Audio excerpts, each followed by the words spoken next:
completely different. This is Chuck and Buck in the morning. What's up, folks? Why, you people are beyond human. Let's go. Let's get the game on.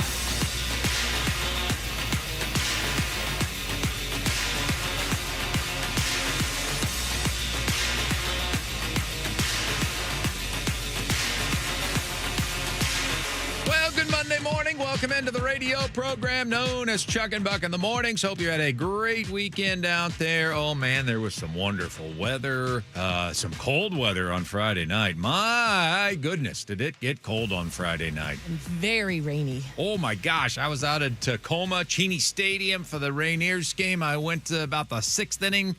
No, actually, it was in the rain delay. It was there was an hour and a half rain delay. I went to the bathroom, and I'm like, it was like 45 with sideways rain going on Friday night, and yet those tough-ass kids in Tacoma, they wanted every drop of it. Yeah, they were like, oh, it's giving me life. Oh, they were exceptional Friday night. They were the life of the party out there at Cheney Stadium. But, Saturday was lovely. Sunday, even lovelier. And here we are on a Monday where who cares what the weather is? We're together again. Yes, that's all I was thinking. Right. It's our hearts, our love for one another that will warm us during the cold days and cool us down in the summer. Mm-hmm. Preach. Ashley Ryan is here. She's not buying it. My name is Chuck Powell, and still no Bucky Jacobson. We should know something, by the way, this week as to what exactly is going on and when Bucky will be returning. So we welcome you into the show. 4 hours coming your way here today, and we will preview it all with what's on tap coming up here in a little bit. But, of course, we could go a number of different directions with our top story here this morning. Undoubtedly, the top story is that our baseball team hopefully hit rock bottom this weekend because they were dominated by a San Diego Padres team that not only won the Vetter Cup, but swept the Vetter Cup this year. Yeah, didn't we do that last year, and it was way more fun that way? It's embarrassing this year. Embarrassing. Terrible. Terrible losses over the weekend, and look, I mean, it's not a good team right now. I mean, with the offense struggling again for April and May, and now you've got injuries that are piling up on this team. I still think the pitching's been very good this year, maybe short of great, but I think our pitching's been very good this year. And yet you can't do it every night. And then, without question, every night that you do slip up a little bit pitching-wise, that's the one night that the offense actually scores, 4 or 5 runs. That's just how a struggling team goes. But when you step back from it, when you take the 30,000-foot view of it, you still are sitting there, all right, we still have well over 100 games to go. Nobody's running away with it in the American League West. This team is notorious for starting slowly and then getting hot in the summer. We kind of lean back on at the beginning of the season. On paper, this certainly looks like the best team in the American League West and one of the best teams in the American League. And so you got a long way to prove that. And I still believe that they'll get there eventually. But right now, today, on the morning of May 18th, 2026, we have a bad offense, we have a worse defense, and we have a manager that doesn't, I think, make good decisions consistently and is failing to figure out ways to get this team out of its rut so far. As a matter of fact, I think he feels, I think he looks overwhelmed to me. At this stage in the process. And that led to his ejection over the weekend. Again, he even chooses strange times to get overheated. Well, yeah, that wasn't the time to get your, if you're trying to get ejected to get your team fired up, that wasn't the moment to do it. There have been he's been ejected a couple of times, and both times you're like, why? Mm-hmm. And yet then there are other times you're like, get in somebody's face. Get in their grill. And it's just like, I don't like that. I just think he seems overwhelmed to me. So you got a bad offense right now, a worse defense, and a bad manager right now. And, I'm not saying anything to the length of let's fire our manager. I'm not there. But I'll say this. If I found out later today he was, I wouldn't have a problem with it. I mean, that's kind of where I'm at this stage. I mean, the Philadelphia Phillies fired a really well-liked manager 2 weeks ago because there was no reason why that Phillies roster should have gotten off to the bad start that it gotten off to. And even though Rob Thompson had had success, and even though Rob Thompson was really well-liked, Phillies went with, we need a shakeup because we can't let this thing get away from us. And since that time, they've gone 15-4. That would be nice. Yeah. So I'm not saying that's the conversation today, but I am saying he seems to be struggling with a lot of different facets of his job right now, and it's not doing anything to help this team get out of its early season doldrums. So it's not the one thing. It's a lot of things right now, but this team needs some sort of shock to its system because every time they seem to take a little bit of a step forward, they immediately ruin any momentum that they've built by just floundering at playing baseball. And that's what they did this weekend. That was gross. That was 3 games of barely being competitive against a San Diego Padres team that has a great record, but they're not even playing well right now. And yet we came in here and let them steamroll us at home for 3 straight games. Yeah, and I'm pissed that this is the second Monday in a row we're coming in saying that was an ugly weekend of baseball. I think it's ridiculous. And to have done it at home and you had, decent weather yesterday, you're on Sunday night baseball thinking like, okay, this is going to be, I was excited to tune in and watch the game. Even the networks for the first time ever are like, that team's good. Yeah. And then it's like, oh, wait a minute. We'll show you. Yeah. And so it's just the whole thing is so frustrating that to have gone from where we thought like, okay, we could be over 500 after this weekend. And now we're 4 games under 500. It's just. And again, that can be erased in a good week. And you have a good week, it can be erased. That's where it's frustrating though, is that's what it seems that we do, right? So we'll get close, we'll come back again, and as you said, whatever momentum we have, we find a way to screw it all up. And so it's just this 1 step forward, 2 steps back. It seems like every single week. Yeah, well, it's like 1 step forward, 1.1 step back. I mean, we're not drowning in quicksand. No, but this weekend seemed like 2 steps back, I will say. Well, the way they played was poorly, but it's no different than the previous week. Right.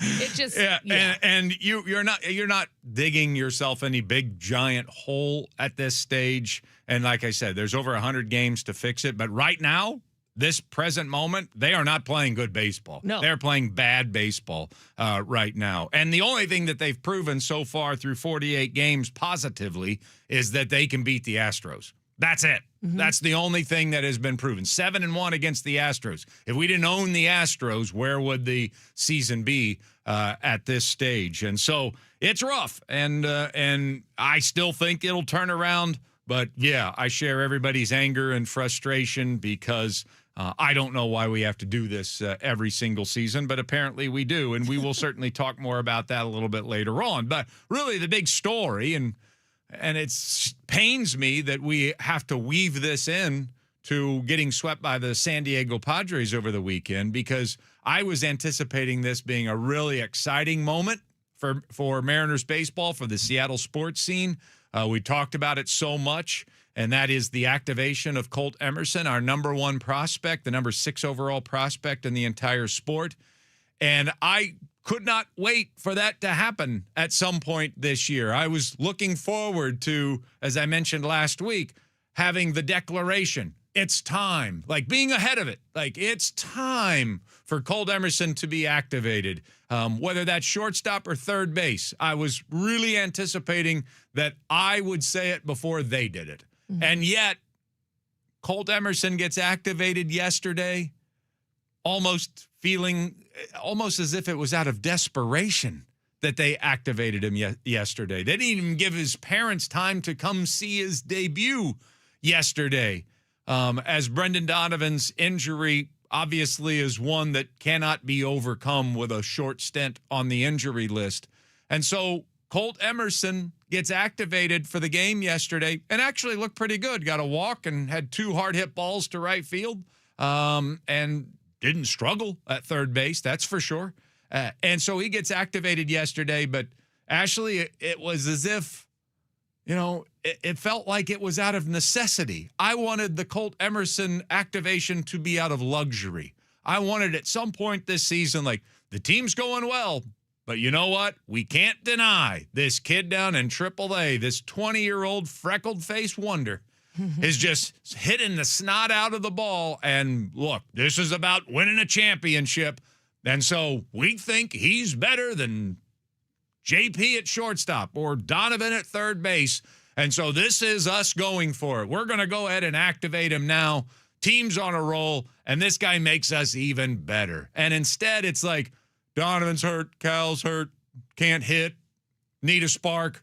Can a guy that's not even hitting all that well in Tacoma at age 20, let's activate him day of, get him up to the big league club, let him debut on a Sunday night. And it happened so awkwardly that he doesn't even get his family to see his career start in Seattle. So even that fell flat for me over the weekend. I mean, that was something that one of the things this year that I was anticipating most was seeing Colt Emerson activated, but it felt like it was out of necessity rather than a luxury. It should have been a luxury. No, and it would have been nice to have it be a luxury, but I think when I look at this team and think of when he would have been activated, I don't know that it ever would have been like all positive, and now we're just bringing him up because he's just so good. Because I think we kept talking about that it would be, is JP just, going to lose his job? He's just not good enough. He's just not good enough. So I didn't anticipate it in a way of like JP's playing pretty well, but Colt's playing better. It was more like JP needs to go. And so I never really thought it was going to come in an all positive way, but I definitely would have hoped it would have come in a more positive way than it came yesterday. I mean, even the video of him getting told down in Tacoma kind of was like, hey, you don't need to sit down. You got to go. You're drive straight to the state. I mean, it and he had to race. Yeah, it and didn't he even made seem clear, like he got to have like his emotional reaction that the player, like, because usually there's a buildup kind of, and you didn't even get that. It was just like, you got to go, but we should probably film this because he's going up to the big leagues. And so that kind of was a bummer because I really love it when the guy walks into the office and sits down and gets the build-up and the talk with the manager. Yeah, that's what I'm saying. It felt like out of desperation. It did, How sure. are we at the game 48 mark of the season and we're desperate? I mean, I just watched Colt play on Friday. Yeah. He does not look locked in to me. And now you're going to deliver him to the major leagues, have him play a position that he's not playing. He was playing third base like once every 5 games. So now he's going to be playing a secondary position, and you are kind of rushing him to a struggling team that doesn't have all of its pieces and parts. And it's like, do something, kid. Yeah, hey, step in. We need you here. Make something happen. And so, yeah, it was just kind of all clumsy and awkward. And you're right. Like, he even had to talk about how I didn't speed. I don't speed when I drive. Yeah. He's only been driving for like 15 minutes. Just got his permit like last week. So all of it just not how I envisioned it. No, I get that. And I did envision it. And it's not anti-JP Crawford, but I did envision that there was going to be a point this season where there was just going to be this Emerson's killing it. I realize we got a 7-game lead in the division right now, but the truth of the matter is, as we look forward to the playoffs, he's a better shortstop than JP is right now, and let's activate him and make our team that much better. That's how I pictured it. And it would have been awesome if it could have worked out that way. That's how I pictured it. Instead, Emerson's not killing it in AAA. He might not be ready for this just yet. He's close. Yeah. He's close. He's probably not better, and there's a chance he's not better than JP right now at this very moment. And the last thing on earth you wanted to do to him was activate him where in a position where he might not get off to a good start. Right, because you don't want to send him back down. That's the worst case scenario, is that he comes up, he struggles with a struggling team, and then 2 weeks from now, you got to send him back down to Tacoma, and he's got to live with the fact that I got my first chance and I blew it. Yeah. That's what he's got to live with at that point. Now, I realize he's mature. Everybody talks about it, mature beyond his years. That's what they've said about Colt Emerson now for 3 seasons that he's been a Seattle Mariner. But the game can humble you. It humbles the best. Look what it's done to Cal Raleigh this season, for goodness sake. And so I wanted Colt Emerson. I wanted a red-hot hitter coming up to the big leagues, joining a good team and just adding to it. Yeah, that would have been awesome. We have he wasn't struggling down in Tacoma, but he's hitting 255. And I just watched him strike out twice on Friday night. And you're joining a team that feels broken right now, and almost as if you're asking the 20-year-old, hey, go fix it. It just could have been so much better, but that's the state of the Mariners right now. Like, nothing is going smoothly for this team at this point. No, and you would have liked it for him to have gotten a big cheer when he comes up, but not to be the biggest cheers. Like when he caught that ball in foul territory and it was like, woo, okay, we've got somebody. It was more like, we've got somebody that can catch the ball. I mean, it just seemed like the fans last night were latching on to everything that they could. That was kind of somewhat positive because the game certainly wasn't. I mean, there was still an excitement level, and it shows you. But it could have been so much more. It shows you how tuned in today's baseball fans are. I mean, nearly everybody in the building knew that Colt Emerson was being activated and knew the name before they saw the text saying Colt Emerson was going to be activated. And even if they didn't know, they were given a quick lesson by the person that did know sitting next to them. And so there was great fanfare and a great welcome, and the Mariner fans did their job last night, showed up a big crowd last night for Sunday Night Baseball, even though it was an late afternoon game for us. And then to see him, he was number 6 in Tacoma just 2 days ago, and it looks like he's chosen the number 4. Any player that gets a single digit to start their career usually means we think that you're here and special and are going to be here for the next 15 years in this Mariner uniform wearing number 4. And so there were great things about it. I mean, exciting things about it. It just could have been so much better, and it certainly was not the moment that I had hoped Colt Emerson would experience. No, and I would agree with that. I think, I felt weird tuning into the game and being so excited to watch him because it wasn't it wasn't a great moment, right? I mean, it was a great moment for him to be activated, but it wasn't a great moment in general. Like, why he's being called up. You know that now Brendan Donovan's going on the IL. You know that we're struggling. And then you had Friday and Saturday, 2 ugly games. And so then you are going to Sunday just hoping to get a win and not get a sweep.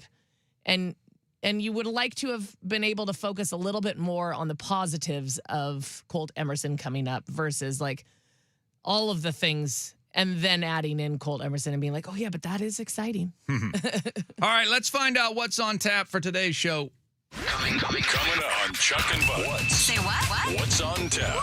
What's on tap? All right, 8-3 was the final score. We'll get to the details of the game coming up here with Mariners Morning After at 6:30. The M's are swept by the San Diego Padres over the weekend, so they have fallen 4 games under 500 at 22-26. They will play tonight again at 6:40. The Chicago White Sox roll into town. Brian Wu will start for the Mariners, and Chicago will go with its rookie left-hander. Yes, that's right, left-hander. Noah Schultz will get the start for the White Sox. He is 6 feet 10 inches tall, Noah Schultz. Wow. So we're going to chat with Scott Merkin, who covers the Chicago White Sox today at 7:05, and get his thoughts on their season because they're 2 games over 500 right now. I mean, they're one of the great stories in Major League Baseball at this point.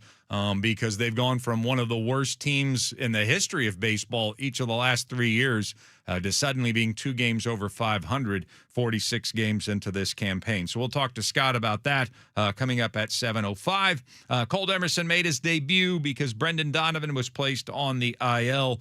We certainly are not done discussing Colt today on the show. PGA Championship, our second major of the golf year, and the title is taken by Aaron Rai, his first ever major championship. And boy, you want to talk about somebody that pulled away. I mean, that tournament was close from the beginning through halfway through Sunday. I mean, it was one of the most jumbled up, constantly moving leaderboards that you've ever seen. And then all of a sudden, people wondered, Aaron Rai's never won this before. Will he wilt down the stretch? And he's like, no. No, watch this 70-foot putt.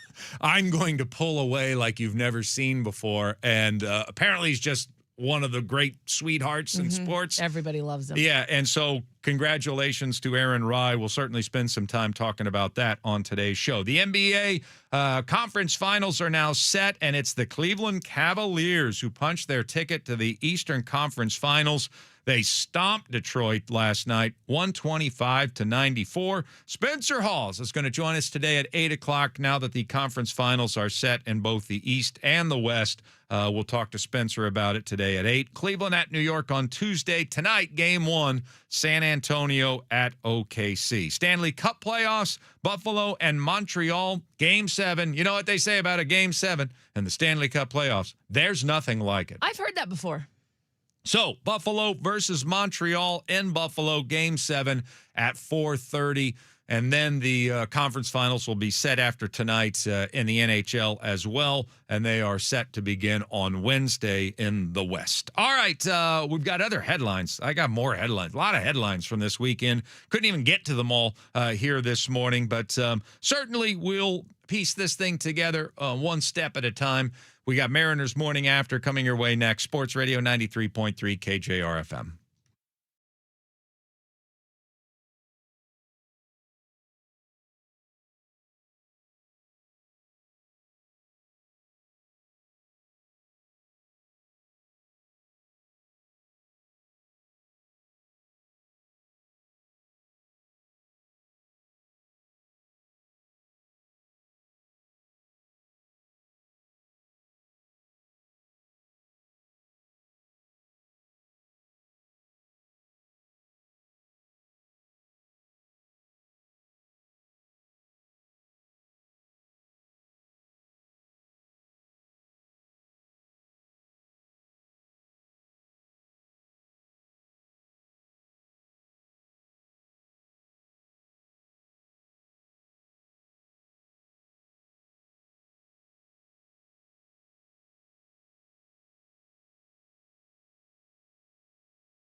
Huskies, Kraken, and the 12th Man. Brought to you by Tulalip Resort Casino. When all you want is everything. Everything Tulalip.com on Sports Radio 93.3 KJR FM. I'm sorry. Wasn't your fault. Well, I'm the one that has to push the button to play the song, though. Hello, darkness, my old friend. Probably got to play it 3 times. Yeah. Come to talk God, that would make me with nauseous. Already has. I've already thrown up twice. Okay, good. just I'm glad started that's the- just me. I am feeling queasy. You just started the song 17 seconds ago. Yeah. It seems Already barfed in my pocket Oh, and in the trash can.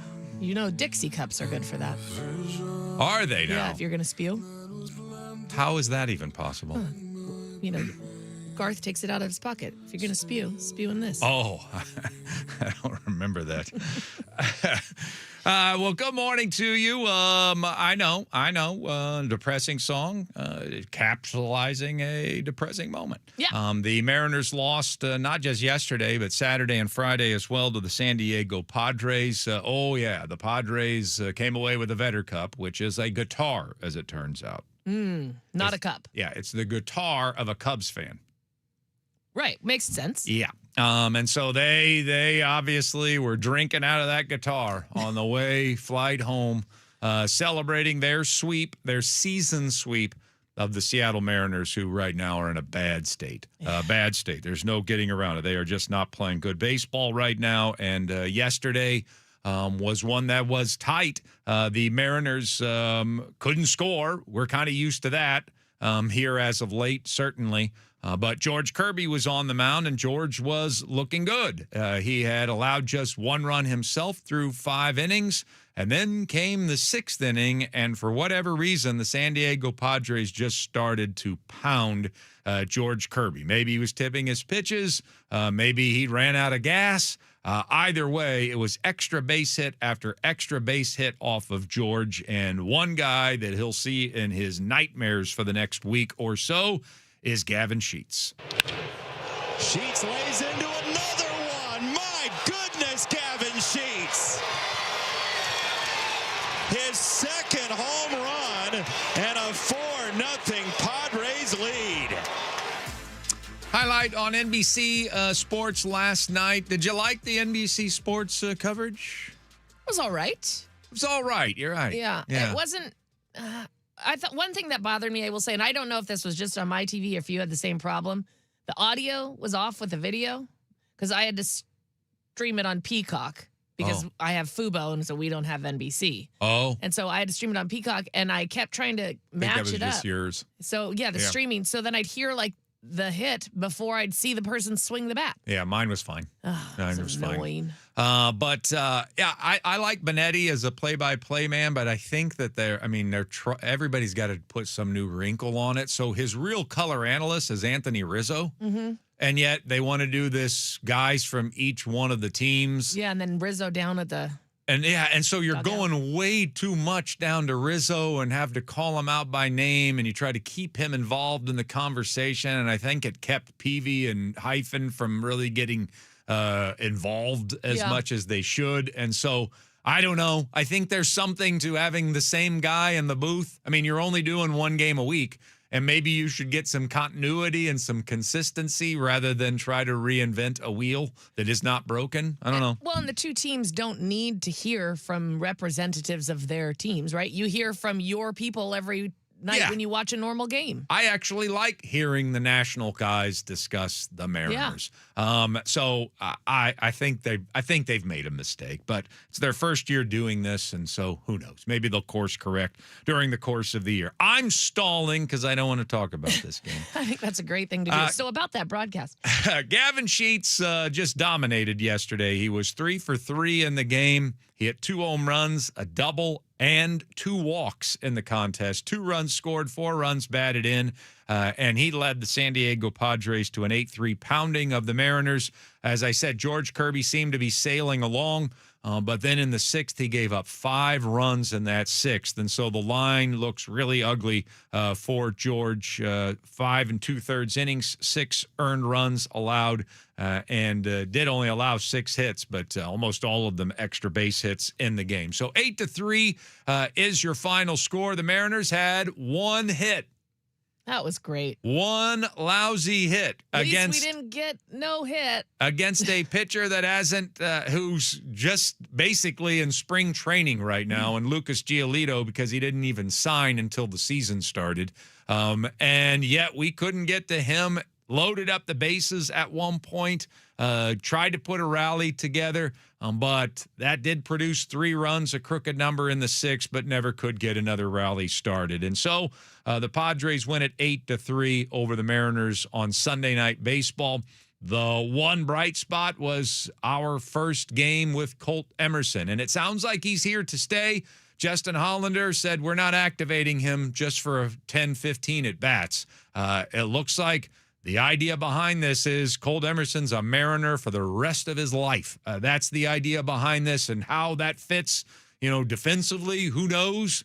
But Emerson made his debut. He only got 3 plate appearances because we couldn't get a hit. And so he had a walk, and he also had 2 well-hit balls to right field that were unfortunately caught. And he played third base, not his first position of shortstop, because Emerson was replacing Brendan Donovan, who was placed on the injury list. Here's Colt after the game, after a strange day.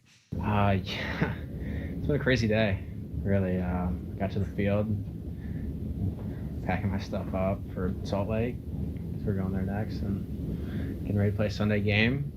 And then right before, probably 10 minutes before the game, Skip was like, hey, you're not playing today. You're going to Seattle. And it just kind of like, oh shit, this is actually happening. Didn't feel real. And then they were like, game's in 2.5 hours. You better drive up there and get ready. And I was like, I don't know if I'm playing or not, but I better get up there and try to mentally prepare for playing today. And, came out here, and honestly probably was for the best. I didn't have time to think about, this is my debut. It sucks that didn't get a win. But we fought, and it was a fun day. What was it like? I'm sure your parents were probably your first. What was it like calling them and telling you? I'm sure you would like to have them here, but Yeah. what was it like calling them and telling them? Oh, they were freaking out. They were freaking out. That was really it. It was very surreal. You dream about stuff like that. You dream about telling your parents that you made it to the bigs, and it finally came. And it came on my way up to Seattle in the car. So I wouldn't want it any other way. A special day for me. I'll remember this forever, and very grateful for this day. Well, that's good for you to say it that way. I mean, there's not anybody that doesn't say great things about Colt Emerson, the person, and how mature he is as a 20-year-old, but I wanted it to be another way for you. Yeah. I wanted you to be able to know the night before and to call your parents, and they could catch a flight and they could be there, and a couple of your best friends and maybe your coach from high school, the important people that could be there for you. I wanted you to join a team that was playing great baseball like we expected them to be playing this season. I wanted you to not have to replace somebody that was injured. And it felt more like you were having to save the Mariners last night and give them a spark versus joining an already well-oiled machine and making that feel less pressure-packed than what it must have felt like. I dreamt of it where you took your time to get to the ballpark and didn't have to race. I dreamt of it that you got to sit in your manager's office and really soak in the moment about getting called to the major leagues rather than Jerry needs you there in 25 minutes. So good for him. I didn't want it. He didn't want it any other way. I wanted it another way for him. And then I wanted you to actually play on a team that won the baseball game. Yeah, that would have been nice. I can understand from his point the fact that it was fast and you don't have time to overthink it. It's just, I got to go. And then so you got that part out of the way without the nerves. But at the same time, the nerves are part of it, right? Having that time to really process it and think about it and be nervous heading to the ballpark for your first day versus, oh, I don't have any time to think about this. I just have to go. I can understand how that would be somewhat helpful, but I think the part of the entire experience is to have those nerves and have that moment and remember, like, oh my gosh, I just remember how scared I was, and I don't know. It would have been nice to have given him that opportunity. Yeah, well, he's underway. He'll play again tonight, and it looks like he's going to play. He's going to be in the lineup at least through Brendan Donovan's injury, and then I would think beyond. I would think it's going to take a real strange event for him not to remain on this team now that they have activated him. I don't think that they are of a mind. I don't think they've ever been of a mind that when they were considering activating Colt Emerson all the way back in spring training, because he had a shot making the team coming out of spring training. I don't think that there was a thought that once he's activated, we're just going to jockey him back and forth from Tacoma when we need him. Mm-hmm. I don't think that's what they envisioned for him. So maybe he's here to stay. Maybe he is in our lineup as of last night. And through the next 9 years, we'll have Colt Emerson to cheer for, root for with the M's. Tonight, the Chicago White Sox are in town. They actually have the record over 500.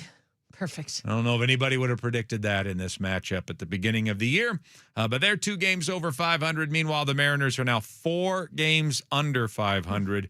Brian Wu will start tonight against the White Sox. First pitch is at 6:40, and we are facing a left-hander for each of the next 2 nights. Tonight it will be 6-foot, 10-inch Noah Schultz, who's one of the White Sox top prospects. He was activated earlier this year as well. And so that's the matchup tonight at 6:40. We'll talk more about that with Scott Merkin today at 7:05. Coming up next, there was an award handed out yesterday, a major award. And I guess somebody prematurely broke the news. We'll discuss it on Sports Radio 93.3 KJR FM.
right, it is Chuck and Ashley with you. Coming up, headlines at 7 o'clock. We'll also preview tonight's series with the Chicago White Sox. It begins at home. Scott Merkin is going to join us at 7:05. Why are the White Sox playing better baseball than the Mariners?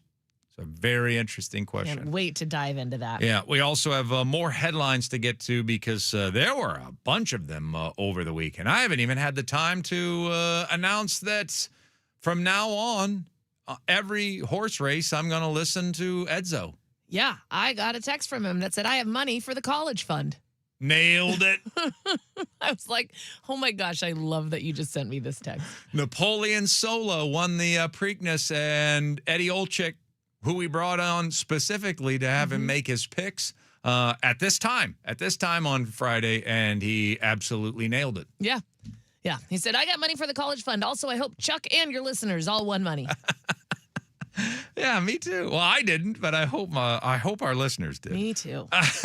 Also, over the weekend, we now have the conference finals set in the NBA. The Cleveland Cavaliers took out the Detroit Pistons, and so they advanced to face the New York Knicks in the Eastern Conference Finals. That series will start on Tuesday.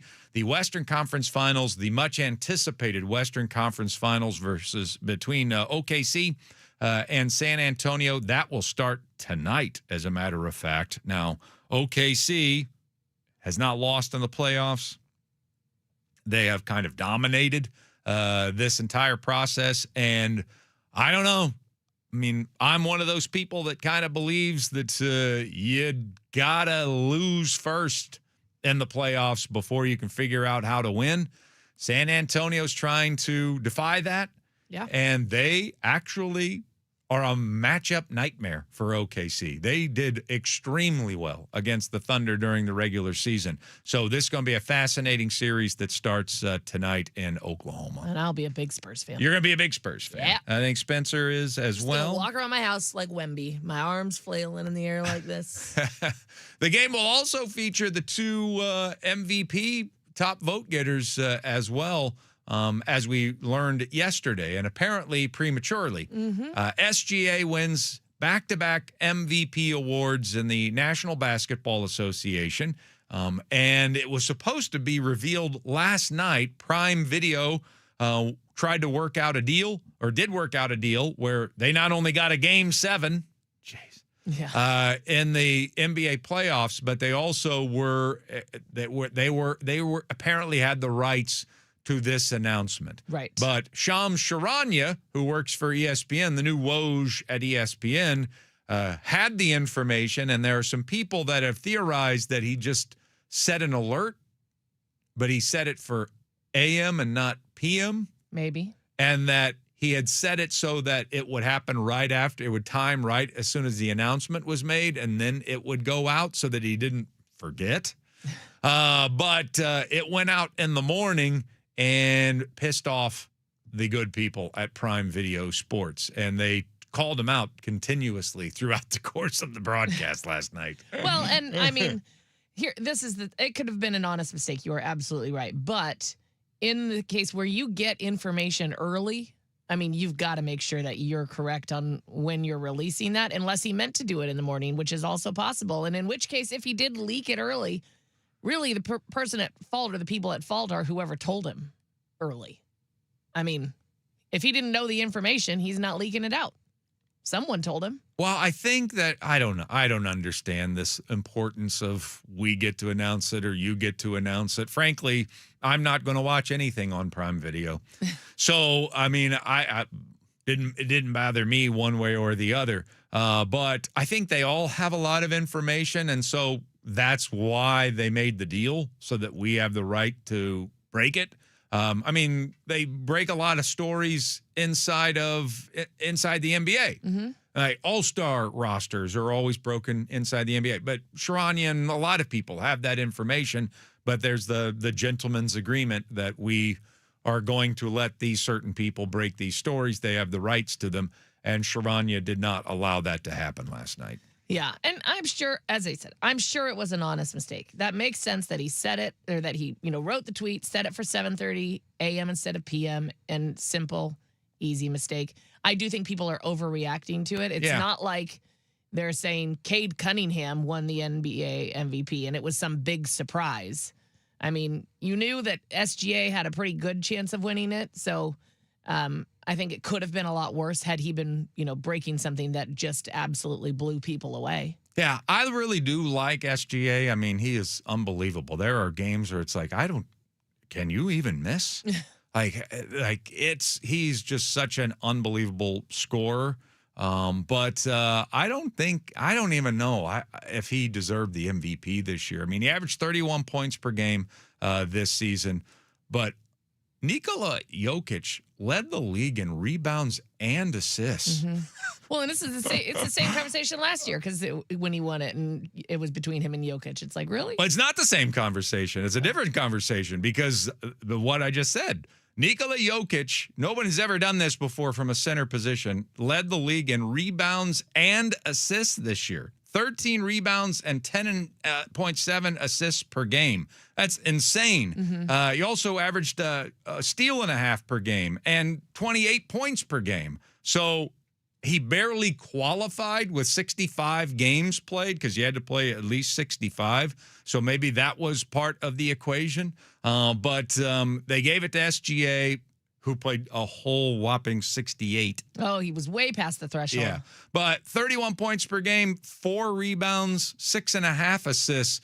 I mean, there was a center who led the league in rebounds and assists in the same season. Yeah. No, I don't think SGA should have won it.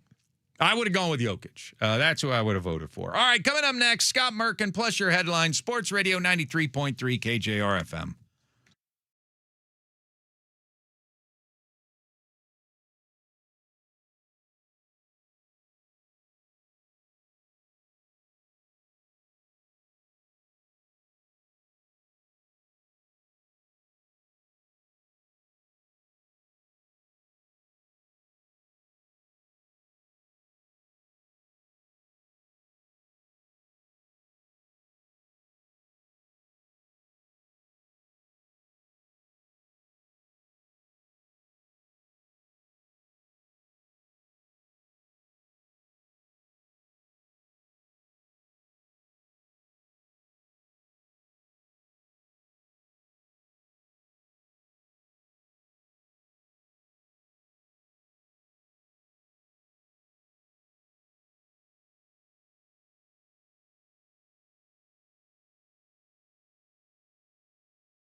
comes the biggest roar of the day. Cole Emerson walks up.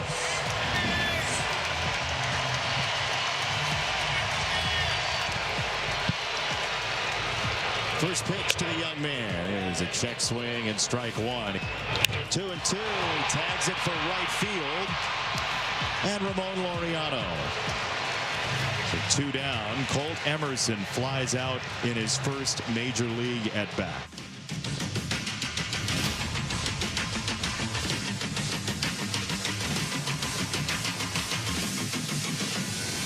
Hey, good Monday morning to you. It is Chuck Powell and Ashley Ryan here at 7 o'clock on the button on a Monday morning. Great to have you with us. Coming up a little later on in the show, Spencer Hawes is going to join us today at 8 o'clock to talk about the conference finals being set in the NBA, and they start tonight in Oklahoma City.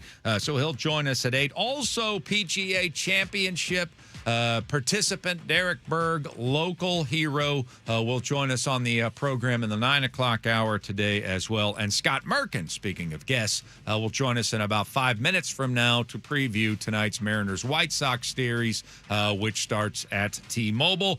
And that's where we'll start with our headlines. The Mariners are in a bad way right now. You heard the highlight of Colt Emerson from last night's NBC broadcast of the Mariners-Padres 4 o'clock game last night, and that was really the lone highlight for the Mariners. We got to see Colt Emerson, the 20-year-old number 1 prospect in the organization, make his major league debut, and he went 0 for 2, but he hit the ball hard twice and had a walk in the game.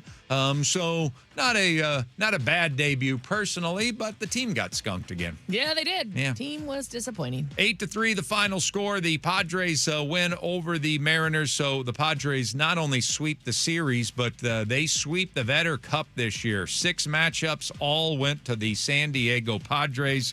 So the Mariners in a bad way right now. 22-26, 4 games under 500, 48 games into the year. Cal Raleigh on the IL, Brendan Donovan on the IL. Just not a lot going right now for this baseball team. Sure doesn't seem like it. The Chicago White Sox actually are having a very good year. They're 2 games over 500, so they roll into town trying to continue their excellent play and also continue the Mariners' floundering ways. First pitch is at 6:40. Brian Wu will pitch for the M's. Noah Schultz, it's a left-hander. You got the warning now, Yay. 7 o'clock, so you can prepare accordingly. It is a left-hander. Noah Schultz getting the start for the White Sox. Colt Emerson did make his debut, and Brendan Donovan was placed officially on the injury list. And who knows when he's going to be back. But Justin Hollander did say yesterday, Emerson's not just up here for 10, 15 at-bats. That kind of the suggestion that he is here to stay. However, that unfolds going forward, we shall see. But Colt Emerson, of course, is already locked up to a 9-year contract at the major league level by the Mariners. Looks like his career is underway. PGA Championship held over the weekend, the second major of the year. And it's not one of the bigger names in the sport, but Aaron Rai has been kind of dancing around the leaderboard for a few years now, and he got it done yesterday, and there were no nerves down the stretch. He just absolutely put the foot on the gas pedal, pulled away from everybody in the last few holes. Some brilliant shots, some of his best shots down the stretch, and Aaron Rai is your PGA champion this year. We'll talk more about that a little bit later on in this hour. The NBA playoffs, Cleveland Cavaliers won a Game 7 over the Detroit Pistons last night, 125-94. So the Cavaliers with a slight upset over Detroit, 4 seed over a 1 seed there, 125-94. They win it in 7 games, and they'll take on the Knicks in the Eastern Conference Finals starting on Tuesday. Tonight, San Antonio and OKC start the Western Conference Finals in Oklahoma. Stanley Cup playoffs, nothing like a Game 7 in the Stanley Cup playoffs. Buffalo versus Montreal tonight, and that game will be played in Buffalo. They will drop the puck at 4:30 in that contest. Some other headlines. The Fever won over the Storm yesterday, 89-78. Caitlin Clark had 21 points, 7 rebounds, and 10 assists in the contest. And so the Fever with the victory. Also from basketball, SGA Shea Gilgeous-Alexander won his second consecutive MVP award. Yes, Jokic had he averaged a triple-double last year, but apparently the voters are bored with triple-doubles for an entire season, so he didn't win last year. And then this year did it like even more impressively. He led the league in rebounds and assists as a center, and yet didn't win the MVP. Wasn't enough. Didn't even finish in the top two. Aaron Rodgers over the weekend signed with the Pittsburgh Steelers, so that got done. And the Preakness was run on Saturday. Eddie Olczyk giving us the pick on Friday. Napoleon Solo is your winner. And so Eddie Olczyk made a little bit of money over the weekend. Real good at those pucks and those ponies. Yes, he is. One of the best combos you're going to find out there. All right, so there you go. Those are your headlines, and they are brought to you by Frost Brewed Coors Light. Choose chill. So, do we have our guest? We will have him in about 2 minutes. Okay, Just 2 needed minutes. 2 minutes. Okay, Yep. I knew you said something in my I know. ear, I was but trying to be fast, so I didn't interrupt, but I did not hear it. So we're going to talk to Scott Merkin here in 2 minutes. He covers the Chicago White Sox for his living. So we're getting ready to preview that series. And look, the Chicago White Sox needed some sort of boost. They needed some sort of face, and they got one in Munetaka Murakami this offseason. 17 home runs so far this year. And yes, he has some of those things that people worried about this offseason. He strikes out a ton, and he's not a great defender, and yet they needed something to give them an identity after 3 years of some of the worst baseball we've seen played in our lifetimes. The Chicago White Sox got that identity, and lo and behold, that coupled with their young players kind of all gelling at once, and they come into this game with a 24-22 record. I mean, I don't think there's a person on the planet that would have predicted the Whites. If you'd have shown them Mariners White Sox are going to meet on May 18th, Monday night, one of them's going to have a 24-22 record, and one of them's going to be 22-26. I don't think there's a person that would have said. I don't even think there's a diehard White Sox fan that would have said it's going to be the White Sox that are 24-22. And yet that's where we are heading into tonight. And joining us now on the program is Scott Merkin. Good morning, Scott. Good morning. How you doing? Would you have guessed that when this game started, when you were at the beginning of the year and you were projecting Mariners White Sox, that one of these teams would be 24-22, the other 22-26, and it would be the White Sox with the better record?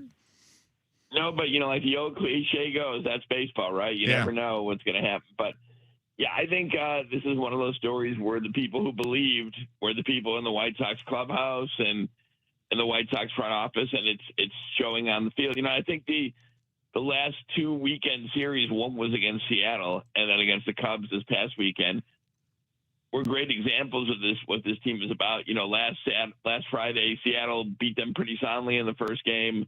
Sox came back, won the series. Cubs this weekend beat them pretty soundly in the first game. Sox came back and won the series, and that's what it's been about for them this year. They've not lost more than 3 in a row this entire year, and they're playing good baseball overall. And they're hitting home runs. Only the Yankees have hit more home runs than the White Sox so far this season. And Munetaka Murakami has given this organization, this roster, a face. I mean, he's not the only guy that's stepping up this year for the White Sox, but what has he meant to this, forward momentum that White Sox fans are enjoying? Yeah, I'll defer to, I've answered that so many times, but I'll defer to Davis Martin, who, if the season were to end today, would be a Cy Young candidate in the American League for the White Sox. And he's a star, and the Sox have a lot of guys who are approaching that level, Colson Montgomery, Miguel Vargas, but Murakami is a star, and I think he's meant so much to that lineup. He's meant so much to the organization, just adding kind of a face of franchise. People have talked to me about at the beginning of the year when the team was struggling a little bit. They were 6-13 to start the year, and there were a lot of 100s, on the scoreboard. Not 100s exactly, but a lot of ones in the front of the average on the scoreboard. Yeah. And instead of people focusing on how those guys were slumping, it was talked about obviously about, is this going to be like the last 3 years? What kind of step forward are they going to take? They were looking more at, Murakami homered in his first 3 games. He's homered in 3 more straight games. And, he took a little pressure off that team, and I think guys have kind of found their role, and he fits in great in that clubhouse. I mean, that's one thing is I was talking to Ozzie Guillen yesterday, of course, the great manager for the Sox, now equally great pre- and post-game host, and he managed both Tadahito Iguchi and Shingo Takatsu from Japan with the White Sox, and Iguchi was a key factor, huge factor in that 05 World Series championship. And he said Murakami's a little different. Murakami's more outgoing.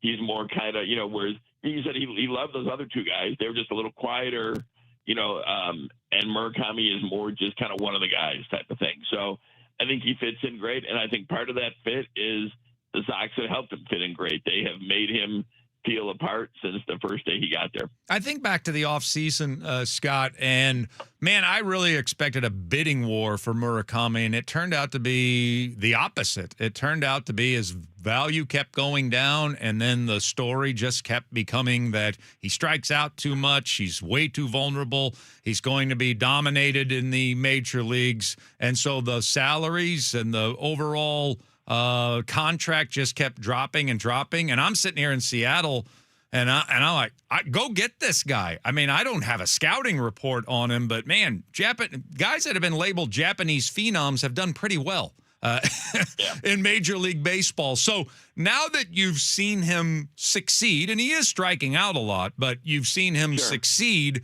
Have you kicked the tires? Have you gone back to the offseason and written anything about why on earth everybody was passing on this guy? Yeah, I focus more on how the Sox got him, how the Sox really didn't think they had a chance to get him until a week before his posting deadline because, like you said, they liked him. He was on their radar. David Keller, who has done a great job since taking over international scouting for the White Sox. He was on his radar as soon as he came in. They hired a scout just dedicated to, the Pacific Rim area, and he was on the radar, but they really, as recently to the signing as the winter meetings in Orlando, did not think that they were going to be able to get him because, they were not going to go $150, $200 million. And then when he became available, my goodness, they went all out. And I mean, Chris Getz has told the story about they had a Zoom meeting at like 11:30 on that Friday night with the posting deadline. I believe either that Sunday or that Monday. And, the posting deadline, you can't go past it. You can't call and say, I need another hour or two. And when it hits, it's done. And Chris even had to get his, one of his friends who is a doctor who was in the medical profession to help get that physical sped up on Saturday as opposed to the normal period. But I think myself included, people just didn't realize what a star and how good he was over there. And not how great he was over there. I think he dealt with some injuries a little bit last year, but he was a Triple Crown winner over there. And you talk to the Japanese media who are covering him, who do such a detailed job of covering him, and they'll tell you he was a sensation. He was a force. He was a World Baseball Classic hero. And I think people might have underestimated a little bit on what kind of an impact he has. Yeah, he's been a little bit of a 3 true outcome guy in terms of results. Homer, walk, strikeout. I think he just had his second double yesterday against the Cubs. But, I mean, has played very solid defense at first when he played a lot of third base in Japan. And like I said, has been just a winning presence for the White Sox. So, teams I think have kind of said, yeah, we missed the boat. Chris Getz has talked about getting phone calls from GM saying, you beat the league on this one. You got him. Now the question is, and it's not a question for now because they're enjoying now and, there's time for this, but how long will he be with the Sox? Will he stay past the 2 years? And that's something to be examined as they move on.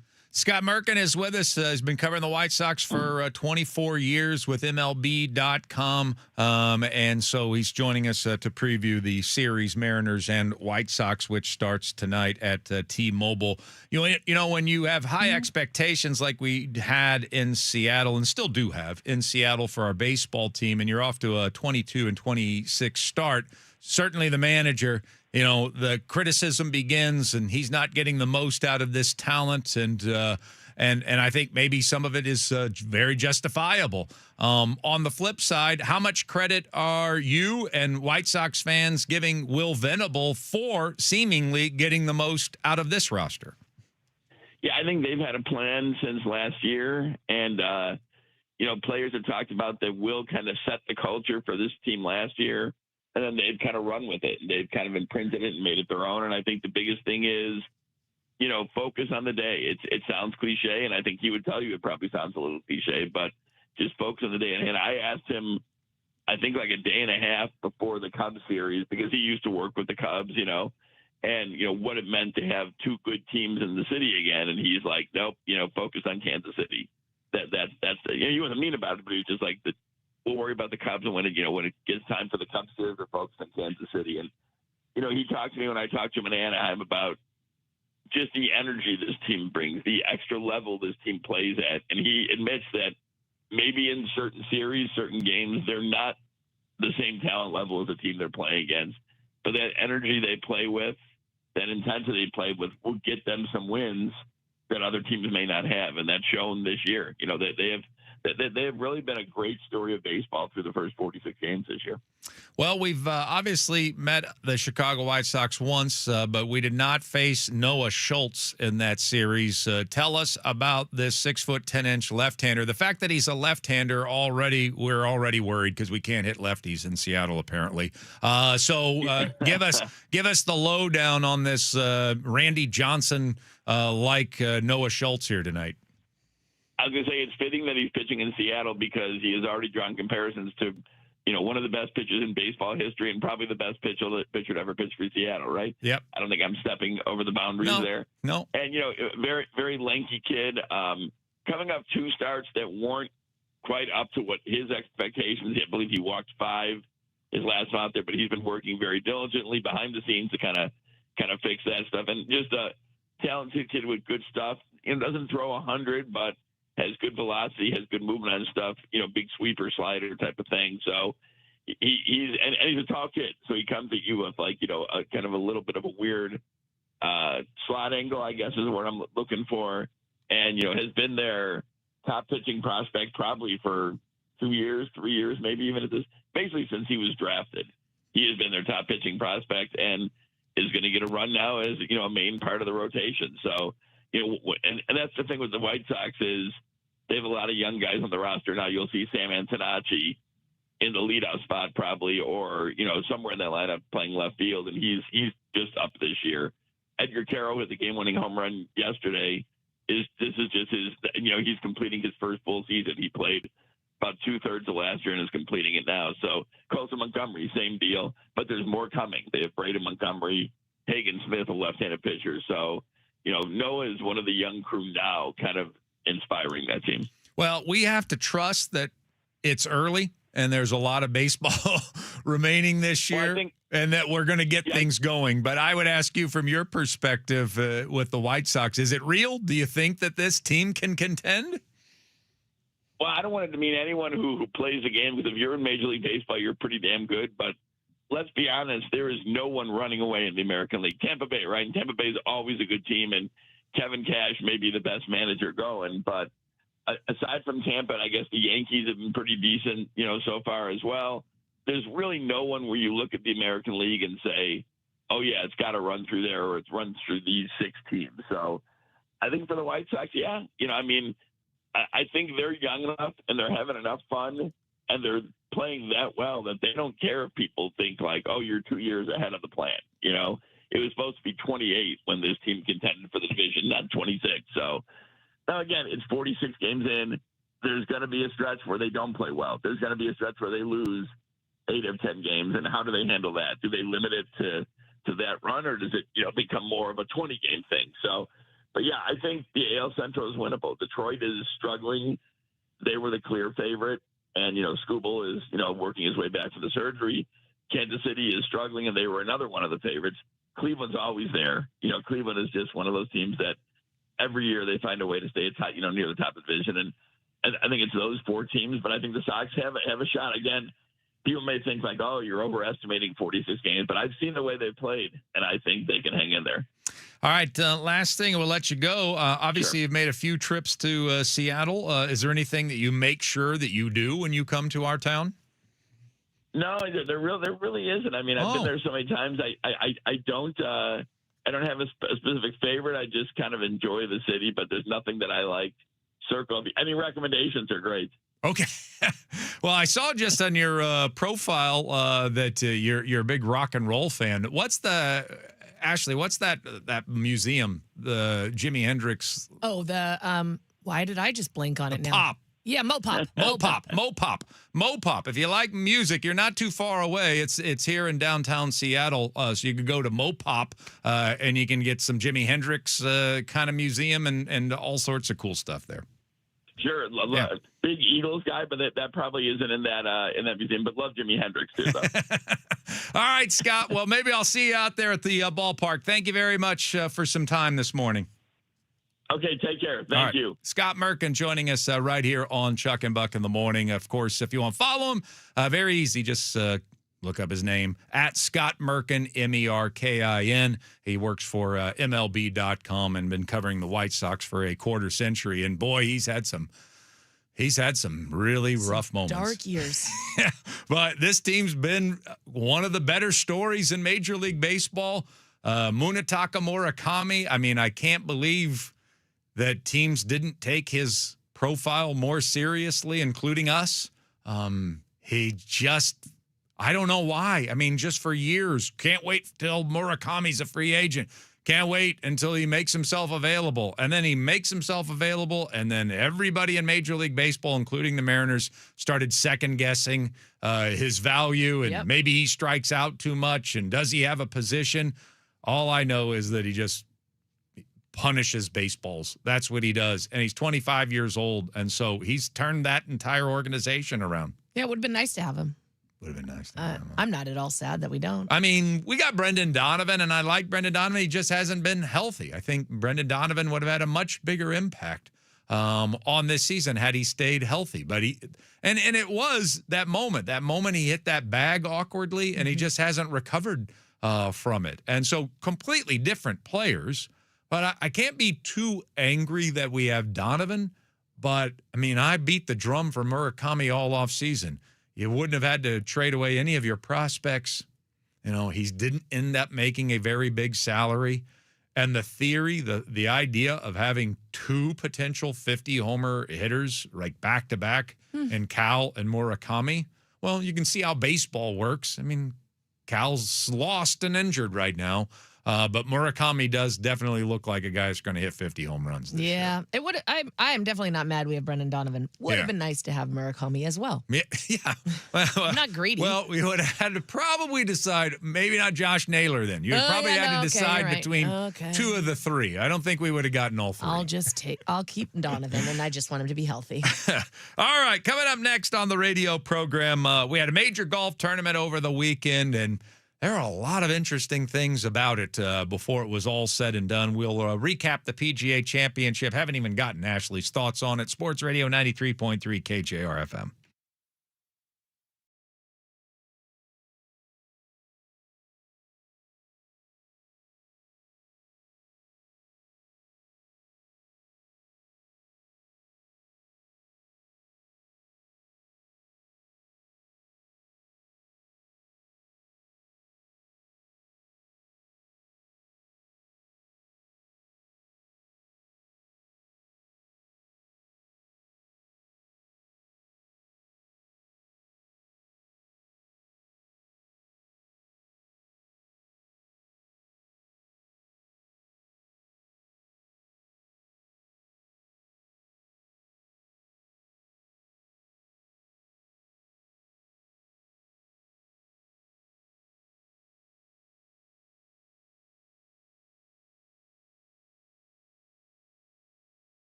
Buck on your home for the Huskies, Kraken, and the 12th man. Brought to you by Tulalip Resort Casino. When all you want is everything. Everything Tulalip.com on Sports Radio 93.3 KJR FM.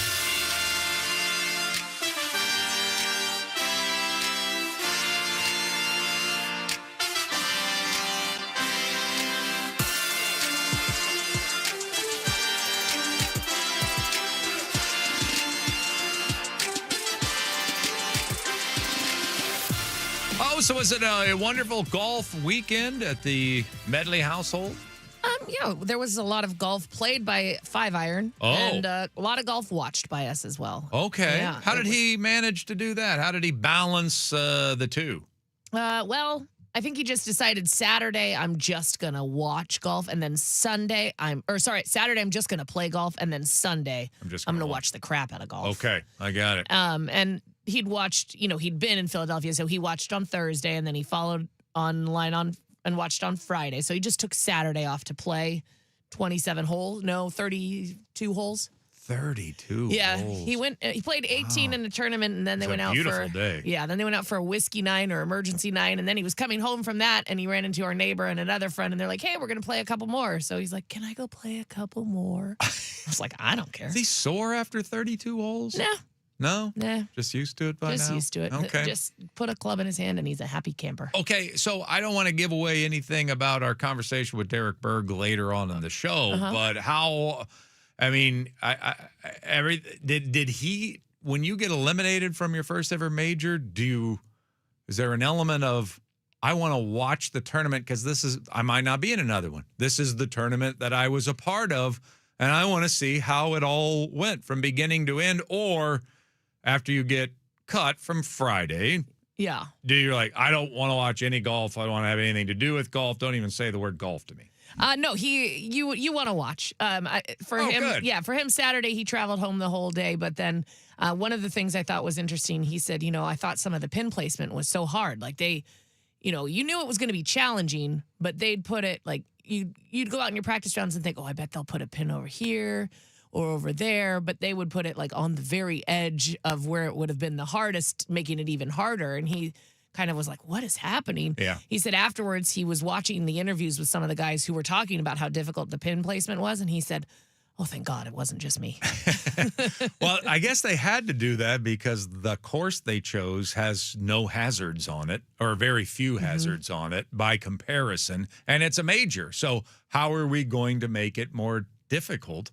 We're going to have to make the pin placements impossible. Yes. And I guess they were for everyone but Aaron Rye. Apparently. Yeah. And I watched videos because 5-iron was very into it. Once Derek qualified, we were watching videos about the course, about the construction of the course, about the layout of the course. I mean, all I kept thinking was the amount of bunkers on this course. I would go from one bunker to the next bunker to the next bunker to the next bunker. But then you have to remember these guys, bunkers don't worry them. They're not like, oh God, Yeah. I hope I get out of the bunker. Right. Like I am.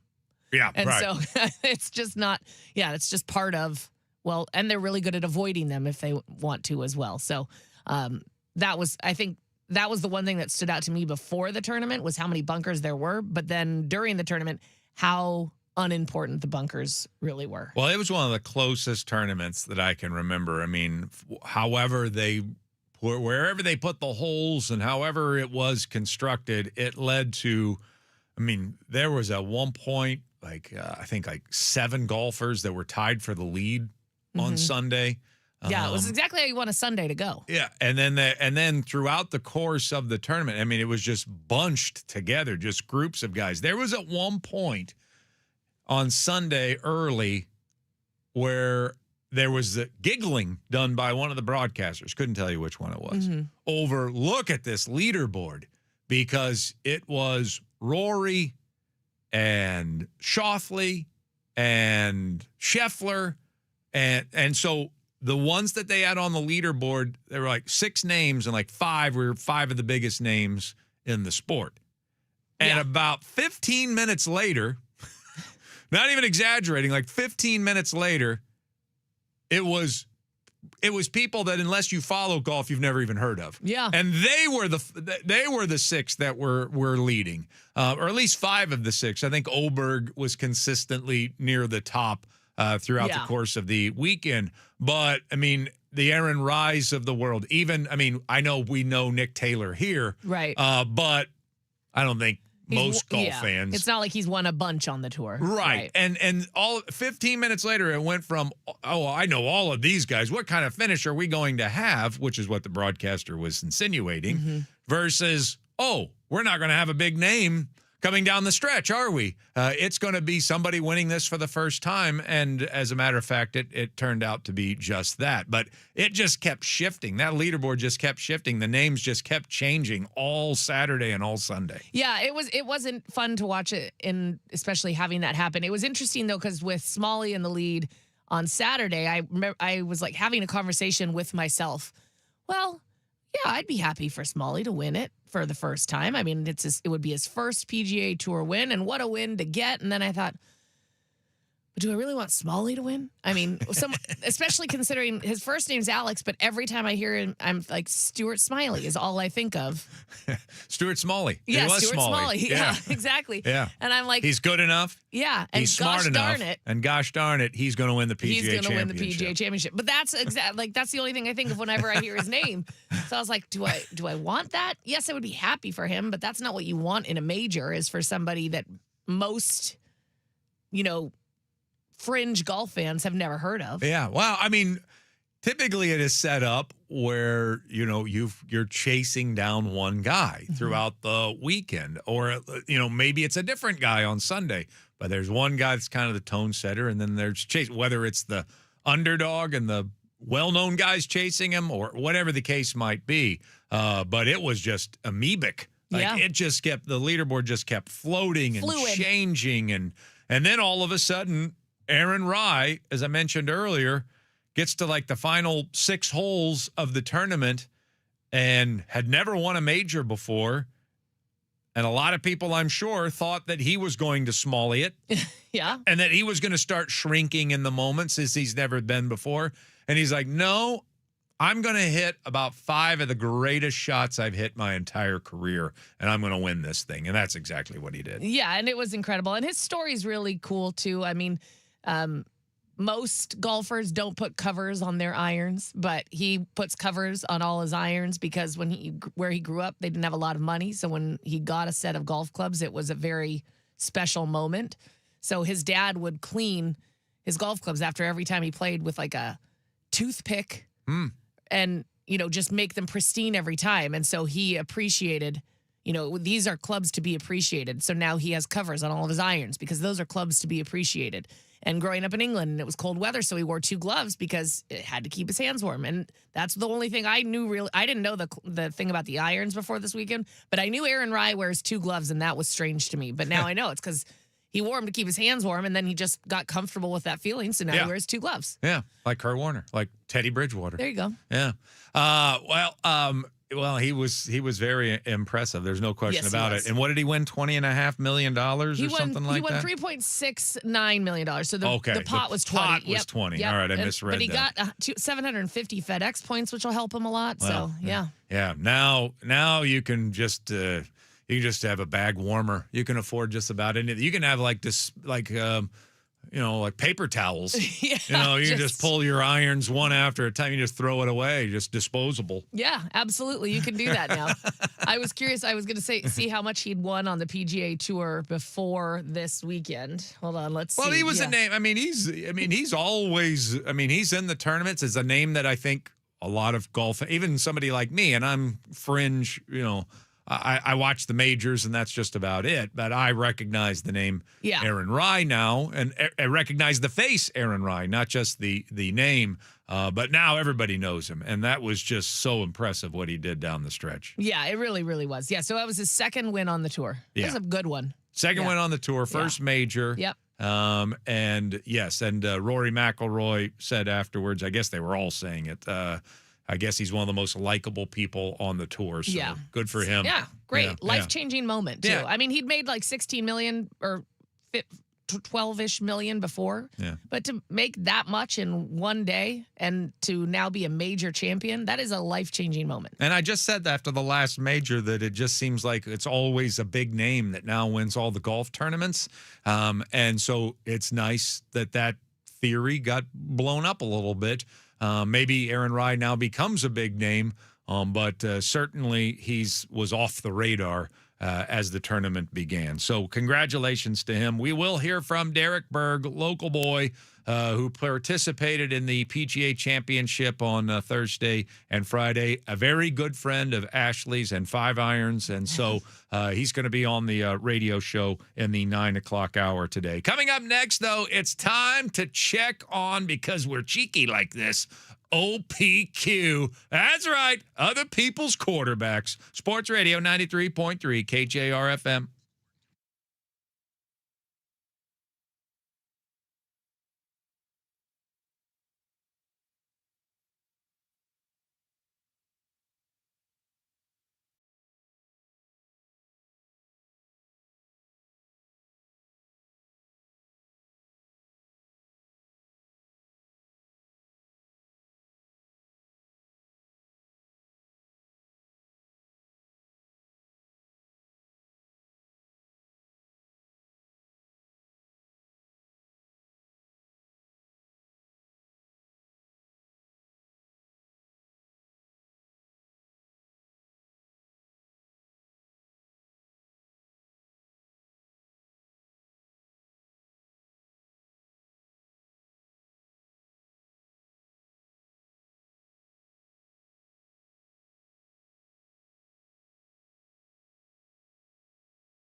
You down with OPQ? Yes, I know you. It's Chuck. It's Ashley with you here on this Monday morning. And yeah. Every once in a while, we just got to meddle. We got to get in people's business. We got to gossip. We got to sit around like a bunch of fishwives talking trash. Fishwives? Uh-huh. I like that. I don't know what it is, but I'm fascinated. It is time to talk about other people's quarterbacks. We do gossip, don't we? People be gossiping. That's what the world spins around on.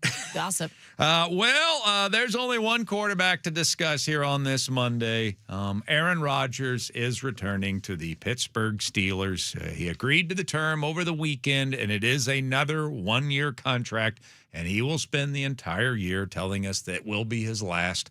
But Aaron Rodgers will return to the Pittsburgh Steelers for one more season. He really did have a good, solid year a year ago. He really did prove that he had a little football left in the tank. I mean, you remember we were kicking around the idea before Sam Darnold became a Seahawk and we won the Super Bowl. Did we? Yep. Aaron Rodgers, I floated out. Nobody liked it. I shut it down right away. I said, that is awful. I don't like it. Almost every Seahawk fan hated the idea. But, number one, thank goodness, because we got Sam. But number two, he did prove he can still play quarterback a little bit last year. But he's very conservative. I mean, he only threw 7 interceptions a year ago to 24 touchdowns. He loves throwing the ball away. I'll give him that. He just really loves throwing the ball away and not taking sacks, or at least taking the 3-yard gain versus trying to throw it down the field. But he ended up 14th in quarterback rating this past year in the National Football League. Steelers didn't have a better option. They're bringing him back at age 42, and they're getting him cheap. I mean, he's making nearly twice as much as what he made a year ago, but it's still just $23 million a year. I mean, he's making a third of what Dak Prescott will make this upcoming season, and I don't think he's a third of the quarterback Dak Prescott is. No, I think Dak even Prescott at age 42 is being overpaid. Yeah.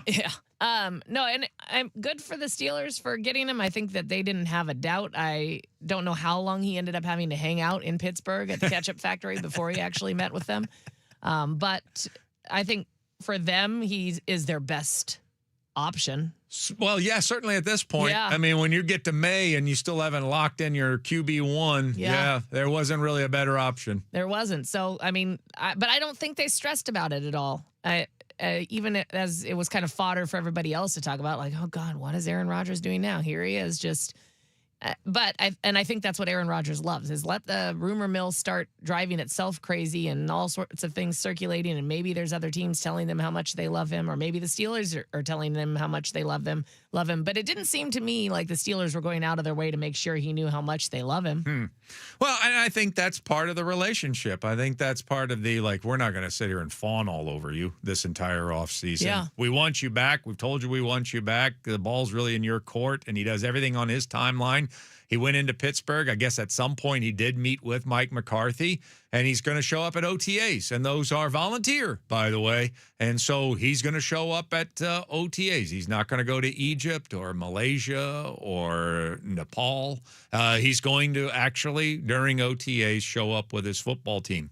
They also have a very crowded quarterback room now.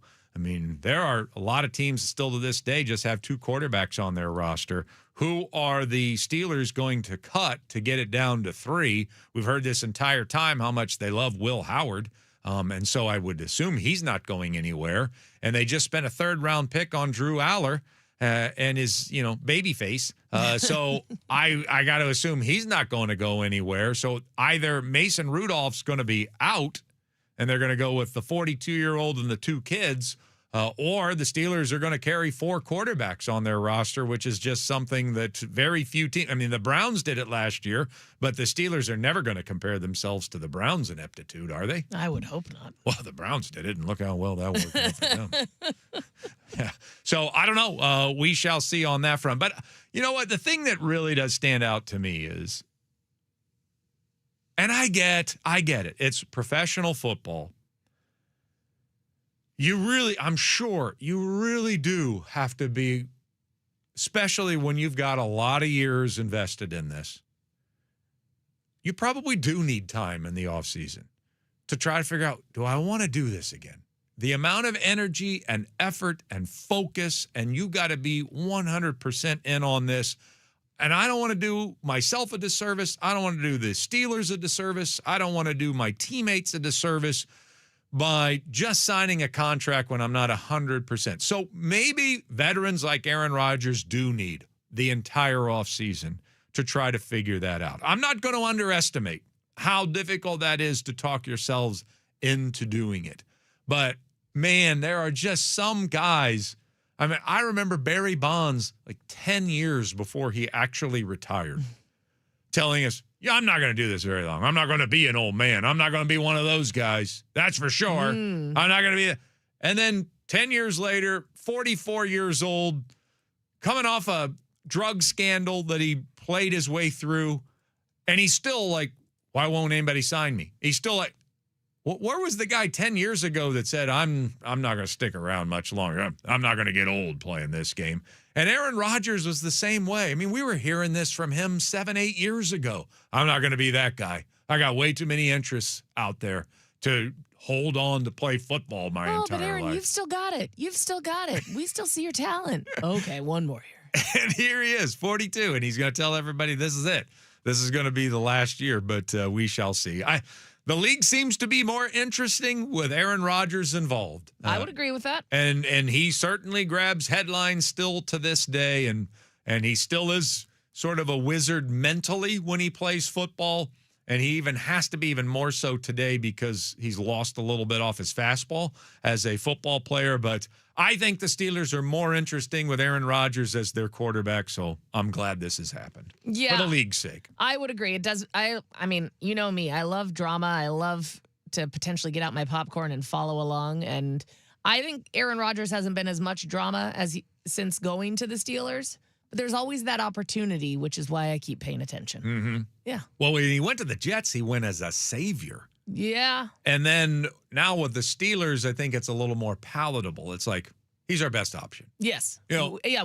They know what they're signing up for, and they know they're like, we're not thinking we're going to the Super Bowl with Aaron Rodgers, but we want to win some games. All right, coming up next on this radio program, now that we've delved into OPQ, other people's quarterbacks, it's now time to chat with one of our own. Spencer Hawes will be joining us. He's been joining us every week, once per week throughout the NBA playoffs, and it seems like the right time to put him in the game on a Monday since we are starting the conference finals tonight. Sports Radio 93.3 KJR FM.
Monday, maybe not so fabulous baseball experience for all of us over the weekend, but we'll talk more about that a little bit later on in the show. It's Chuck Powell. It's Ashley Ryan with you here on this Monday morning. Great to have you with us. Did you spend any time at the Tulalip Resort Casino? Good. I'm glad you made it out there. Glad to hear that. Good for you. If you didn't, shame. Yeah, you're terrible. Yeah. Well, dial up the heat, swing into the action. Baseball all season long at Tulalip Resort Casino, DraftKings Sportsbook. Also watch the NBA Western and Eastern Conference Finals out there. One of the largest sports books in the state. It's such a great place to watch games. It's fantastic. Giant wall of video so you can watch all the big games at the same time. Tulalip Resort Casino, where all you want is everything. Details online at everythingtulalip.com. Hell, just call up Spencer. He'll probably pick you up. Two of you can head on over to Tulalip Resort Casino. Sure, that's a dream come true for Spencer. Yeah, Pick up strangers that go to the casino. Sitting there waiting for strangers to call him for a ride to Tulalip. That's Spencer's life these days. How are you, man? I'm doing well. Getting ready for a big start to the conference finals tonight. It's going to be fun. Pretty good matchups here. Yeah, I can't wait to break them down. I do want to mention, though, we did our green jacket draft. And I want to update you. You are in second place right now. You're 138 points behind me. But with Donovan Mitchell advancing yesterday, you still have all four of your players left. So I'm scared. Yeah, and one of my guys hasn't played. I know. So and Wemby even missed a couple of games. Yeah. Well, yeah, I think I'm sitting pretty well. Okay. Mr. Williams can get back out there, but let it play out. Yeah, it helps to have all four guys left on your team. So anyway, I wanted to update you on all of that. All right, well, let's get into it. So tonight it starts with the Western Conference Finals, and I think that's the real headline here. I think we've been anticipating this matchup for quite some time. All of Seattle, obviously Spurs fans. What's the road to victory for the San Antonio Spurs over the Oklahoma City Thunder? Well, I think it's obviously there's important details on both ends. I think offensively, they got to continue making shots, which allows two things. It allows Wemby to have the space to be able to operate, and then it allows those guards who have been so efficient getting downhill and putting pressure at the rim to be able to continue to do that. I mean, Oklahoma, OKC, their defense is well documented, both strategically and with the personnel they have, and they don't let teams beat them off the dribble. So I think that's going to be something interesting to see tonight. And then on the other end, what do you do with Shea? How do you cut off the head of the snake if you are the Spurs? And this AJ Mitchell guy, who's seemingly come out of nowhere, could be the MVP of the playoffs so far. And so coming up with a way to keep him out of the paint, and then all the shooters that Oklahoma City sprinkles out there to keep you honest. Man, they're just so deep. I mean, they're going to get to the offseason. They have 2 first-round picks, Spencer, and they don't even have 2 spots on their roster available to them because they have so much depth. I mean, as much as they are hated here in Seattle, just from a pure basketball standpoint, I mean, it is something that's going to be studied for years to come, how well that they've been built, both their starting 5, their depth, their youth, their financial situation, their draft pick portfolio that they still have moving forward. It's really been an interesting study on how to build a modern-day roster in the NBA. It is, and you got to give a ton of credit to Sam Presti and his staff and the front office that he's put together. I think everyone talks about with the Sonics leaving, we don't need to harp on it too much, but, what we missed with KD and Russ and Harden potentially, and you never really hear that, well, you would have got them, one of those guys for, 8, 10, maybe 12 years if you're lucky, but the loss of Sam Presti for a generation and where that franchise is positioned now compared to when they were in Seattle is, that one stings, and that will continue to sting, but they got lottery picks that they can't even find minutes for in the playoffs right now. And I think the way they play, the unselfishness they play with on the offensive end. I get a little sick of the 10-man interviews afterwards, but clearly they're connected, and all those things impact winning in the position that they're in. Is San Antonio built even better for the future, considering the one piece that they have that even now Oklahoma City doesn't have an answer for, it seems?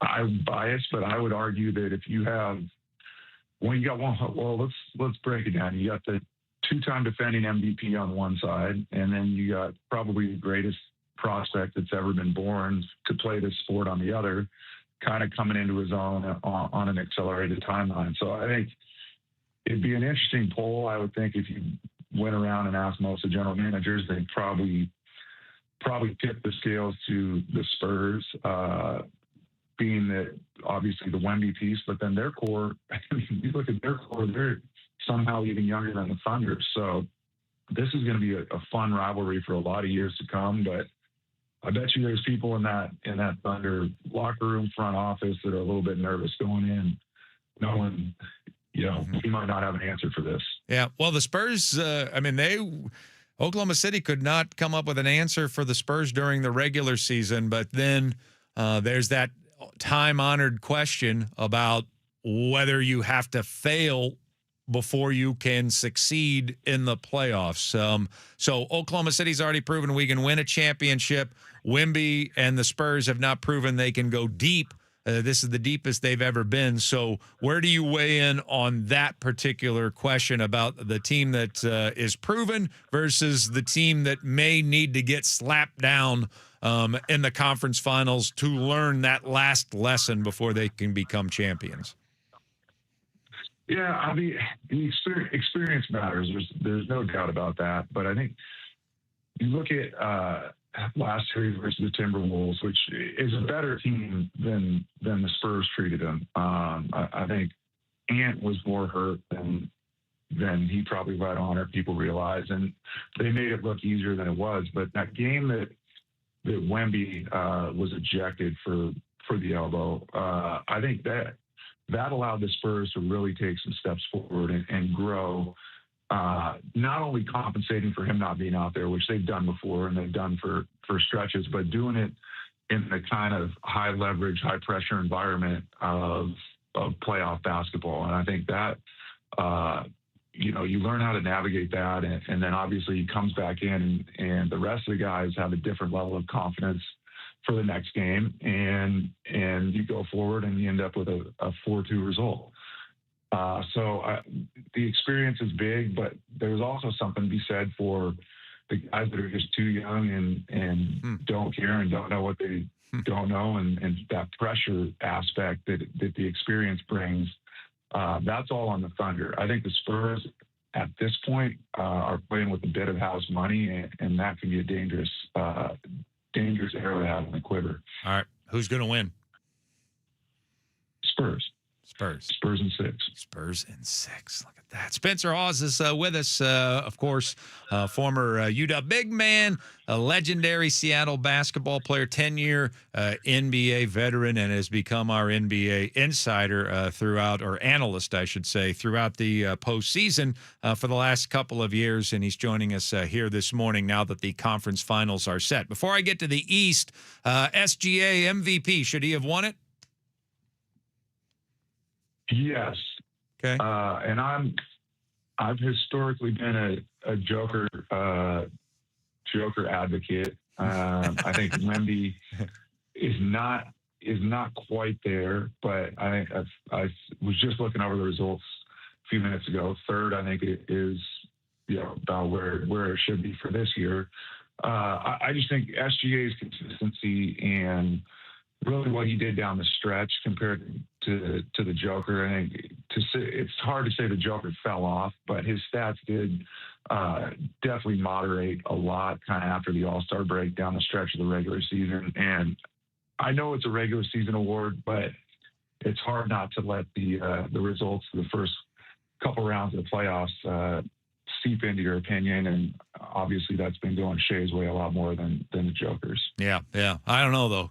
A center that leads the league in rebounds and assists. I don't think I've ever dreamed that I would see that. Yeah, last year he averages a triple-double and doesn't win. Yeah. What do we? And it's like the MJ LeBron. Is it the best player? Is it the best season? It's like we got to decide we got to define the award in order to really bring clarity to it, I think. Yeah. Spencer Hawes with us. All right, let's talk about the East. Let's talk about last night first. The Cleveland Cavaliers get it done. I mean, what on earth went wrong for the Detroit Pistons that they got blown out at home in a Game 7? Well, credit to the Cavaliers. They completely flipped the script on that series, and all of a sudden they were the hit first team. They were the more physical team. It was the first game in the series that it looked like they realized, hey, we have two really talented 7-footers. Let's try and get them going early and take advantage of that mismatch. And then momentum. Guys are making shots.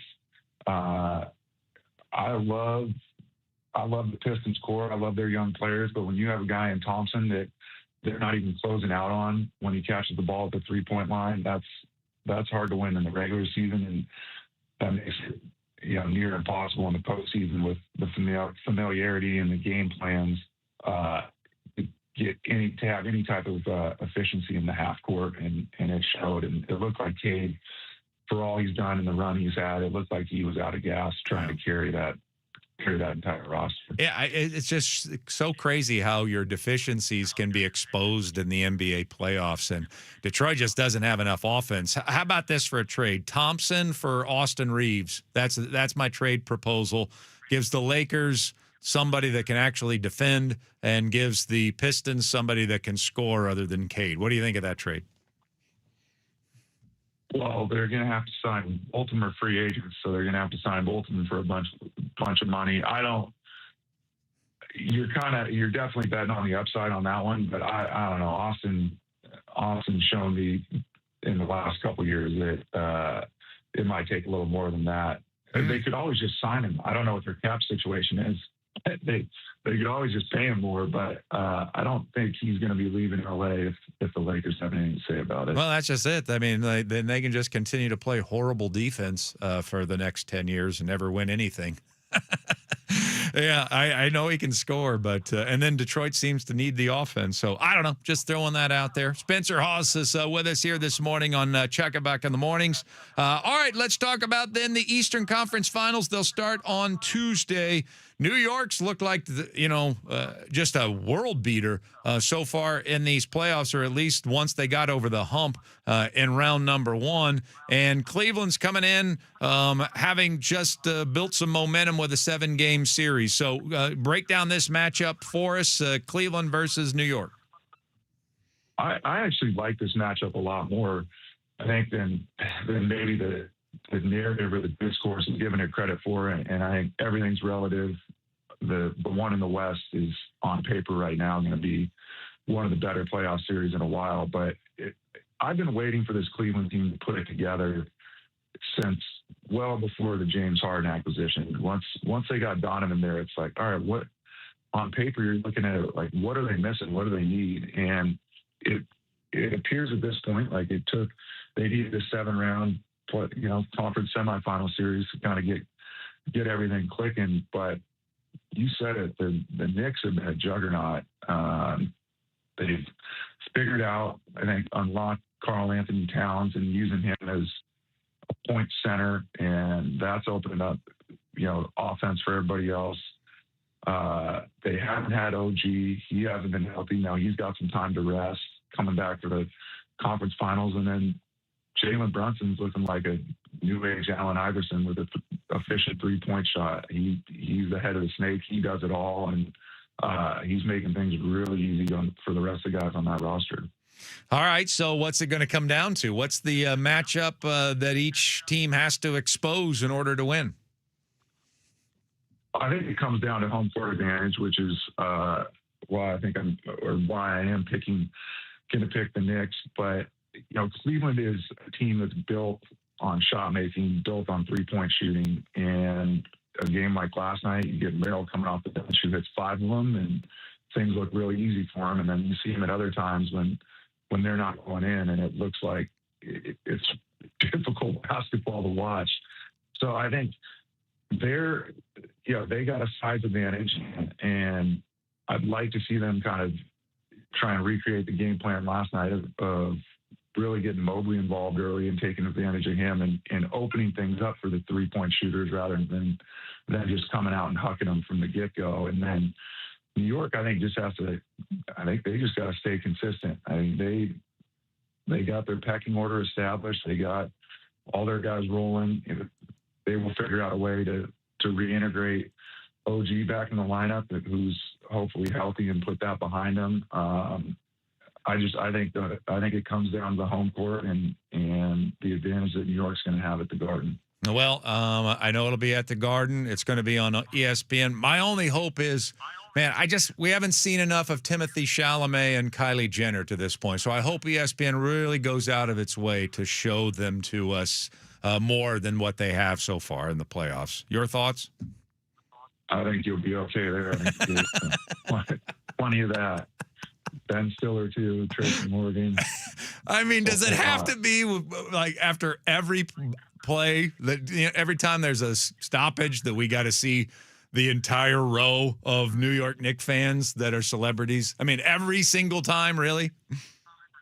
What would be a lot more interesting is just mic up your fans that are sitting in row like 20 and behind, and it might have to be a prime deal. I don't know if network could get away with it, but that'd be a lot more entertaining.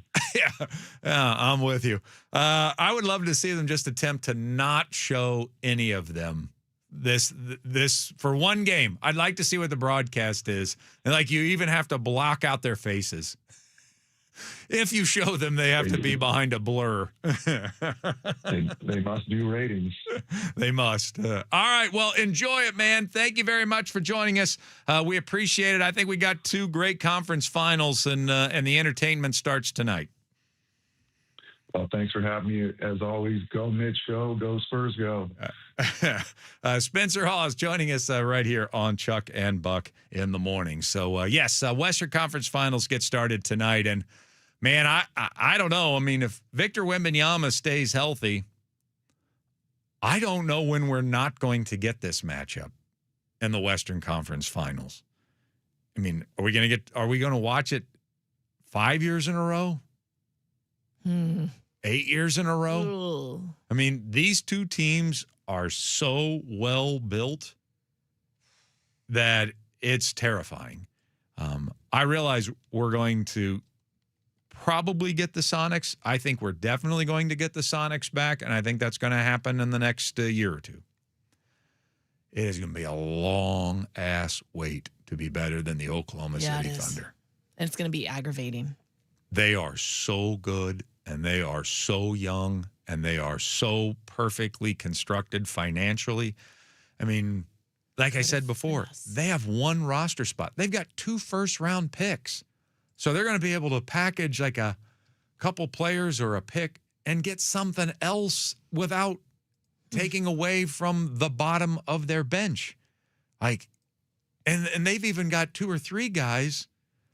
I mean, we are going to, in the expansion draft, probably the first pick in the draft is going to be a player from the Thunder, because that's how deep they are. Mm-hmm. I mean, they're going to have like, if they're able to protect 6, maybe 7 guys, even up to 8. I mean, the Thunder is probably the first pick in the expansion draft. And then they'll allow them to protect some more. Otherwise, a Thunder player might be the first 3 picks in the expansion draft. I could see that. Yeah. And so we definitely got to pluck one of those guys away to start the process. But it's just, they're just so well set up. I mean, Jalen Williams hasn't even played but a couple games, and even that at like 75%, and they've gone 8-0, and they're not showing any sign of slowing down. I hope the Spurs get them. I think the Spurs are wildly entertaining to watch, led by Wemby. I hope they get them. I hope they get them more often in the next decade, then the Thunder get them. But I think it's these two teams in the Western Conference Finals, barring injuries. I don't know. For 7 of the next 8 years, I think that's what we're staring at. Well, and I will hope that if the Thunder do end up winning and heading to the NBA Finals, that at least this goes to Game 7 and they're maybe a little tired. They don't need another short series and lots of rest. Yeah. And then I'll just be an Eastern Conference fan. Yeah. Well, the Knicks are playing championship. I mean, the way the Knicks are playing right now, I think they could beat anybody right now. But I can't imagine they can stay as hot as they are. Right. I mean, they're playing better than we've ever seen them play. So I do think the winner of this series does win the NBA championship.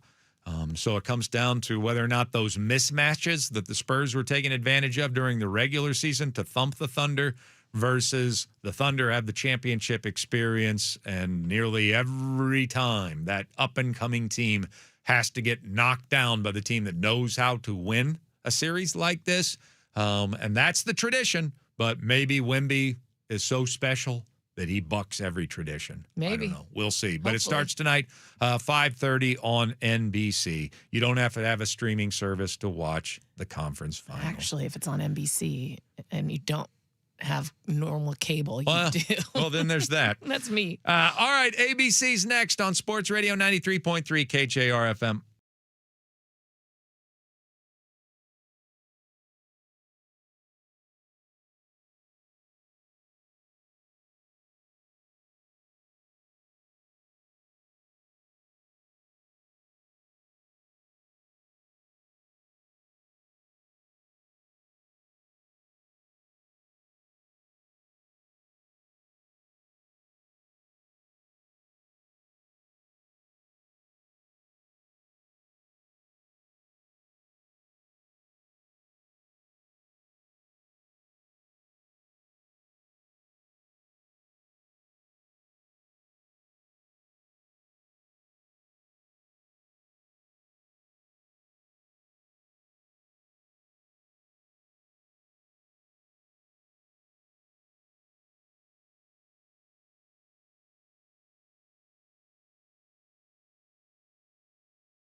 ABCs of the M's brought to you by the Sunset Auto family in Sumner and Auburn. You just get more at Sunset, and people do like that. So I've been told.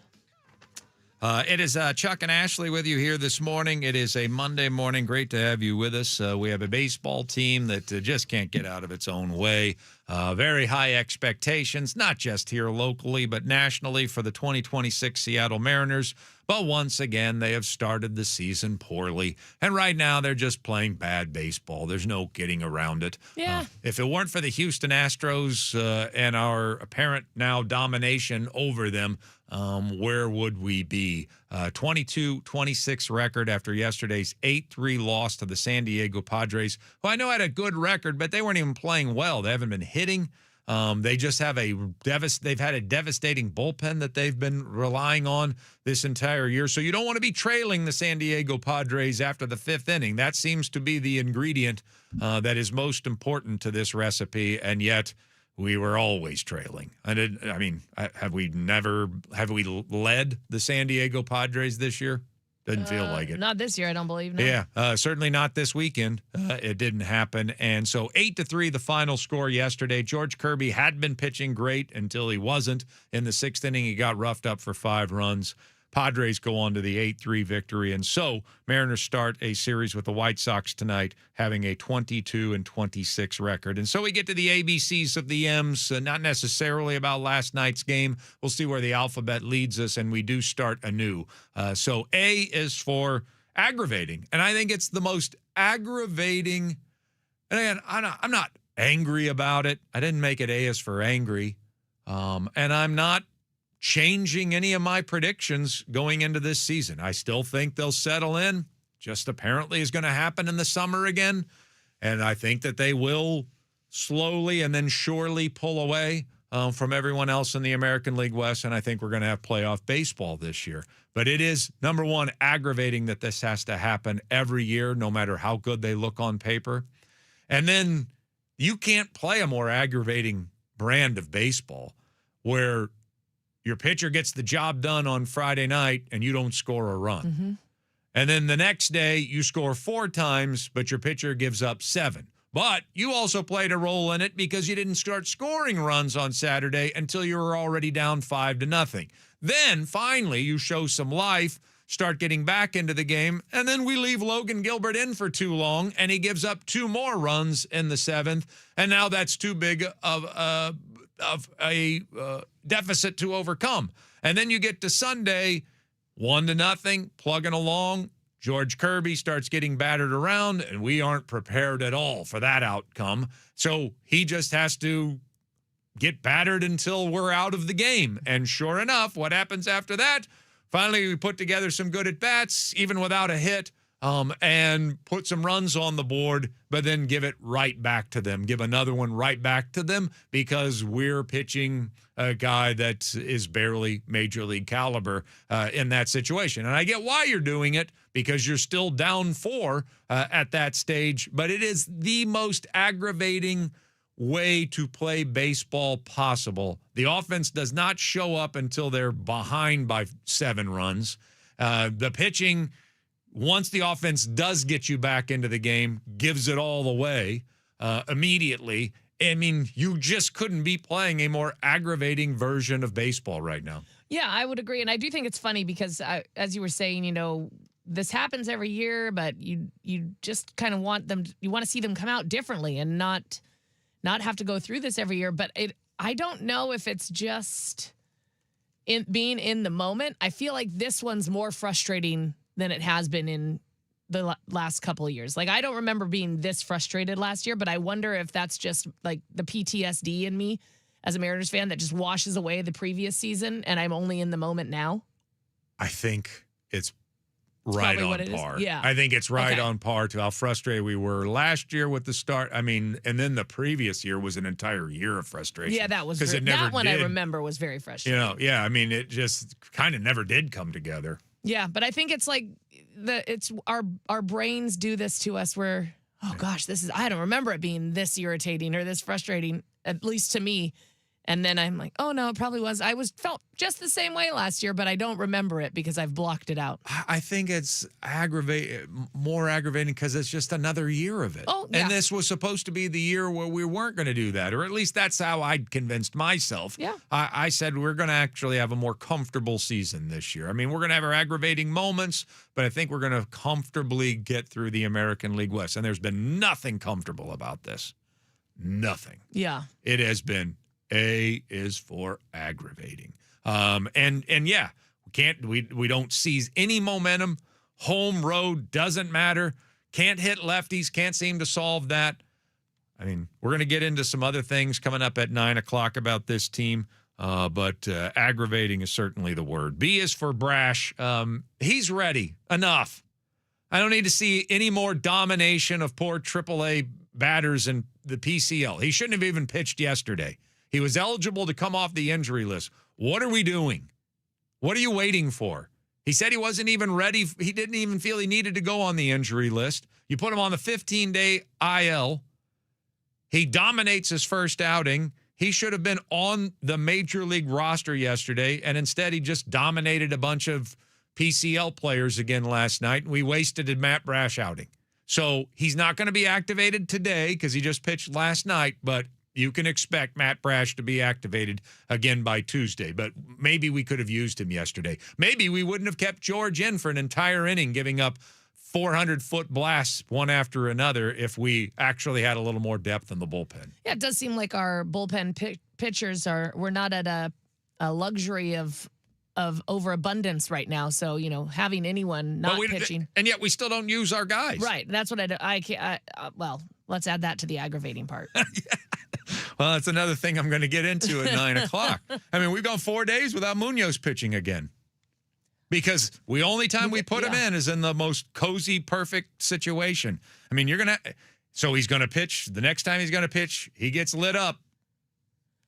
You blame yourselves. Mm-hmm. Blame yourselves. C is for Colt. Colt Emerson certainly was the story yesterday, and of all the players, he probably had the best at bats yesterday. He had a walk. He got in the hole and still ended up making strong contact to right field. Still without his first hit. Maybe he's saving that for the family tonight that'll get into town to watch him play Major League Baseball for the first time in person. But certainly it's exciting to have Colt Emerson. And we'll, again, bring up our original topic today at 9 o'clock about how I didn't envision this being his way to debut, which we'll talk about again at 9. But I'll say this. I mean, it feels to me like he is here to stay. I think it's kind of silly if you've waited all this time and you've said all these things and then you do activate him and he's just here for as long as Brendan Donovan is on the injury list. They signed him to a 9-year contract for a reason. He was given the opportunity to win a job out of spring training for a reason. They believe he's special, and not just as a baseball player, but between the ears special.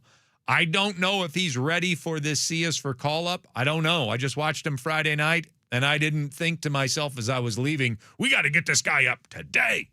I did not feel that way leaving the ballpark on Friday night. Kind of felt like he could use a little more seasoning, but with the Donovan injury, he's activated. And Ashley, I just don't know if I'm going to play yo-yo with him. They better not. Up and down from triple. I don't think I'm sending him back. I mean, there's a scenario where I would if he's just in over his head. But I think Colt Emerson's here to stay. That's at least got to be the mindset of the organization. I would hope so and we've talked about this from the very beginning before the season started, that we would hope he would, or once he signed that contract, we would hope they would take their time with him and make sure that he was, excelling down there before they brought him up, because the last thing we wanted was him to come up and then not do well and then go back and forth and back and forth. That is not your plan with him at all. Right. And so I hope, as much as it happened at a time where it was earlier than we thought it was going to happen and not ideal, I would hope that their mindset is the same and that he is here to stay. Yeah. I mean, yes, there's a scenario that unfolds where you're like, okay, he clearly needs some more seasoning. It's not the end of the world. We send him back down to Tacoma and we get him right again and then call him back up under more ideal circumstances. But I would think the organization's mindset is he's been activated and he's never going to be sent back down to the minors again. That would be my mindset if I was Jerry and Justin and Dan. Absolutely. And then finally, we'll slip in D because I got to talk about this today. I'm going to go ahead and make it D is for detention because I originally had D is for done. But I'm going to go ahead and say detention. But I do know this. Leo Rivas is not allowed to challenge another pitch for an undetermined amount of time going forward. You are in trouble, young man. You are being sent to your room without, challenges. Okay? Yeah, we said this weeks ago too, and he's still able to challenge. You have had a bad year. You've not been good defensively. You've not been good on the base paths. And you can't hit at all. At least don't take a challenge away from another hitter that actually has a chance at the plate, especially when you're wrong all the time. He's gotten one right, I think, in all of his challenges. But his challenges come at the worst possible time. He was up 1-0 in the count, and he challenged last night, and it wasn't even close. I mean, the whole ball was in the strike zone, and he's challenging not even our 9-hole hitter. He came off the bench to replace JP on a night where we were supposed to not have to deal with Leo Rivas crap at bats. And yet he comes off the bench, gets in there, uses our last challenge at the worst possible time, and then isn't even right about it. I don't give him another one. I know that this is sort of an evolution trying to figure out how to use it, but there was talk at the beginning of the year that everybody was going to get the right to use challenges, but they might have to be revoked. Leo Rivas's right to challenge has to be revoked. Unless it's a situation like ninth inning, you whisper, if you need a challenge, you can use a challenge here. But he doesn't get to use a challenge at any other time. And you better be damn sure when you challenge. He's terrible at it. The worst. Again, a month ago we were saying he shouldn't be allowed to challenge anymore, and here we are, and he's still challenging. Last night's took the cake. I was screaming at the television. The poor dogs were scared. All right, coming up next, it's time to get out the fishing poles as we're getting ready for the conference finals and a Game 7, all at the exact same time. Oh, it's too much to take. Sports Radio 93.3 KJR FM.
Get you going.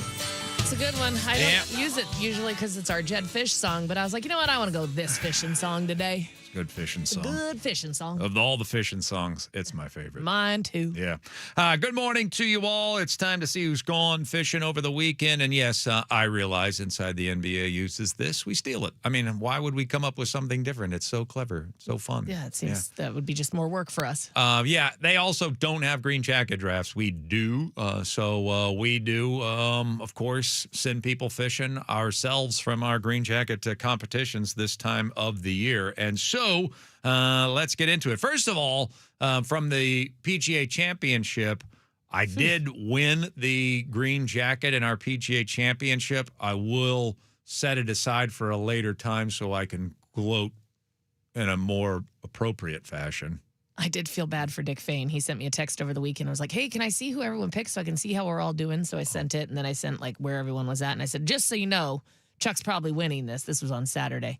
I said, because he goes, well, but what if I have the winner? I said, well, you have two people that missed the cut, as do I, as does Kid. Yeah. Chuck's the only one who had everyone make the cut. And barring some, like, you would have to have the winner who wins by 15 strokes, basically, to win. Right, yeah. I won because of that. Yeah. I won because all four guys made cuts, That and works. all three of you had two guys that didn't make the cut. And as a matter of fact, your top two golfers, I was last. If you just took the scores of the top two golfers, I was fourth out of the four of us, but I had everybody. So I think you do get this is why we do it. You do get a little credit for You picked getting all four. Getting all four to make the cut. That's a big deal. Yeah. So yes, we'll celebrate that. I will celebrate that in your faces. We will not celebrate that, but you will. At a later date when it's appropriate, we can play the music and all of that. I will begrudgingly play the music. The Detroit Pistons, though, have gone fishing. They are out as a 1 seed, and I do believe that they are a perfect example of one of those teams that had a breakthrough regular season. Looks like they got a really bright future, but they needed to fail in the playoffs, number one, to learn some valuable lessons to use in the future, and also to see where their weaknesses were, because I think they got exposed by the Cleveland Cavaliers, certainly in game number 7. I mean, they have one scorer. They have one guy that they can count on to score, and they still were a 1 seed heading into the playoffs. So that's something they're going to have to get fixed in the offseason. It knocks Cade Cunningham. He has gone fishing. Cade. He was the leading scorer in the playoffs so far to this point, and certainly was my leading scorer off of my team. And so he is gone. Also, Jalen Duren is gone. He sucked for me anyway. Off of Ashley's team, so he finishes with 143 points. So as we get ready for the conference finals, I do have 948 points to Spencer's 810. It's a pretty good lead, 138 points. I do have Stefan Castle and SGA still remaining. Not a bad couple of guys to still have. But he has all 4 of his basketball players That's going to left. be the tough part right there. Yeah, Wemby, Donovan Mitchell, De'Aaron Fox, and Jalen Williams. I'm actually surprised I'm only up 138 because Wemby's been out a couple of games and Williams hasn't played at all. And so I was hoping that my lead would be bigger, but it's not. It's not big enough. Well, I you never fear know. it's not big enough. You've still got 2 people, and SGA isn't going to put up puny numbers. No, I think he'll put up. He hasn't even put up great numbers yet, but I think he's going to. That said, I'm gonna have to win. I can't. It's not. I can't have the Spurs versus the Cavaliers, or I'm done. Well, and here's the thing too. You got to think about Oklahoma City. They've won. How many games have they? How many did they play? Did they win 4 in a row? 4? Yeah, that's what I was gonna say. So you haven't even had to go like extra games in a series, and you got the lead. So I think you're in a good place. I think it's going to be close, but that's what we want. Excitement. Yeah, you're right. It's not going to be close in the Stanley Cup playoffs. We don't want excitement there. We will have one team get eliminated from the playoffs tonight because it's a Game 7. And I know I had an opportunity. I was given tickets to go on top of a mountain and eat and drink whatever I wanted that could be summoned from the world. Oh, wow. By a god who would hand feed me. Whatever it is that I wanted, I could I could just have basically a celestial experience atop Mount Rainier. I was offered tickets to that. And you passed up on this? I did, because tonight's Game 7 of a Stanley Cup playoff series, and I've been told there's nothing like it. Well, so you've been told correctly, but yeah. So it wouldn't have compared. Right. Or the Mount Rainier thing wouldn't have compared to Game 7. Somebody had also invited me over to just give me $1 billion in cash. And I'm like, well, I'd love to do that, but that's right during Game 7. Yeah, can't do it. And I've heard there's nothing like it. Nothing can compare to it. So I'll only get this chance this time this week. So, anyway, I'll watch that tonight. Buffalo versus Montreal. Ashley has 16 goals in our Green Jacket to draft for the NHL playoffs. She's 6 up on Kidd, who's done. 6 up on Everett, who only has Martin Nishas. And you're 8 up on me. Now, I have 2 guys remaining, but they won each from the same 2 teams you have remaining. Okay. So, I think we're cooked. I think that one's over. Well, I just want to see how big of a lead I can get, though. When Tage Thompson scored the empty netter the other day, I was like, thank you, we needed that. Garbage goal for Buffalo. I'll take it. I'm not satisfied. I want to win by 3 times the number of goals the rest of the year. Correct. Yeah. I do. I would like to score more goals than the 3 of you a-holes combined. It's been a long time since I've won a Green Jacket, so I'd like to make it count. Well, you're going to win that one. It's pretty much over with. All right, coming up next, our top story of the day, the activation of Colt Emerson, and it comes in a series in which more people were questioning our manager than they have in a number of years. So we'll discuss both of those topics next on Sports Radio 93.3 KJR FM.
9 o'clock hour here on this Monday. Great to have you with us. And when I say us, I mean Ashley Ryan and Chuck Powell with you here on this Monday morning, both on Sports Radio 93.3 KJR FM. And we are also, of course, YouTubing these days, so you can always watch us talk about stuff. So much more entertaining than just hearing us. I suppose. Yeah. And we both look particularly handsome today. I tried to look extra handsome for everybody. Yes. So we welcome you into the show, whether you're listening or eyeballing us.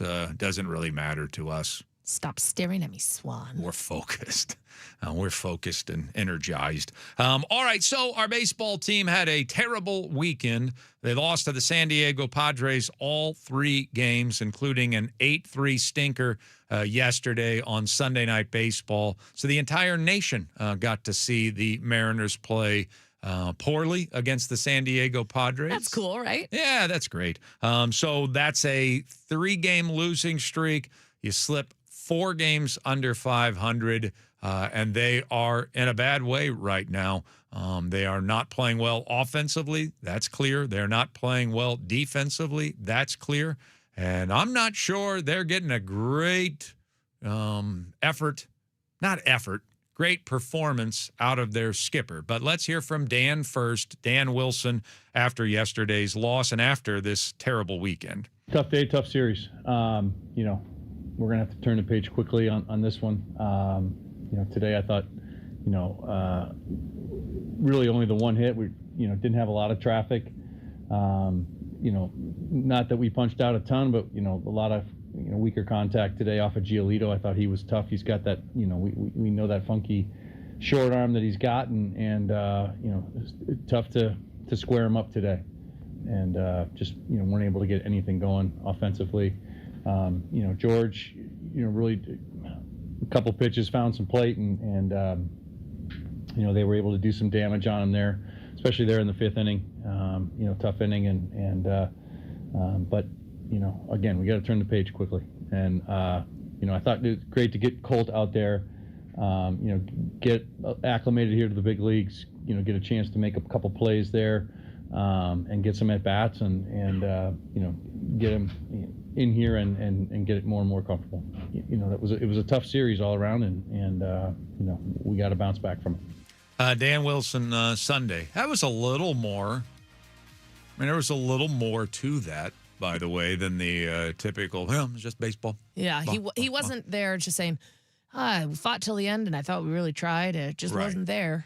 I mean, at least he's calling it. Yeah, we didn't have a lot of opportunities. We didn't play well. Didn't play very well. That's the closest I think I've heard him just come out and say we didn't play well. But it also kind of sounded like he was fighting for other ways to avoid saying we didn't play well.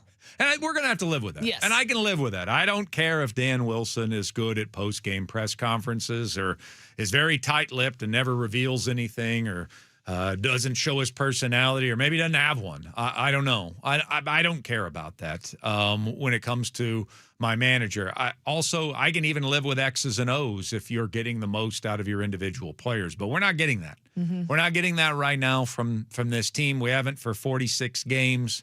And I kind of get the sense that Dan's getting a little overwhelmed by it. We have a bad offense right now that apparently doesn't show up until we're trailing by several runs. We have a worse defense right now, and I think we got a manager that seems to be overwhelmed at this moment. His decisions don't seem to be getting better to me. And let's break down a couple of those because I owe explanations for that. We at least have to give you my point of view anyway. I'm not saying I'm right, but my point of view on it. And that, let's start with the platoon situation. I don't know why this is such a mystery.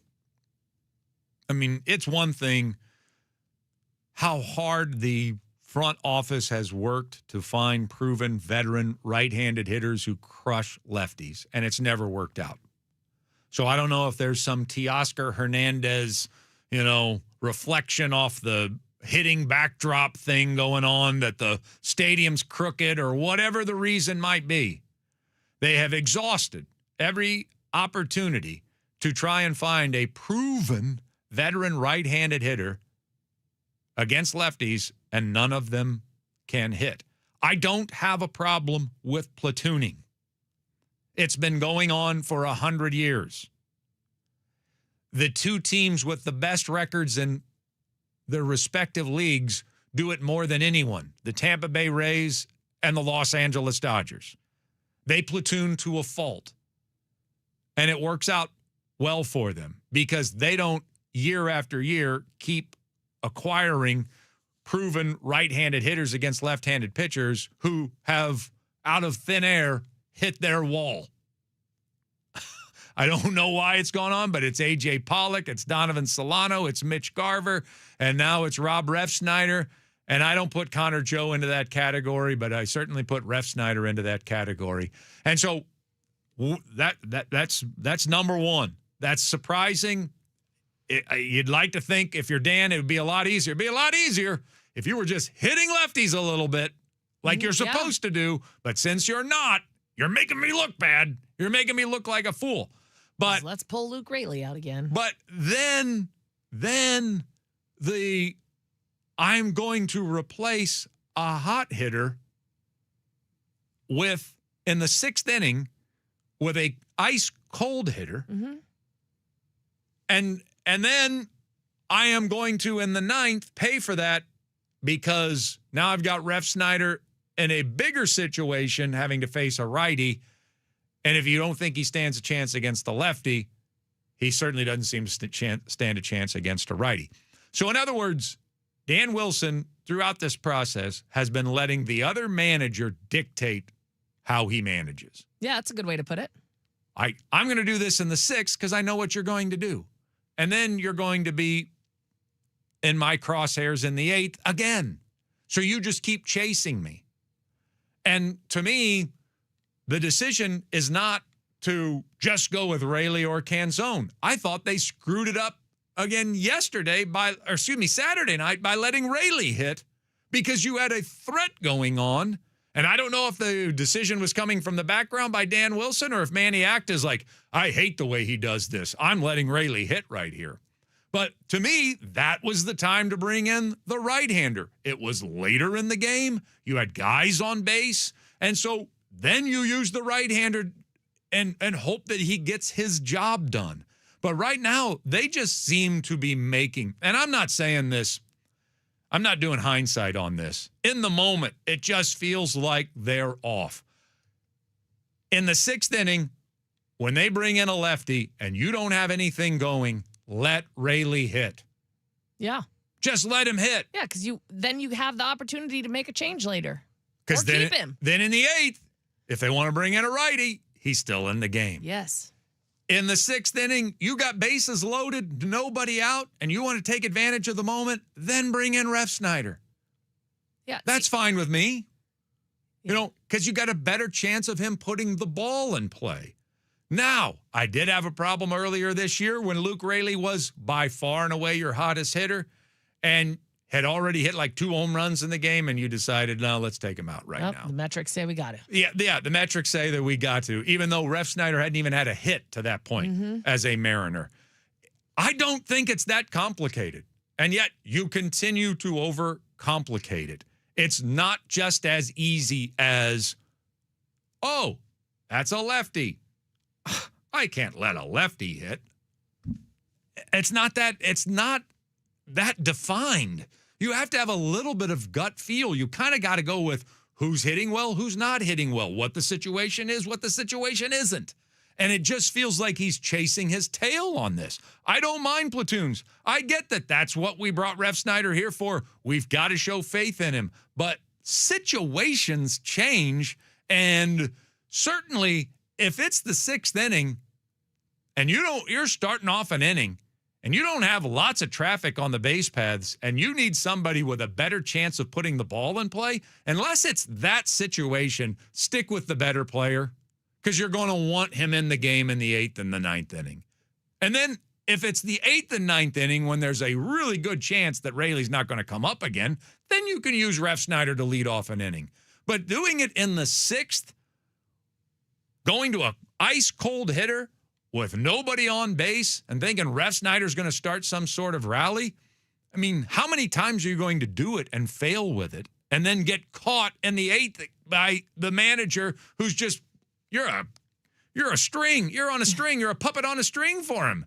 He's dictating your moves from the 6th inning on. And every manager's been doing it to us all season long. It's, the saying, he's playing checkers while everyone else is playing chess. I feel like in this case, everyone's playing checkers, but Dan is like, no, everyone's playing checkers, but I think we've got this. If we start trying to play chess, even though we don't know how to play chess. So we're trying to overcomplicate things. And then in the end, we end up overreacting to things that then come back to bite us in the ass. Yeah, that's actually good. Yeah. Yeah, it's okay. They're just playing. You're right. They're not doing anything complicated. Yeah.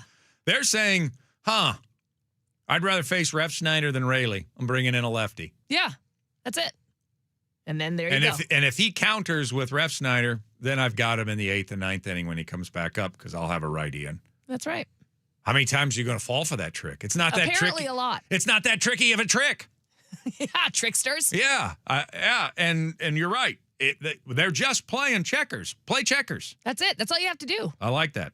The other thing is the pen. Whew.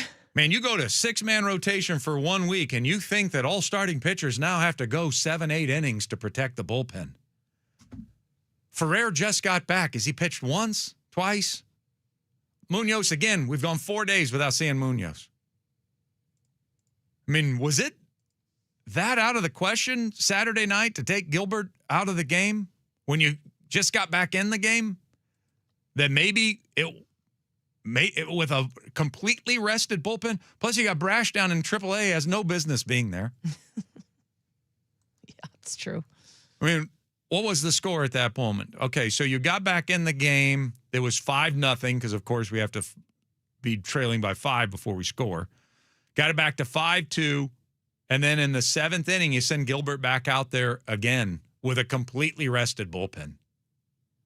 Like, you don't have to wait for a tie or a lead every single night to pitch your best guys.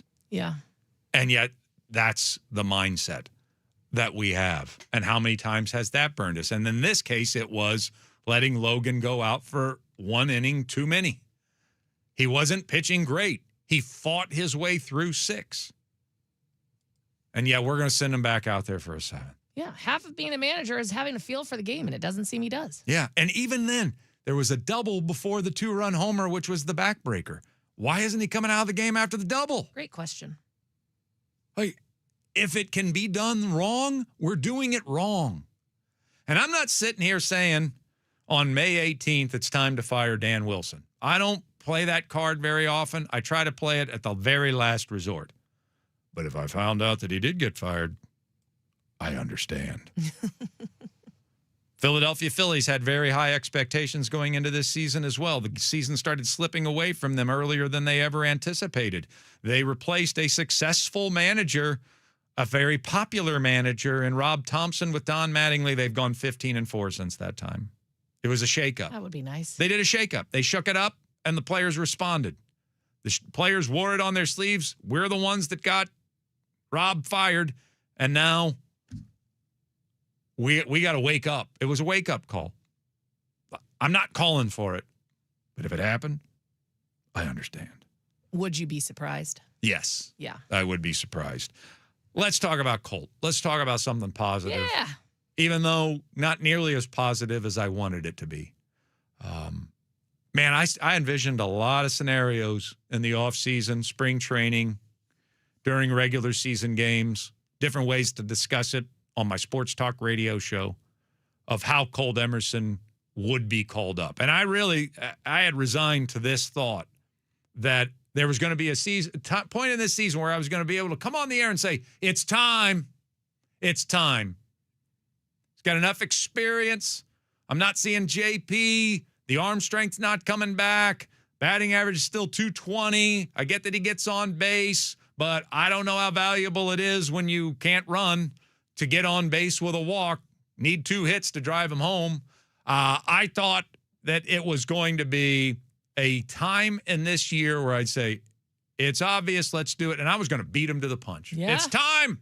to Come on, let's activate go. Colt Emerson, and then Colt could call his mom and dad and share the news and cry with them, and mom and dad would book the next flight to Seattle and be here in the stadium to watch a really good baseball team, maybe even a great baseball team that decided midway through the year, you know what? Things are really going well, but we could be even better. Colt Emerson is better than J.P. Crawford, and we know it, and there's no reason to beat around the bush anymore. Let's activate him, and let's just become that much better. That we've got another weapon that we're adding without even making a trade. That's how I envisioned this happening. A luxury item, if you will. That Colt Emerson was going to be a luxury item for the 2026 Seattle Mariners. And now all of a sudden, it feels like he's here to save the day. It almost like too much pressure. Yeah, it's like it's out of necessity. I'm not sure if they're putting him in the role of savior. There are over 100 games to go. There's a lot of baseball, and I still think we're going to pull away no matter what Colt Emerson contributes to this 2026 team. But he suddenly gets called up where I was envisioning it was going to be a luxury situation, and instead it feels like a necessity. Brendan Donovan, it's very clear, is not healthy. We need to put him back on the injury list, and this time we're not going to suffer watching Leo Rivas play third base for the next 10 days. So let's do it. Let's activate the kid. We were thinking about doing it in spring training anyway. Let's activate the kid. So Colt Emerson comes up to third. You don't have to, you don't have to demote your veteran leader and shortstop J.P. Crawford. And Colt Emerson steps in for Brendan Donovan in this situation, and that's how he's going to start his major league career. Out of necessity. And not even with the time, not even the courtesy of the night before so that he could get his family and friends there to see his great moment. He had to race from Tacoma to Seattle just to kind of get here. I'm not going to say on time, but he was racing here to start his preparation. And so it just, as exciting as it was, and it was the best part about last night, and I think he handled himself well in his 3 at-bats, it still, even that ends up being, because this organization can't get off to a good start ever, even that has to be far less than what it could have been. Even the excitement of activating your number 1 prospect, your 6th-ranked prospect in all of baseball. A lot of Mariner fans could not wait for this moment, and it has to be this sped-up, race him to the ballpark, get him in the lineup because we can't stand to watch Leo Rivas play third base for one more day. And that's how Colt Emerson makes his debut, as opposed to that wonderful scenario that I mapped out previously that I had in my head for him, how he would debut as a luxury item, not as a necessity. And that would have been an absolute dream scenario. I feel like probably as a Mariners fan, I wouldn't have expected it to be perfectly dreamy, but at least in a better scenario than what he came up in yesterday. I mean, Ryan Rowland-Smith pointed out on the broadcast, it was 1 o'clock when Colt Emerson was being told he was going to Seattle. For a 4:30 game. For a 4:30 game. 4:20 game. Yeah. Yeah. And so, I mean, wow. Even the video in the office, he didn't, I love those videos. I watch them and I cry with the players who are so excited, and you always get the buildup. Like the manager wants to sit down and talk to him for a couple minutes, and you get the buildup. He said, "Where should I sit?" "Oh, you don't need to sit. You got to go." Wow. And it was like, just everything felt rushed with the whole thing. And that's, I think if you'd called him up the day before, then his family has a chance to get there. Then more Mariners fans are buying tickets because they don't want to miss Colt Emerson's debut as a Mariner. So it just, or even earlier in the morning, something, then I don't know. It all seemed rushed. And that's sad. I get why they did it. Mm-hmm. And they will never say it, but it's because they couldn't stand watching Leo Rivas fail at baseball again. And I hate being rough on the kid, but man, has he been a major disappointment this year. Last year, goodness, he was a bright spot at a lot of times, but he has not been a bright spot very much this year. Oh, he's been terrible. So I get why they did it. Donovan can't go. Emerson's our best option. Let's just do it. Mm-hmm. Let's just go for it. But it certainly is not the way they envisioned wanting to do it. the way I envisioned wanting to do it, the way Colt envisioned it happening, Colt's family envisioned it happening. And so it was, even that got screwed up. I mean, I don't know what it is about Mariner baseball before June, but it feels like everything just gets screwed up. And even that, even something like that, which I envisioned as being, man, how exciting is this going to be? This team's going, and then they might be able to add. And it might not be at shortstop. JP takes over and plays better. Fine. Maybe it's at third base, and Donovan becomes a DH at that point. But all the scenarios I envisioned, I wasn't expecting to get a text on on yesterday afternoon saying Colt was being called up and making his debut. Yeah. And it was just kind of half-assed, the entire process. Yeah. Because it had to be sped up. It had to be all sped up. And it's just, again, as you said, understandable why they're doing it. But I would have assumed they would have known that Brendan Donovan's injury was worse on Saturday. So I would have assumed they could have at least put it out late Saturday. Yeah. I don't know. I'll say this. I was in Tacoma Friday, and I did not leave the park thinking, boy, Colt Emerson's ready. I was not going to come on the airway and say it's time. Yeah. That was not going to be part of the script today on the Chuck and Buck radio program. I feel he needed more seasoning, and even that now is going to get rushed because I can't imagine he's just here for a short period of time just to fill the gap for Donovan to get healthy. He better not be. I would imagine he's here to stay. They signed him to a 9-year Major League Baseball contract, paying him good money without having played a single Major League Baseball game. Haven't seen a Major League pitch. So now that he's up, I would assume he's up to stay. Now, whether that's as third baseman or shortstop or what role he plays the rest of the year, I don't know. But barring catastrophe, like he just can't handle Major League pitching just yet, I would think he's here on the roster for the rest of the year. I would We'll hope see. so. I would hope so. All I right. don't want him going back and forth. Coming up next, the PGA Championship occurred over the weekend. That you know. And if you listen to our show, you know that Ashley had a special personal interest in this year's PGA Championship. One of her very good friends played in the tournament on Thursday and Friday. He is from Seattle. He works at P&W Golf Academy, and hopefully this is first of many majors for him going forward. But once the dust settled in Derek Berg's life and he was back on Washington soil, Ashley tracked him down to interview him for our show today, and we're going to play that next on KJR.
to Chuck and Buck on your home for the Huskies, Kraken, and the 12th man. Brought to you by Tulalip Resort Casino. When all you want is everything. Everything Tulalip.com on Sports Radio 93.3 KJR FM.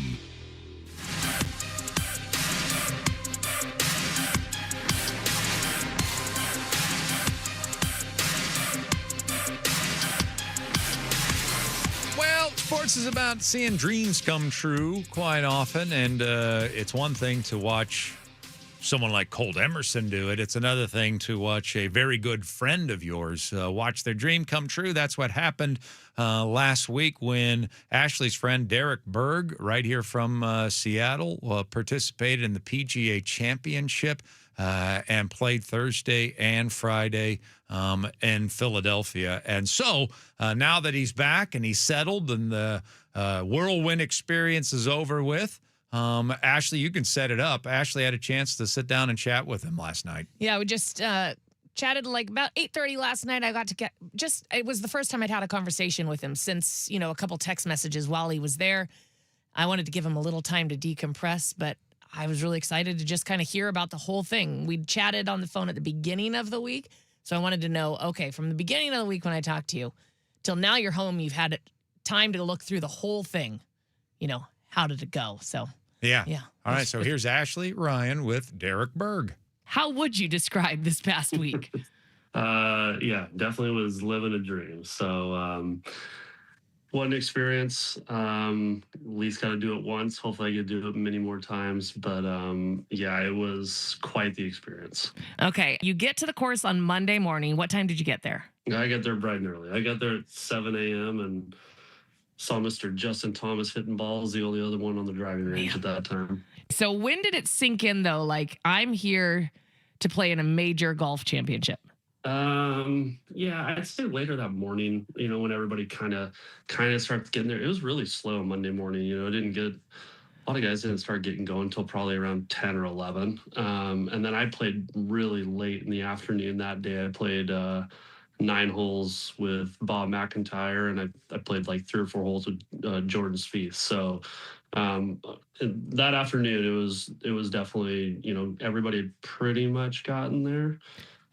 So yeah, the range was full, putting greens was full, guys were starting to play, 9 or 18 holes. So yeah, that's when you kind of start, seeing everybody and seeing everything and getting going. Okay, so I will say for a lot of our listeners, they know Bob McIntyre as Robert McIntyre.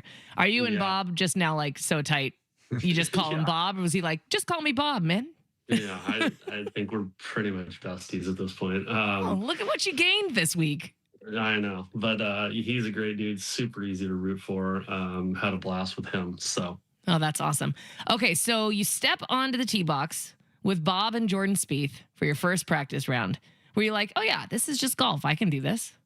I definitely can do this, but no, this wasn't just golf. No, at that point too, there had been the crowd started getting a little bit bigger too and everything. But no, the practice rounds are weird. I mean, it's a couple of the guys I already knew had already played earlier in the morning. So it was just kind of, like I said, I kind of dilly-dallied most of the morning in practice and stuff. And then was like, I probably should go play 9 holes. And then there's no tee time. So you just stroll down there. And yeah, it's kind of awkward sometimes because you don't know if the guys have got groups or, they're waiting for others, so you're kind of just like, can I play with you? And yeah, it's just kind of how it goes. So fortunately a little bit, I know Michael Greller a little bit. So I saw Bob just standing there, and then I saw Jordan come down. And then when I saw Michael, I was like, can I join you guys? He's like, I don't know. Jordan's going to ask Bob, and so we might have to ask Bob. And then 10 seconds later, all our balls are in the air. We're walking downtown. So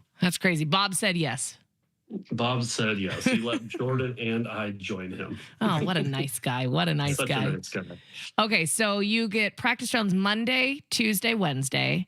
And you mentioned Tuesday, I think it was, you played with Nick Taylor, right? Former UW and former Canadian. You were on the Canadian tour together. Is that right?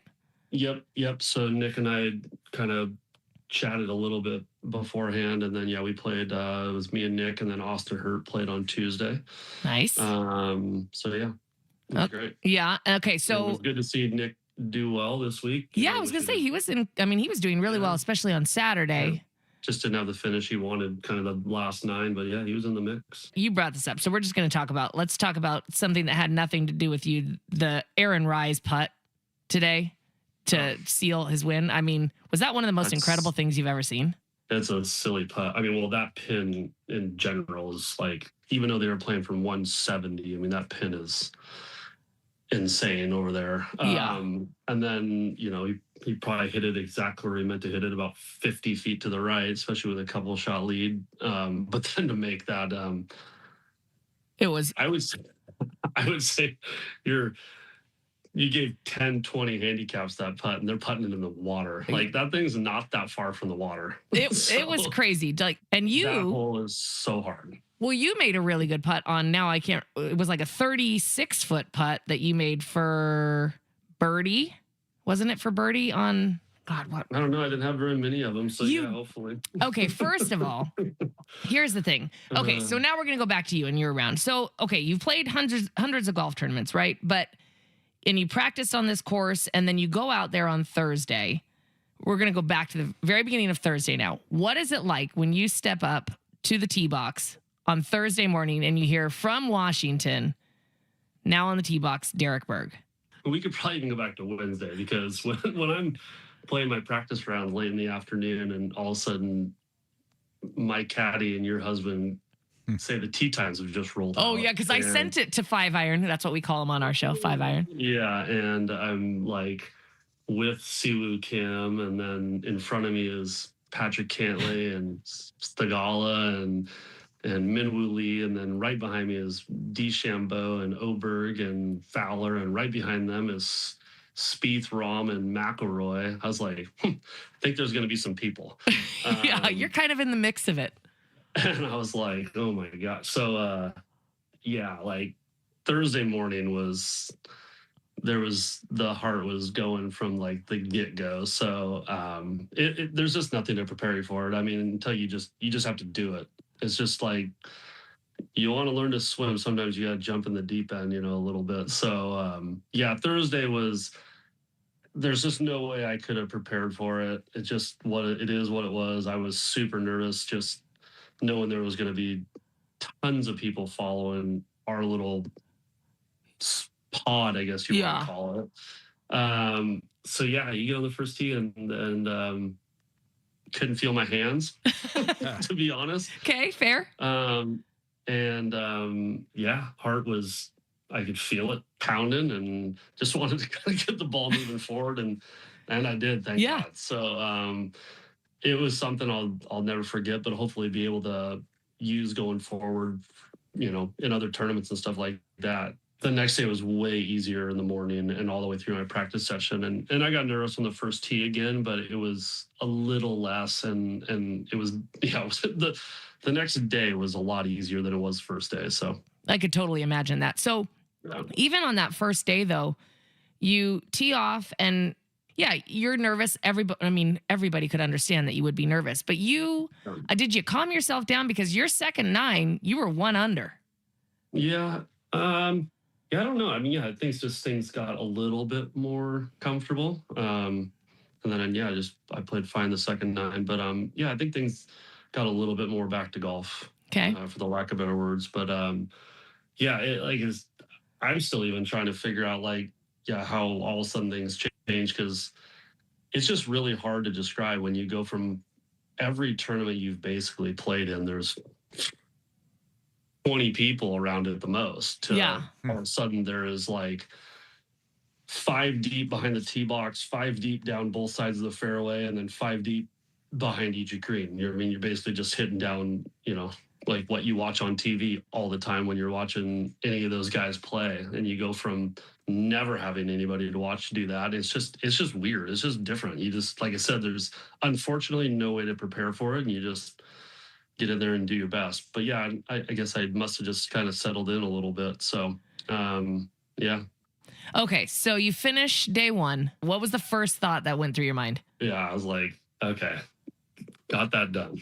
Basically, 1 in the books. I can kind of go into tomorrow semi-expecting, knowing what to expect.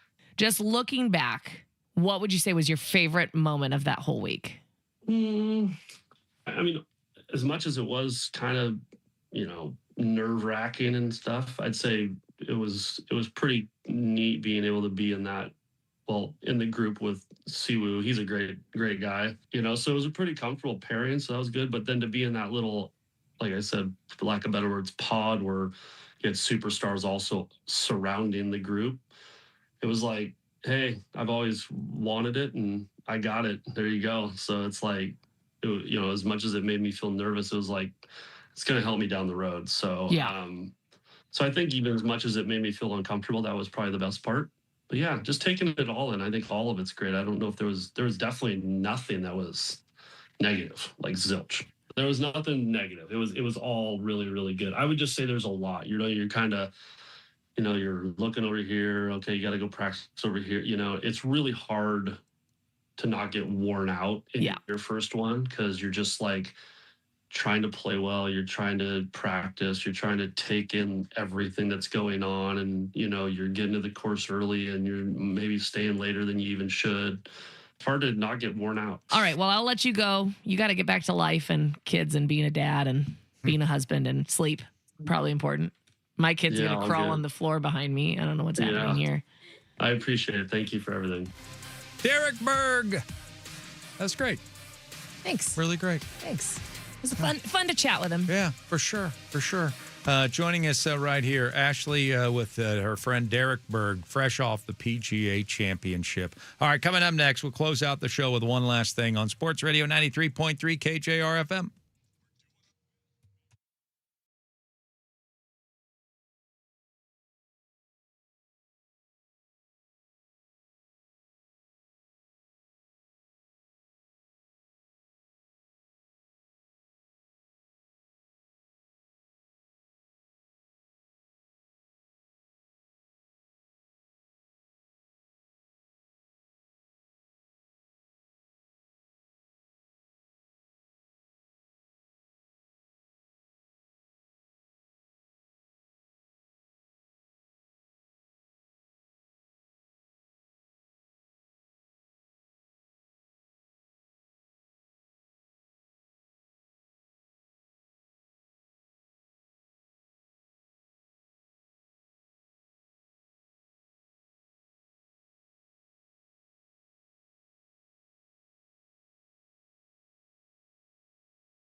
final segment here of the radio program. Head on down to Tulalip Resort Casino or Quilceda Creek Casino. Of course, if you want to watch Colin Ray coming up on June 4th, that's going to be at Tulalip at the Orca Ballroom. Lots of great country hits from Colin Ray. Also, you can see George Thorogood and the Destroyers on August 6th at Tulalip Amphitheater. He is bad to the bone, I hear.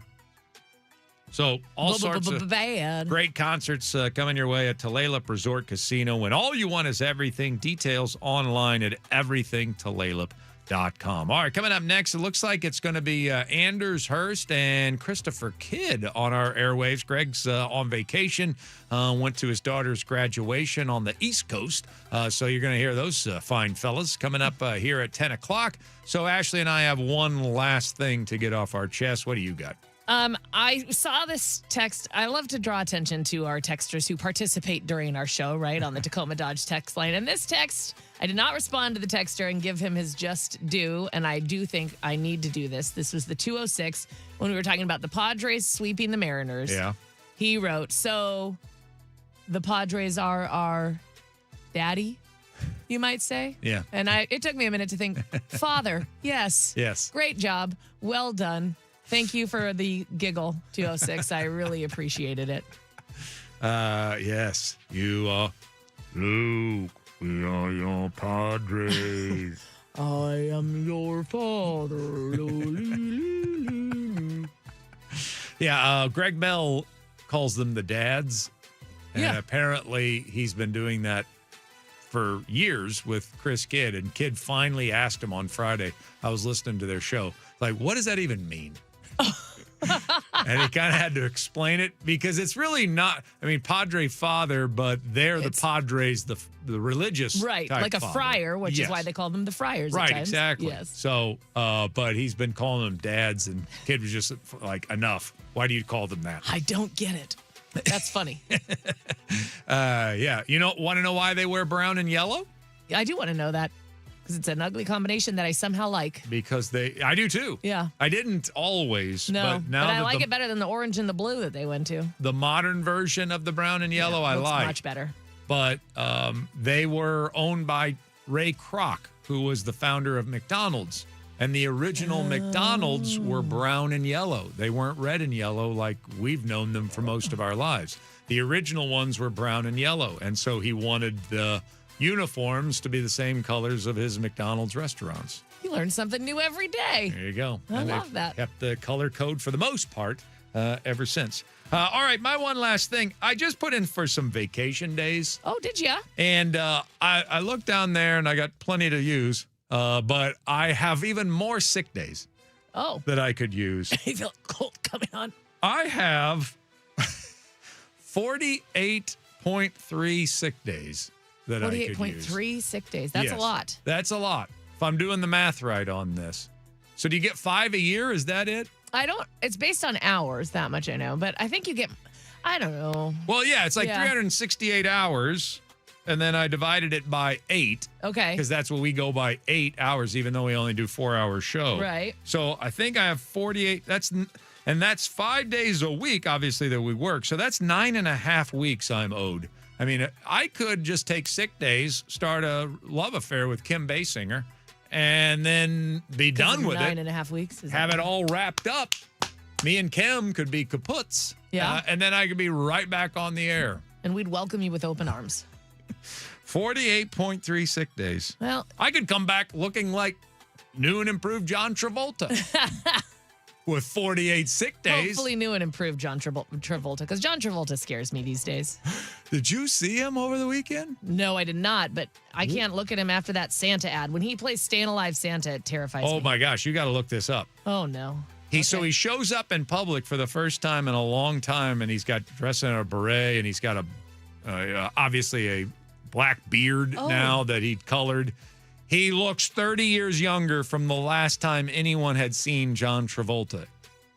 Oh. Like 30 years younger. So I don't know what kind of voodoo they're doing in L.A. these days, but I guarantee you John Travolta's phone was ringing off the hook to try to see who his doctor was. Yeah. Because he doesn't look bad. He just looks younger.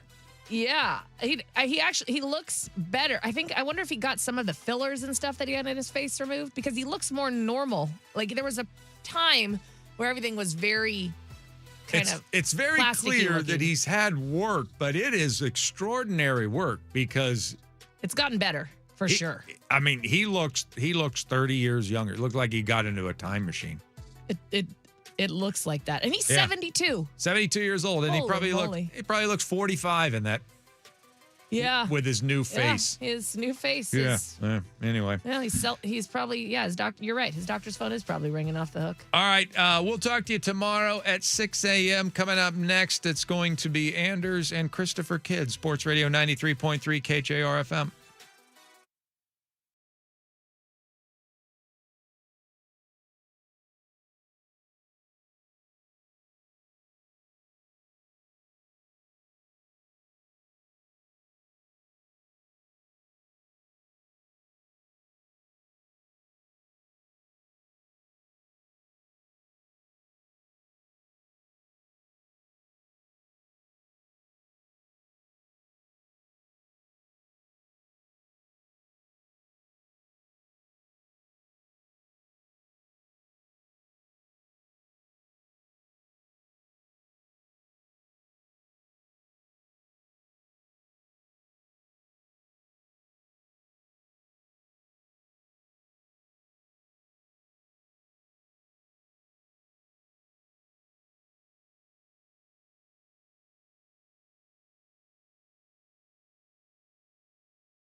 from the Star Reynolds Sports Desk, your 93.3 KJR FM Sports Headlines.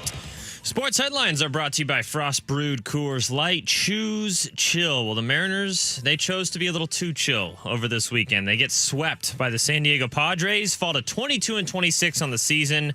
Next up for them is at home versus the White Sox, 6:40 tonight. Noah Schultz versus Brian Wu. The Sounders lose 2-0 to the LA Galaxy over the weekend. First loss at Lumen Field since losing to PSG in the Club World Cup last year, and the first MLS loss at home since losing to Minnesota on June 1st. So almost a year of not losing at Lumen Field for the Sounders. In the NFL, Steelers officially announced the signing of Aaron Rodgers for the 26-27 season with a value up to $25 million. And in the NBA, the New Orleans Pelicans are hiring former Orlando Magic coach Jamal Mosley as the franchise's new head coach on a 5-year contract. Cavs outlast 1-seed Pistons in Game 7 to move on to the Eastern Conference Finals. They face the Knicks in Game 1 tomorrow, and Thunder Spurs, the last two remaining in the West, their Game 1 is tonight. And in golf, Aaron Rai outlasts a star-studded leaderboard at the PGA Championship to win his first career major. Let's get going.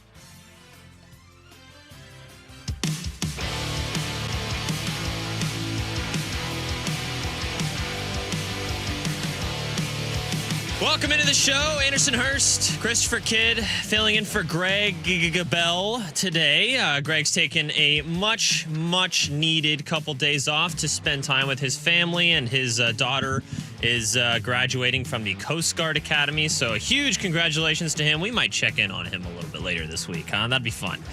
Give him a call while he's at a ball or something, some military ball. Before we do that, I want to tell you guys that Sports Radio 93.3 KJR FM brings you Grand Slam Cash for your chance at $1,000 every hour. Listen each weekday, every hour between 6 a.m. to 6 p.m. for the nationwide keyword to enter on our website at 933kjr.com. The keyword is deposit for this hour. Enter deposit on our website, 933kjr.com, for your chance to win $1,000 thanks to Grand Slam Cash. Well, you know who could have used a Grand Slam yesterday, and they still would have lost? Your Seattle Mariners, because they lost 8-3 en route to getting swept over the San Diego Padres over the weekend. Man, there's a lot going on with this baseball team right now, but I want to bring in Christopher Kidd. Christopher, how are you, man? What is going on, Anderson Hurst? How are you? I am good, man. I am good. How are you? I know the Mariners are not going as well, so you're a little sour. Yeah. As a lot of fans are as well. Yeah, for someone who has to do a daily post-game show, these kind of stretches are tough because it's like last night, I'm like, what do I even say? Usually there's like... After the first loss, you had a lot of analysis and you were able to explain it. After that second loss, how much of that first loss did you try not to regurgitate? Exactly. And then when you get to that third loss, what could you have possibly have changed? Because some of the same issues they've had were throughout the series. Well, thankfully for the Mariners, when they lose this year, it's due to like one like moment in the game or like a couple frustrating things. It's like, man, if you could have just done this differently, like you would have gone on a run. You would have won this series. Like, but that wasn't the case over the weekend. And especially wasn't the case last night against the Padres. Like, you lost 8-3. You didn't hit. You couldn't pitch. There were a couple defensive errors. It was cool. A guy made his debut in Colt Emerson, and we can talk about that, obviously. But, yeah, last night it was just like you just lost to a better baseball team. And that's the kind of scope, and I mentioned this to you before we went on the show today, that's the kind of scope I'm viewing all of this. Everyone tries to paint the picture of, oh, they're just, a game and a half out of first place right now. I don't know if that's changed, but it's not very much. They're a game. 2 games out of first place. The Rangers are now ahead of you, and you're third place in the AL West. But, you know, the Mariners could easily still win this division. They could easily still make the playoffs. But that's not kind of the expectations I set for this team going into this year. The expectations I set for this team was to go and be a World Series contender, right? And you kind of are able to, tread water during the first month plus of the season. We're almost 2 months into the season now. And it just seems like they're still not taking that next step like we expected them to do. And I think the biggest damning evidence that they're not in that World Series conversation right now is that you went up against a team that is in that World Series conversation right now in the San Diego Padres. I mean, They have all the excuses in the world to not be 28-18 right now, but they are. They're 28-18 with their two best hitters, haven't done anything this year, and Manny Machado and Fernando Tatis Jr. That is an excuse. That is an excuse to not have your best record. The Mariners, on the other hand, like, yes, Cal Raleigh's been bad and injured, and or whatever you want to kind of put under his name, but the rest of the lineup, minus the left-handed pitching situation, we'll get to that in a second, but the rest of the lineup has been pretty dang productive. You look at players like Luke Raley, Dom Canzone, Cole Young, Julio Rodriguez, Randy Arozarena. Josh Naylor on the whole on the season has been a little underwhelming, but that's mostly due to his really cold stretch to start the season, and he's been coming on as of late. So I think if you look at the lineup, the people that are playing every day, you don't see a lot of guys that are underperforming. On the pitching staff, I've been happy with Emerson Hancock. I've been happy with George Kirby minus his blow up yesterday. I've been happy with Brian Wu as well. But Logan Gilbert, I expect more from, but it's not like he's blowing up. And we've always talked about Luis Castillo as well. But you look at these performances across the board, and it's like, how are the Mariners in this position? And it's because they're just not playing good baseball. They're not taking good team at bats. They're not playing good defense. The one other aspect I didn't even throw in there was the bullpen. And I think the bullpen's actually been one of the strengths of this team in the early portion of this season. There's a lot of good things with this Mariners team, but you know, when you watch the games and the eye test just doesn't pass, Christopher Kidd, do you agree?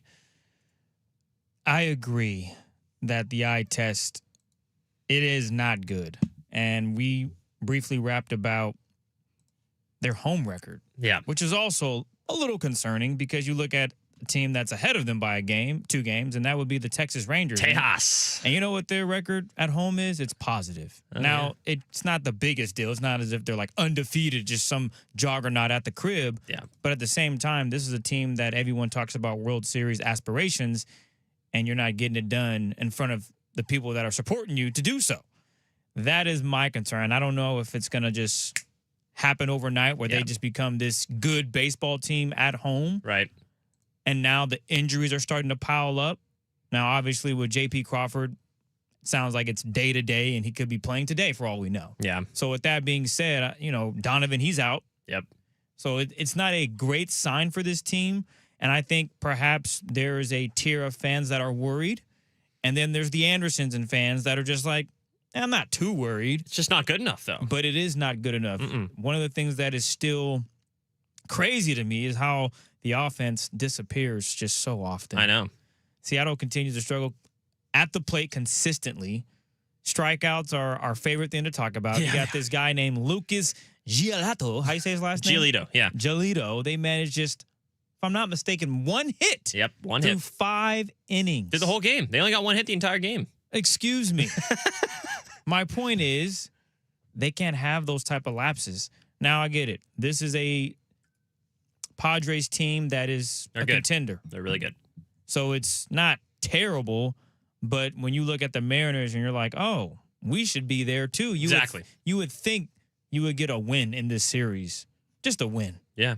Would that be too much to ask for? And now you're 0-6 against these guys? You got swept twice. So that's a bad taste in your mouth. And you're praying, you know what? I want to see these guys in the fall, in September, when there's a chance to move on in the postseason. And I think that's kind of their mindset, like learn from this.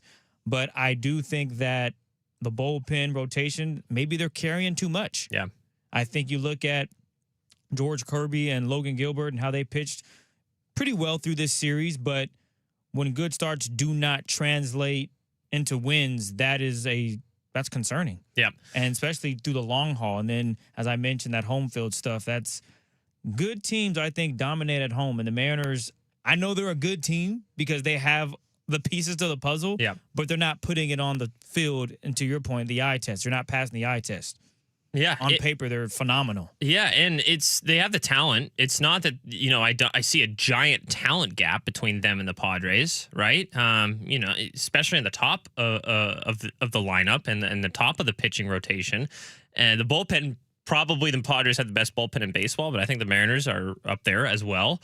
But it's just they're not playing good baseball, and I don't know how much of it is manager related. I struggle That's to a fun one. I struggle to put everything on the manager because I think of all the coaches in any sport, baseball has the baseball manager has the least effect on the outcome as any head coach in any sport. I think the NFL head coach has a more positive effect on the outcome. Well, let me ask you this. Yeah. Should Dan Wilson stop going to pinch hitters in these big opportunities?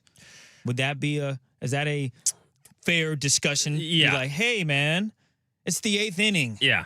Why are you calling in la la la la la? Yeah. Like Rob Refsnyder. Yeah. Exactly. Yeah. Perfect example. I'm not sure. I'm sure the fans don't agree. Not to mention, have the results been good? No, they have not. The numbers speak for themselves. The Mariners pitch hitters, let's see, 51 plate appearances, 7th most in MLB, 580 OPS, 9th worst in baseball. So they're doing it the 5th most out of any team, and their results are the 9th worst out of any team. So not only are you not getting the results that you want, you're doing it more often, which means it's affecting your team as much. Let's look at the Friday game, right? Mariners lose. What was the score? I think it was 3-2. Okay. I think they used 3 pinch hitters. That's a fun word there. I know. If I'm not mistaken. 2-0. Sorry, it was Friday. My bad. 2-0. Okay. Yep. So they used 3 pinch hitters. Result, a walk, no hits, 5 plate appearances. Yeah. So what was the purpose there? So the 3 things you said there, the issue isn't the fact that they didn't get any hits, isn't the fact that they just got 1 walk. It's the fact that they had 5 plate appearances. Oh, there you go. That is the hugest issue. And I talked about this on Friday when I filled in for Ian Furness as well with Jess. And to me, the issue is not, and we saw this over the weekend as well, so we can talk about it again. The issue is not that you're using pinch hitters, period. Like every team does it, right? Yes. And you have players like Luke Raley and Dom Canzone that are less effective versus left-handed pitchers, right? The issue, though, is the fact that you're doing it so, early in the game. So I think it was actually in the first game of the series where it was the top of the 7th inning. You were down 2-0 still at this point. Connor, and it's the top of the inning, and no one on base, nobody out. It's the beginning. And so long, Connor Joe. Well, yeah, like pinch hit Luke Raley, who's one of your hottest hitters right now, to bring in Connor Joe. Now, that in a vacuum is not, I don't think it's a terrible move, especially if you're in a late game situation where you have guys on base and you have a chance to tie or win the game. I would rather the guy that is in his career better against left-handed pitching than the other guy. So Connor Joe in his career is better against left-handed pitching than Luke Raley is. But the issue with that is that it was the top of the 7th inning. You are guaranteeing an at-bat again, not just that first time you're pinch hitting for him, but again later in the game because you're taking him out so early.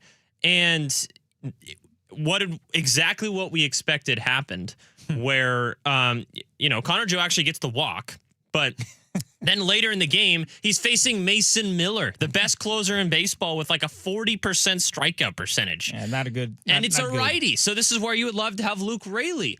So that's the issue with me. It's not the fact that you're doing it. It's the fact that opposing managers to Dan Wilson can know that it's so easy to get the Mariners' best platoon hitters, and Luke Raley and Dom Canzone are platoon hitters, to get them out of the game early in the game so you can't use them again if you just go to a left-handed reliever right after your starter. So it just seems like everyone else is playing chess while the Mariners are playing checkers right now when it comes to this. I'd also add, eventually, at some point, this becomes that the process is just failing. Yes. And you know what's going to happen? Dan Wilson's going to get the blame either way. Well, and I struggle to put it all on Dan. And I've been someone who's been critical of Dan Wilson as much as anyone. Even last year when they made their run, I wasn't really thrilled with some of the managing decisions. But it's hard to do that because, like I said, that process that we just talked about is on him. That's not good. But we wouldn't even be having this discussion if the guys that can hit left-handed pitching actually hit left-handed pitching. Yeah. And that's not on him. Like, Rob Refsnyder and Connor Joe are on this team for one flipping reason, and it's to hit left-handed pitching. If I'm not mistaken, Rob is making $6.2 million to do one thing: high strikeout rate, not good, not delivering in leverage moments, and then it's starting. I think it's starting to look like a failed experiment, in my opinion. I agree. So, with all that being said, the real problem, sure, to your point, it might not be a Dan Wilson. It could be maybe the roster construction. Yeah. And I know for off seasons and upon off seasons, get this, and this is a bat. Yeah. And here you are now with players that are banged up. Kyle Raleigh, he's out. Donovan, he's going to be out. Update soon for J.P. Crawford. Yeah. And you're looking for sparks. Yeah. And right now is not a good time to be in a situation where you're looking for sparks, because we all believe that the Mariners are the best team in this division. But at the same time, when you're not playing at your best and you don't have your best players, it could easily become a catch-up moment. Yeah. And how far are you willing to fall down that hole before you look up and it's June 18th? Yep. And you are X amount of games out of first place and you stink at home and you're okay on the road. Yeah. That is my concern at this point in time. And I would raise the yellow flag. Yeah, okay. I'm staying with yellow. I know it's been yellow since the season started. Yeah. It's going to stay there. Yeah. Because I do believe the pitching is still really good. Yeah. And they can make a way, but I don't know how much longer they can make a way. Sure. With decisions like this happening and the roster not being constructed for when things go south. Yeah, and it's pretty interesting because on Saturday, so that the situation we just described on Friday, it was obviously a Dan Wilson decision. Saturday, Dan Wilson gets tossed early in the game for the second time in his career, by the way. It's just smart move, though. I mean, yeah, he's trying to get his guys fired up. I like it. We all see the... But then you see a different strategy. So I'm curious as to text line what you guys think. Do you think because Dan Wilson got tossed, and then when the Padres put in a left-handed pitcher for 3 straight left-handed batters, the acting head coach Manny Acta, or the acting manager Manny Acta, decided to stick with Luke Raley, decided to stick with Dom Canzone against the left-handed pitcher? Now, you didn't get any different results, right? And again, I'm not even saying that I think Luke Raley and Dom Canzone can be good versus left-handed pitching. Like, I don't think that they can. Dom Canzone maybe a little bit more so, but Luke Raley just in his career has shown he cannot hit left-handed pitching. And he's talked about it before, that it's just, he doesn't even practice it anymore because he doesn't ever get used in that situation. So, I'm not even saying that's the case, but leave him in the game so it kind of forces the hand of the other manager to be like, crap, maybe they won't switch out their best hitters, and we're just burning left-handed pitchers early in the game where we'd rather have them later in the game, and then you're back on the attack instead of always just responding to what other teams are doing. But overall, I think this platoon situation, it'll work itself out. I think Dom Canzone more likely than not becomes an everyday player, and you'll probably have one less platoon situation in the lineup. But the bigger issue for me is the injuries. I mean, it's pretty easy to say when Brendan Donovan, Cal Raleigh, and J.P. Crawford at the end of yesterday's game are out of the lineup. Those are 3 guys that you expected to be contributing every single day that are no longer contributing every single day. And I wanted to give a quick shout out to Colt Emerson for making his debut yesterday. Everyone's been excited about him. I also wonder, though, how much of him getting called up was because Brendan Donovan got injured, and if this was less of a you're ready situation and more of a, hey, we need a guy to come play every day, because Brendan Donovan was playing every day for us, and his hernia that he had hernia surgery that he had in the offseason is not healing like we expected it to. So, you want Colt Emerson when he does get called up to play every day, so might as well do it now. But he was starting to hit a little bit more, but he wasn't like tearing the cover off the baseball or anything like that. So I don't know. I actually thought he had a pretty good game last night. He gets a walk, hits two balls hard. I know he doesn't get a hit, but the process will come and all that stuff. He played third base though, which is another thing. If J.P. Crawford goes down, I expect him to play short, but the third base situation with him, that's a whole nother thing, because I think he needs to be playing shortstop because he's going to be your everyday shortstop for the years to come. So lots to discuss regarding the Seattle Marineros. There's a lot of topics. There's a lot of reasons why they're in this funk right now. But the biggest thing, as I said at the top of the show for me, is that you're still well within striking distance of making the playoffs. You're still well within striking distance of winning your division. That's not the issue here. The issue is that we expected this to be a World Series contending team, and you faced another World Series contending team over the weekend, and you looked far inferior, and you have all season. That's 0-6 now against the Padres. So, yeah, we'll talk about it a little bit later in the show. I'm excited to talk to Chuck Powell. I'm going to bring him on. Yes. I heard his discussion regarding Dan Wilson in the 9 o'clock hour, and I want to ask him a couple questions regarding that. I want to pick his brain. For those who don't know, we do our Stove podcast, which is normally the off-season podcast, but we decided to start doing it during the regular season as well, every couple of weeks. Stove 15 and Stove 30. You can find it on those podcast pages on the iHeartMedia or iHeartRadio app, excuse me. But Christopher Kidd, when we come back, I'm going to ask you, as someone who's following the NBA playoffs extremely closely, and I have not, and I'm the one who's been following the NHL playoffs extremely closely, let's update each other on where we're at this point in the 2 playoff races. One question for you before we go. Okay. Tampa Bay Rays. Yeah. Is that what you expected the Mariners to be? Because that's what I thought. Yes. In terms of record, yeah. And how they're playing and how they're looking. That's what I envisioned. 100%. I think the Rays are 30-15. Yep. They're a really good baseball That team. would be nice if the Mariners were that in their AL West division. But yeah. you know what? And they have better talent than the Rays. That's the thing. That was my next point. Yeah. The talent is like superior. Yes. No discredit to the Rays. They have a good roster, but when you look at paper to paper, you're like, damn, how are the Mariners not that? Yeah. And it's the little things that we kind of briefly discussed here in this opening segment. So, absolutely.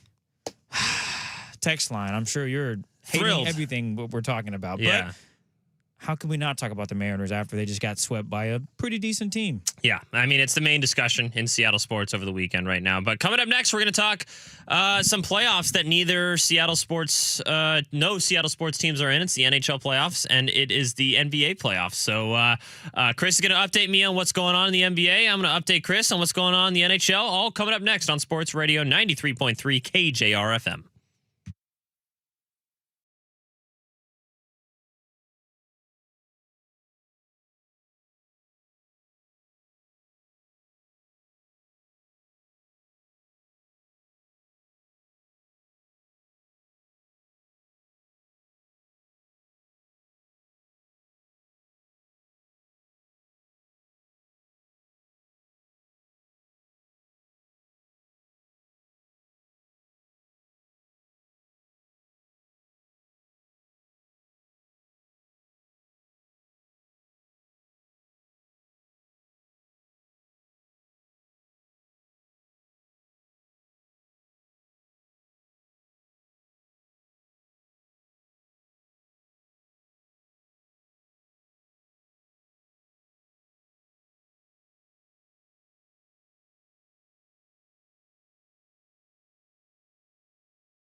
Greg Bell while he is celebrating his daughter's graduation from the Coast Guard Academy. Man, they just have a military family. I love that. I love that. Nailed it. Yeah. Yeah. Yes, they do. Yeah, it's really cool. I forget where exactly the Coast Guard Academy is. It's obviously on the East Coast, but Google it. Yeah, I'll look it up in the meantime here. But I'm gonna get an update from Christopher Kidd. We don't have Seattle sports in these two playoff hunts right now. We got the Stanley Cup playoffs in the NHL and the NBA playoffs in basketball, obviously. But it's still, I think, two of my favorite playoff experiences. It's just really hard because, during my interest level with the NBA, probably during the mid-2010s, during the LeBron, Steph years, that's when I was watching every single series, every single game, consistently. But ever since the Kraken got a hockey team, and especially ever since the Kraken went to the playoffs themselves, I've kind of shifted my gears towards the NHL playoffs a little bit more and focused more on those series. Having a lot of fun watching this year's. I think the Western Conference Finals is going to be a ton of fun. But I want to get a quick update from Christopher Kidd as someone who hasn't watched much of the NBA playoffs this year. Tell me what's going on. You're now all set in the conference finals. Well, you got OKC. I know Sonic fans are rolling their eyes, just doing everything that, no one's happy about this. They haven't lost a game yet, Chris. This is a powerhouse in the West. This team is loaded 1 through 13. They believe in each other.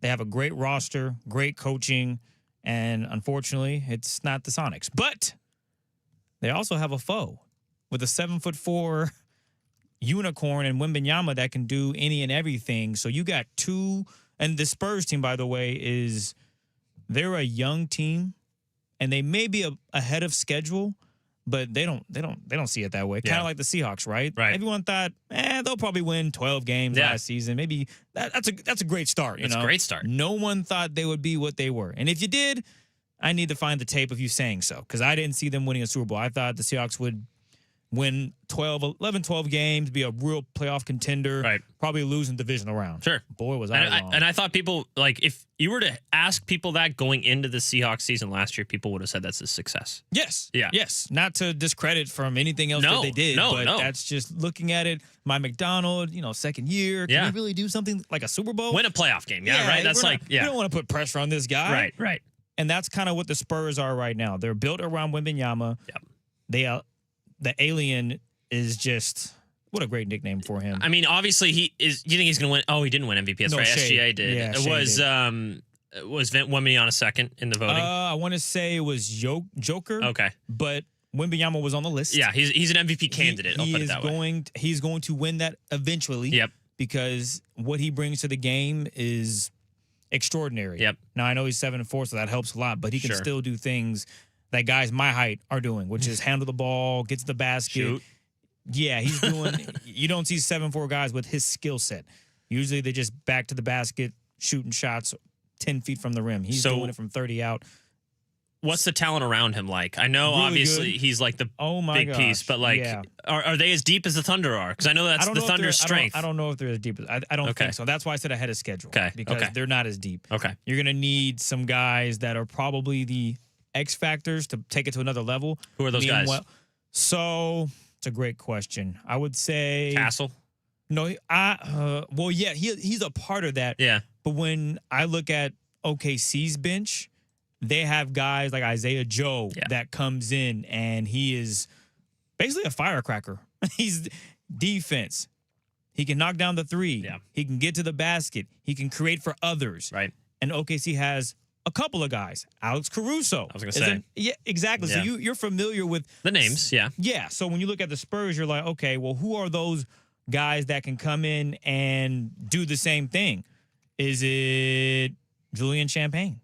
Is he a guy that's going to come in and be a firecracker? Carter Bryant, I think he's 19 years old, if I'm not mistaken. He's very young. De'Aaron Fox. Well, he's a starter. Yeah. So I'm you're talking just role players. I'm talking about the role players that are coming off the bench. Luke Cornett, who is like 1,000 years old, who's been hooping forever, but he's valuable. Yeah.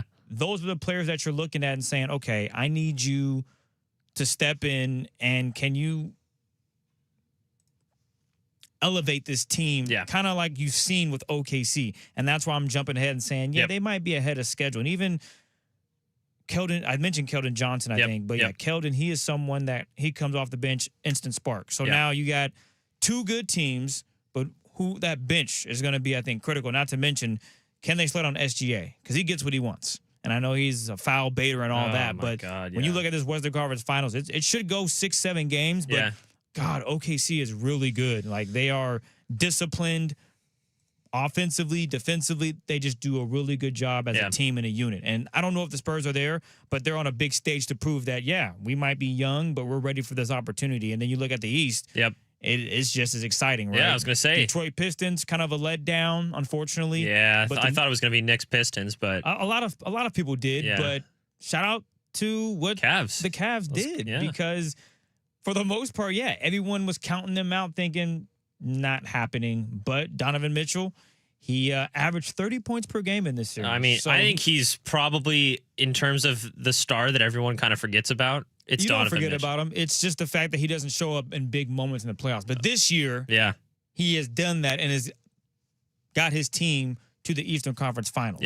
And years past, that's to your point about they forgot about him. No, he just didn't play his best ball. He averaged 30 in the semis, and James Harden, he played plus-minus wise, he played good basketball. But when you watch the game, you're like, James could have been more effective here and there. And I thought they kind of got a little big three of their own. Evan Mobley, James Harden, Donovan Mitchell. They do have a big three. No doubt about it. Absolutely. But that team has just been looked at as just like, they're going to miss. They're going to do this year. They're going to win 60 games and be out in the first round. That was actually the Detroit Pistons, and now the Cleveland Cavaliers have a chance to do something they haven't done since LeBron James was in the building. So this is huge for them. And the Knicks, they're rolling. Jalen Brunson. Are they finally going to get to the finals, man? Like, I feel like they've been... I think this would be the year. Yeah. OG Anunoby, his injury, the hamstring, those aren't fun to play with. So that's my concern. If he's healthy, then I think, yes, they'll win this series, and it's probably 6 games. Okay. But if he's not, I would expect Cleveland to head back to the NBA Finals and take on OKC. Okay, one more quick question before we get to hockey. If you were to rank of the 4 teams left, rank the best player from each team. So SGA, Wemby, Brunson, and Mitchell, probably. I think you just ranked it. You think so? In that order? Yeah. SGA. SGA over Wemby, huh? Well, I don't care. You're 7-4. SGA is really... There's a reason he won MVP on the best team. Yeah. He is really good. Yeah. It's not a slight to Victor. SGA is just really balling out here. Now, does he affect the game the way that Wembanyama does on both sides of the ball? Probably not, because Wembanyama's 7'4" and blocks any and everything. Defense matters. So it does. But we're giving a lot of credit to do that 7'4". Like, buddy, you should be averaging 2 blocks per game. That doesn't mean he's not good. It's just it doesn't. But I'm not going to discredit SGA. Sure. Just because he's short. Not because he's short, just because he doesn't have that that length that you would love to have. So that's my little 2 cents on that. You ranked it perfectly, actually. Yeah. And I know you didn't do it on purpose. I did not do it on purpose. You just rattled off names, and you're like, oh. Yeah, you nailed it. Okay. All right. I like that. Well, let's head to hockey. Let's update you. So, I've mentioned this, I think, last time that I hosted on the show. It's so weird. The hockey format is a little bit weird because Dallas and Minnesota faced in the first round in the West. And I think if you were to rank, the best teams of the regular season, those are probably 2 and 3. Colorado being the best team, and then Dallas and Minnesota were probably 2 and 3. And it sucks that they had to face each other in the first round. But the way the hockey format works, you have to play your division first, and then you get to play it's just weird. So Minnesota moves on, and Dallas, probably being the second or third best team in the league, is out in the first round. It's just wild. And then Minnesota, their reward for beating the second or third best team in the league is to play the first best team in the league in Colorado in the second round.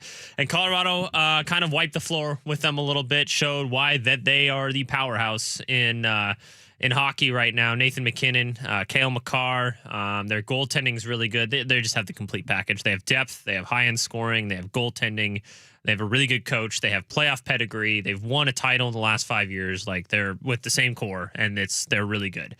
On the other hand, the Pacific side, Vegas outlasts Anaheim. Anaheim's kind of the feel-good story that, probably shouldn't have been in the playoffs up until this point, or wasn't in the playoffs until this year for the last few years.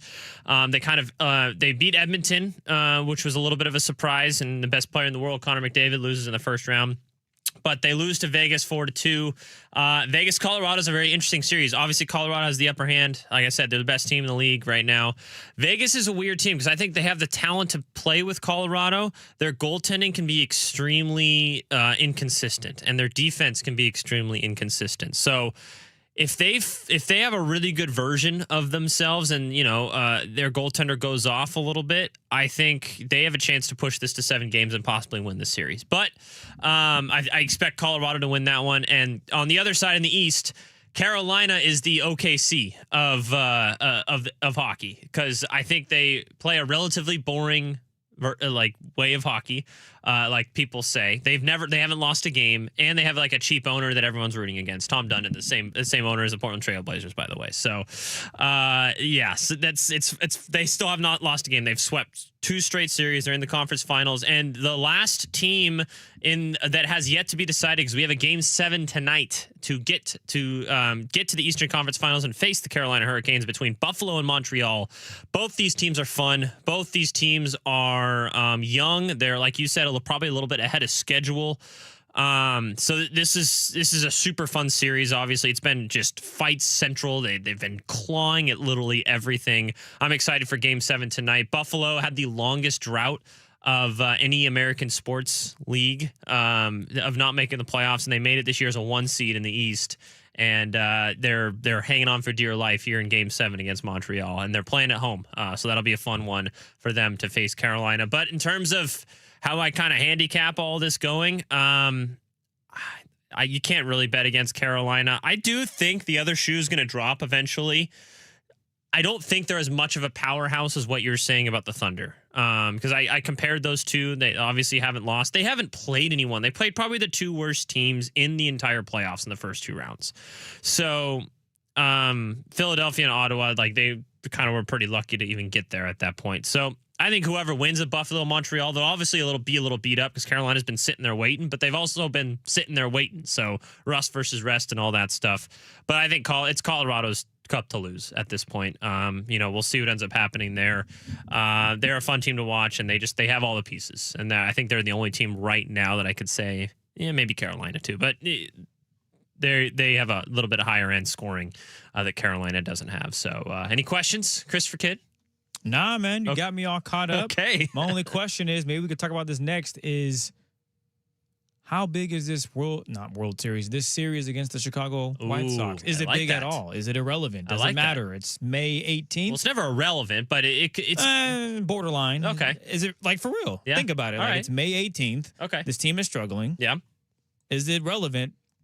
Now, when we look back at it in September, God dang it, Chris, remember you said it could be that, but I seriously doubt that. But Yeah. I think that's interesting discussion to have. Let's do it.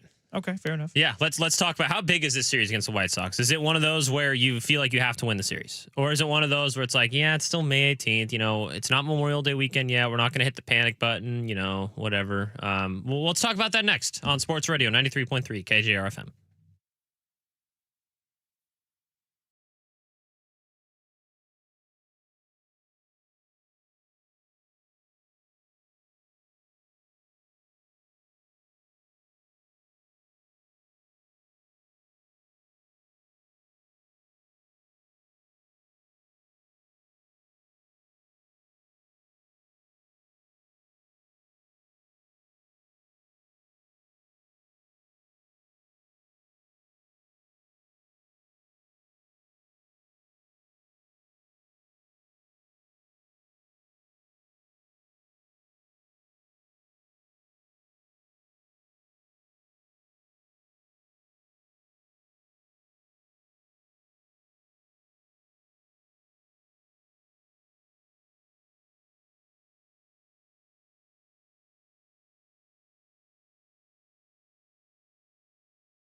Welcome back. Sports Radio 93.3 KJR FM, 10 o'clock hour.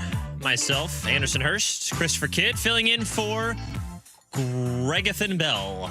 Is that his full name, do you think? Or is it just Greg? It's probably I think it's just Greg. Yeah. There's 2 G's in there. Gregany? Greg?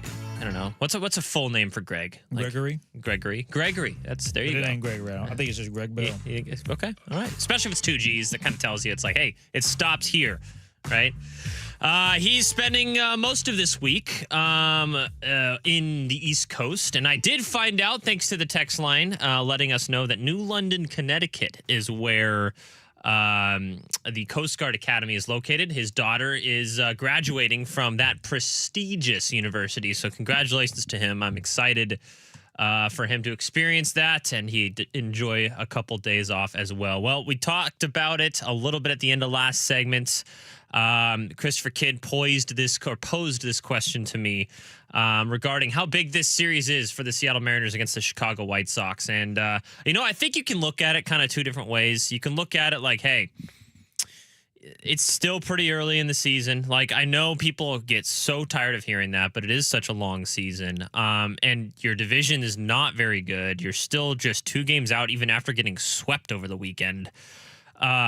You're in pretty good shape to just, if you can tread water, and this is the other part that I can be somewhat positive on, if you can tread water while Brendan Donovan, Cal Raleigh, and we'll see how long JP Crawford are out for, then once those guys come back, you can make a run. But the other thing is, you expect the other parts of your roster to kind of, carry those guys and pick it up, right? And, I haven't been extremely disappointed with Julio Rodriguez's output so far this year, but this is his moment now. With Cal Raleigh going on the injury list for the first time in his career, this is kind of his moment to be like, hey, it's my turn to carry this offense, right? And we've seen him do it before, but we need it now. We need it in May. It's something that we haven't really said before with him. And Randy Rosarena, I feel like, has been quietly super consistent, especially offensively this year. We talked about Cole Young a lot as well. There are players on this team that can still carry your team, but you need to do it now. So, Chris, I'll ask you first. How big is this series specifically against the White Sox? I think in terms of where this team wants to go, who they want to be, I think it's huge. Really? Huge? You say huge? Yeah, I think it's huge for this team. Okay. Not in terms of for their morale where they want to be. I think it's that simple. Where they are, who they think they should be. Yep. For them. Not as a fan stating, oh, it's a wrap if they don't. I think for them, there's a little pressure added to it because they're not happy with what they've put out on the field. Yeah. Yeah. And that's what I'm looking at it from. I'm not putting it on and saying, oh, yeah, if they lose this series, it's a wrap. They're not winning anything. But I think from their vantage point, they're like, yeah, guys, we got to wake up. We can't keep losing and like, oh, yeah, we'll figure it. I think for them that it's important. And for me, I would say it's not huge, but I think you got to win this series. It's not a must win. I'm not going to sit here and tell you that, obviously. Yeah. You want to win as many games as you can. Sure. But at the same time, I don't think, like, if they lose this, it's a wrap. Yeah, and I think the kind of conversation you just exposed there is something that a lot of baseball fans have trouble understanding sometimes. Is, this idea that you can, why doesn't every baseball team just, have so much more urgency? Why don't they treat every game like it's the World Series? You know what I mean? Because there's 100,000 of them. That's why. And okay, even say you have the most elite of elite sports psychologists in your building, and you treat every game like that, and you get your players to buy in that every single game is like a World Series. Well, if you do that, then that means when you lose some games, which are bound to happen, the best teams in baseball lose 60-plus games. The best teams in baseball lose 60-plus games every single year. So when you lose those games, the bottom can easily fall out because you're putting so much pressure on yourself to win those. That's why the whole even keel conversation comes into play. Like, don't get too high, don't get too low. Even when you're on a run, it's like, hey, we're just playing baseball, we're good. Even when you're in a slump, hey, we're just playing baseball, we're good, we'll get back to where we are. That is the kind of dichotomy of not putting too much pressure on yourself, but there is a balance. I do think that when you get in a rut like the Mariners are in right now, they need to kind of get a little kick in the backside. So I'll answer my own question, or Chris's question, actually, because he was the one who kind of posed it. I think this series, if nothing else, it's big because you need to beat the White Sox because you lost to them last week in their own home stadium. And you need to kind of put the sour taste of this weekend in the rearview mirror. Now, we've done that the last like 3 series. If you look at their overall, series record, they got swept by the Padres. But previous to that, they won 3 out of 4 against the Astros. Before that, you lose 2 out of 3 to the White Sox. Before that, you win 2 out of 3 against the Braves, who are the best team in baseball. Before that, you lose 2 out of 3 to the Royals. It's like it's one step forward, one step back for this team, right? And and you got to get some sort of momentum going here in May. So, and you do see signs that this team can take that next step, but I need to see a little kick in the backside to make sure that you can get that done. I'm right there with you. Let's get the thoughts of Chuck Powell. We're gonna hear what he thinks, how much Dan Wilson has to do with all this. What he thought of Colt Emerson's debut yesterday, where he expects him to play moving forward. We have a lot to pick the brain on with Mr. Chuck Powell. Coming up next on Sports Radio 93.3 KJR FM.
Sports Desk, your 93.3 KJR FM Sports Headlines.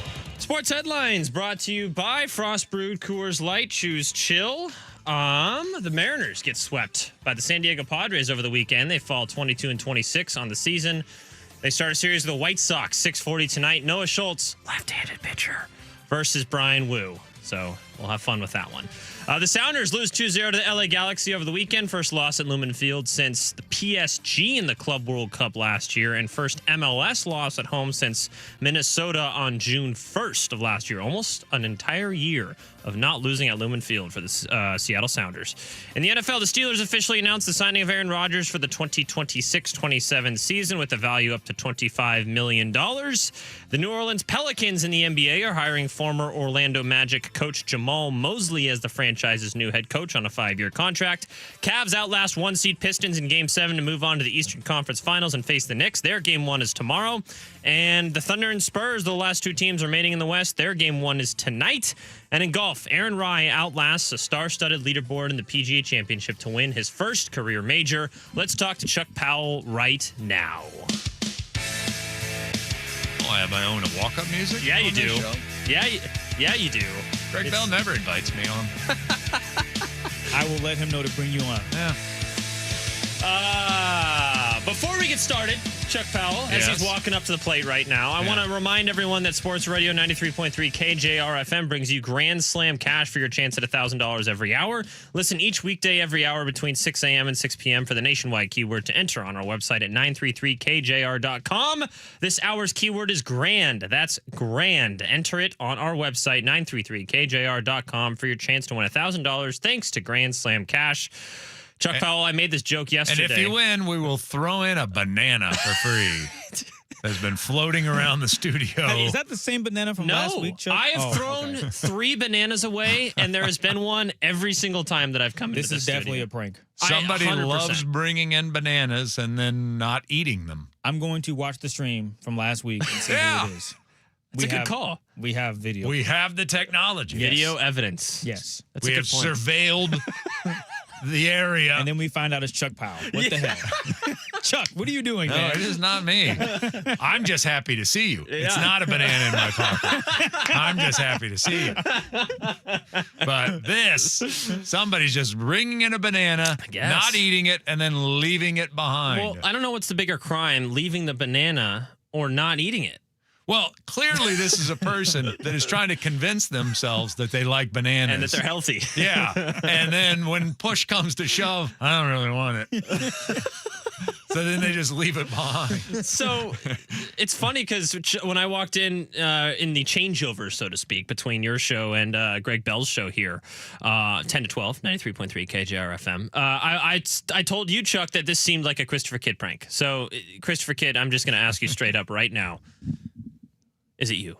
I don't like bananas, and no, it's not me. Okay, all right. It's created quite the smell though in here. Like I can't get away from it. Is it a good smell? Yeah, I like bananas. Yeah. I like the smell of bananas. Yeah. Here's the weird thing about bananas. I like banana flavor, but I don't really like bananas. Really? So like banana cream pie, I love. Banana bread. Banana bread, I love. So good.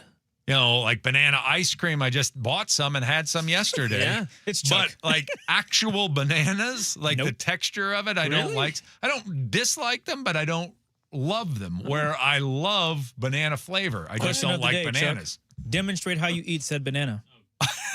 No, Oh, God. Yeah, you know. He just said he doesn't like bananas. Don't force him into that. I eat it like corn on the cob. I go across and rotate.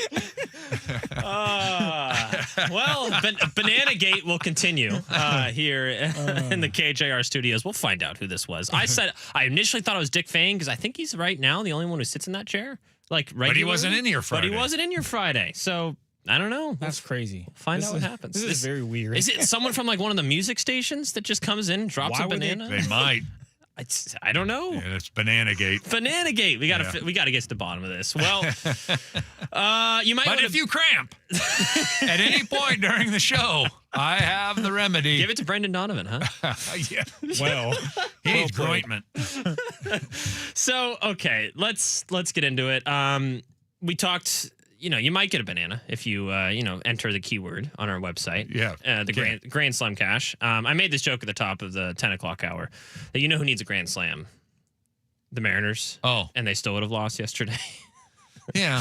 They lost 8-3. They need a lot of things. They're just not playing well. I mean, they're not hitting, obviously. They're playing worse defense. Yeah. And their manager, I feel, is in the worst way he's been since he took over. So it feels to me like he's overwhelmed. Yeah, so you and I have kind of been on this train for a little bit now, even through last year. I was a pretty, compared to most, a pretty heavy critic of Dan Wilson, even during their run. But I still go, like in the offseason on our Stove podcast, we talked about it all the time. If I get frustrated with his in-game management, I also see that the other side of it is his everyday managing at this point. And that's something that he excelled at. I don't think it's a coincidence that Cal Raleigh had his career year, the year that Dan Wilson was here for the full season. Yeah.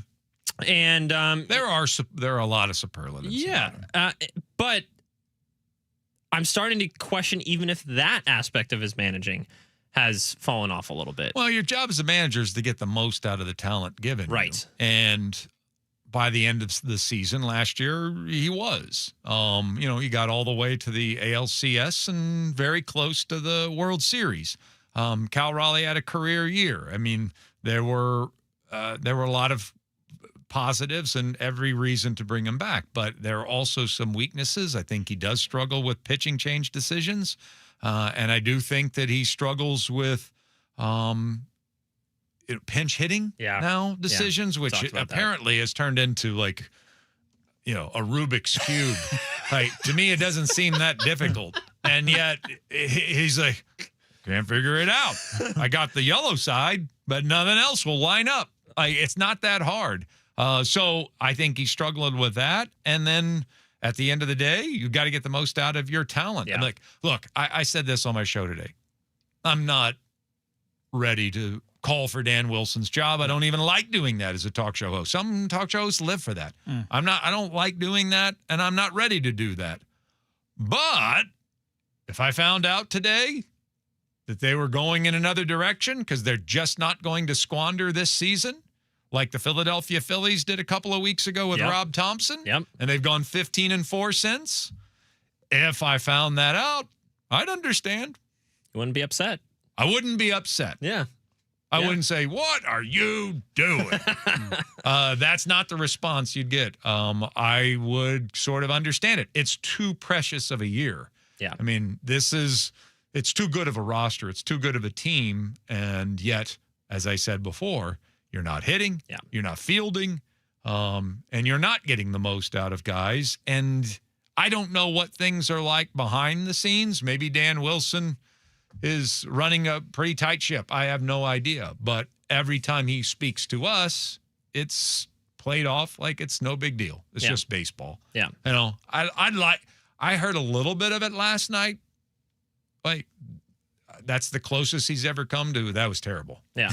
The way we play is just not good enough. And it doesn't have to be nasty, bombastic statements. We're terrible. But I would like to hear we're better than that. We have to do better. Yeah. We got to play better. Well, you mentioned it with the platoon situation. First of all, your general take on that, and you said it's pretty easy in terms of your way of looking at it. Well, you and I talked about it on the stove. We did. Yeah. But did you notice on Saturday what happened? So Dan Wilson gets tossed. Yeah, was he still making the decisions? I don't know. Or was Manny making That's the what decisions? I'm saying. But all of a sudden, you make a change in philosophy because Adrian Morajón comes in. Or no, it was Wandy Peralta. Wandy Peralta comes in to face 3 straight left-handed batters, including both Luke Raley and Dom Canzone. And they leave him in there. But it was the 6th inning. And this is what I've said multiple times. If it's early and it's not a high-leverage situation, you leave your guys in there so they have a chance to have another at-bat late in the game. So I think they did the right thing in that time. But is that a Dan Wilson thing? But then later it's Raley up again, and then they let him hit, which I think is wrong. The mistake. Right. And then they pinch hit and he struck out because he had guys on base. And then you pinch hit for Canzone with 2 outs. 2 batters later. It's like Ashley made a great point today. It's like, this is checkers. Yeah. Don't turn it into chess. Yes. It doesn't need to become chess. It is just checkers. just hop him. Yeah. Don't be the person getting hopped. We talked about it on Stove 15, our first episode of Stove 15 on Friday, and I hope people listen to it because this entire weekend played right into our conversation. Don't let another manager dictate who's on the field for you. Yes. I mean, there's an element of that, to be sure. But when you're taking out your better hitter because he hits from the left side of the plate with nobody out in the 6th inning, well, guess what he's going to do to you in the 8th or 9th when he comes back? Righty. He's going to go back to the right. So you're going to lose coming and going. Now, if it's the 6th inning and there's 2nd and 3rd and there's one out and one lead. Rob Refsnyder or Connor Joe's going to have a better chance of putting the ball in play because the splits do suggest that even struggling, Refsnyder and Joe are still better against left-handers. Yes. But they're not so much better that I'm going to cost myself the 6th inning and the 8th inning when they come back around again. Right. So if you're threatening, take advantage of the threat. Yep. But if there's nothing going on, keep Raley and Canzone in the game. Right. And then in the 8th, if they want to bring in a lefty, now I'll make the change to Refsnyder and to Connor Joe. I don't think it's that hard, but Dan Wilson, game in and game out, the other manager is forcing him into personnel decisions that are weakening him from the 6th inning on and weakening our chances to come back. But that doesn't forgive the team for we don't score runs until we're down by 5, which is what happened all week long. Exactly. If it's 2-0 and we're right there, we're not going to score at all. But if we have them right where we want them. Yeah, but if you're going to go up 5, we'll make it interesting. I mean, that's the weekend it was. I mean, they just beat the tar out of us. Chuck, what would you say has been the biggest surprise, good or bad, for the Mariners so far this season? This is a weird, strange thing because there have been a lot of good surprises. Yeah. Like if you would have told me at the beginning of the year, Emerson Hancock's going to be a top of the rotation caliber starter, like, whoa, how many have we won all of our games then? Are we 48? No. Yeah. I mean, how good are we if Emerson Hancock's a top 3 guy in the starting, but he's been arguably our best starting pitcher so far this year. Cole Young has definitely taken that jump forward, and he's not as consistent as he's going to be, but glove-wise is a Gold Glove defender to this point in the season. Luke Raley is another great, pleasant surprise. And yet, so you're getting some of these pleasant surprises, and yet we're still 4 games under 500. So what's the disappointment? Cal's got to be the biggest surprise of the entire season. Not, to be hurt now after just struggling all year long. So that's got to be the most disappointing thing. And then maybe the next thing, once again, is we just can't hit lefties. Like, again. Is that a surprise, though? It's not a surprise, but it's almost a surprise because it's another year with another different combination of guys that this offseason, everybody thought was a good idea, even though it was basically just A.J. Pollock. It's the same thing. But this time people were encouraged by it, and it still hasn't worked out. So I don't know. I mean, just surprising that we're sitting here. I really thought this was going to be an easy year. I'm with you. A much easier. Yeah. Nothing's ever easy in baseball. Right. We know what you mean, Chuck. But I still think they're eventually going to pull away, start playing good baseball, probably in the summer.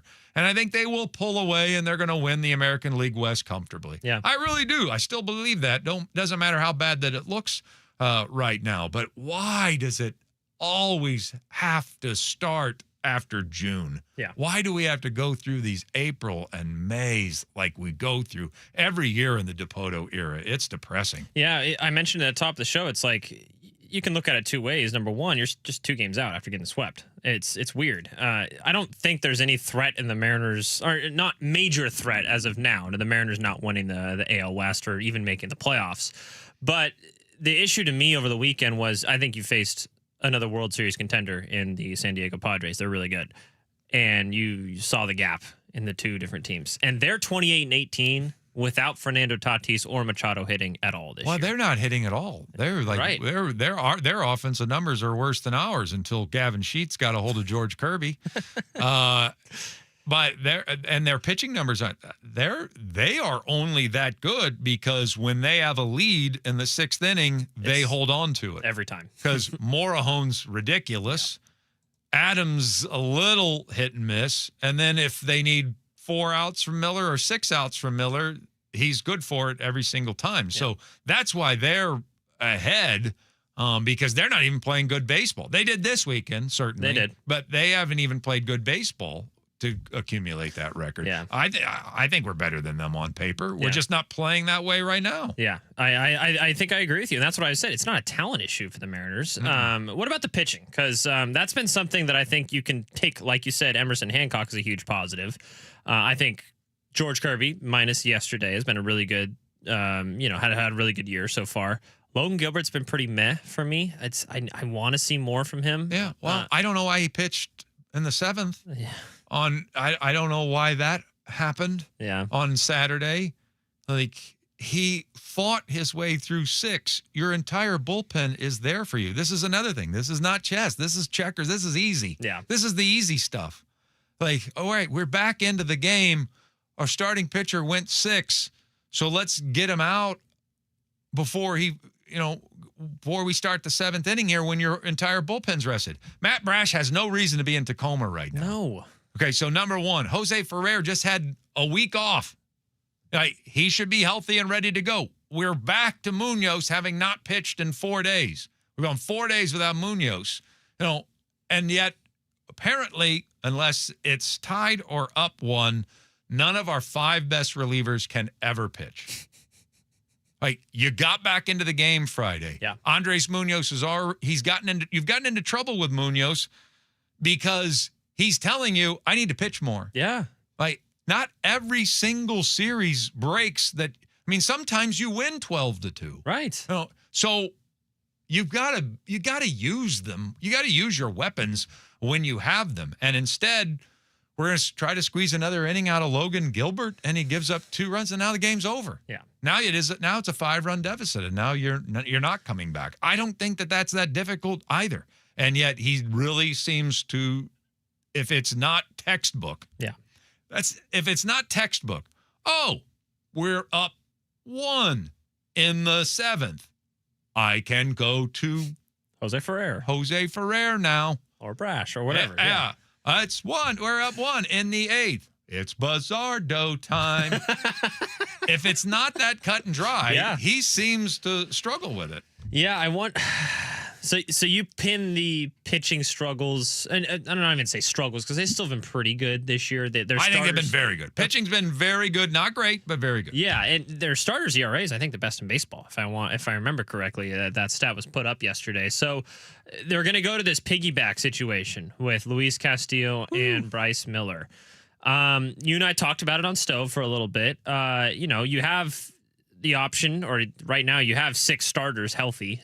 So what are your thoughts on using a piggyback? And what we mean by that is, looks like we don't know who exactly is going to start and who's going to come in later, but you're going to have some sort of combination of 3 or 4 innings from Castillo, 3 or 4 innings from Bryce Miller.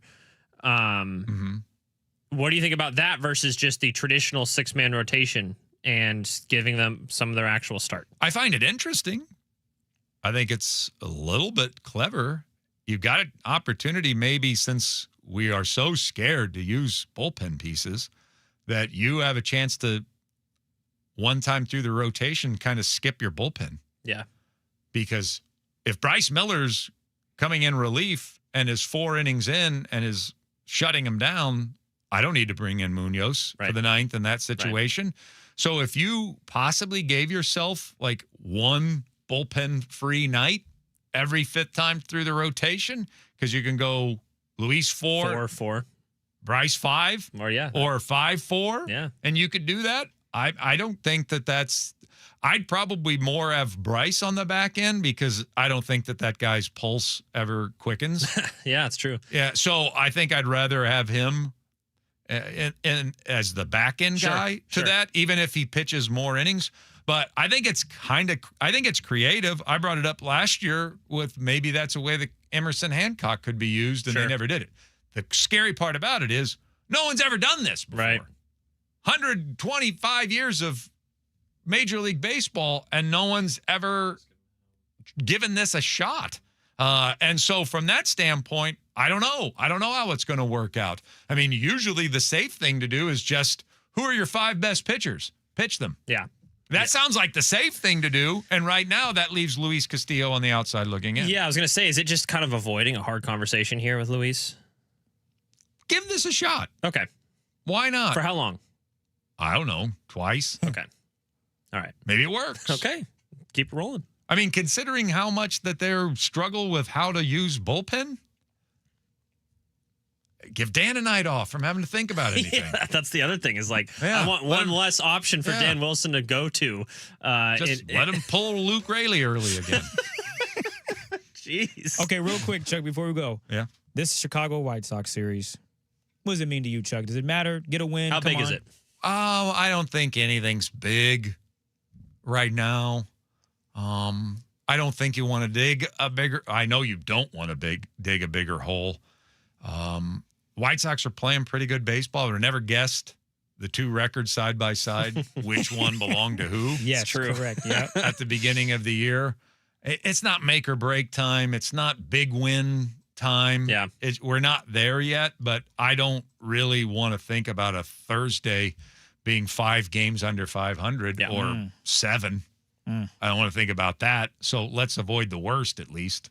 Yeah, I think I agree with you. It's hard because you don't want to put so much pressure on a series in May, right? And then if something happens, like, oh my God, it's over, right? In the American League's, so everybody's off to a rough start with the exception of Tampa and the New York. Yankees. Yeah. So I don't think we got to put any bigger emphasis on this. The most important thing is to just start playing better and take advantage of momentum. Yeah.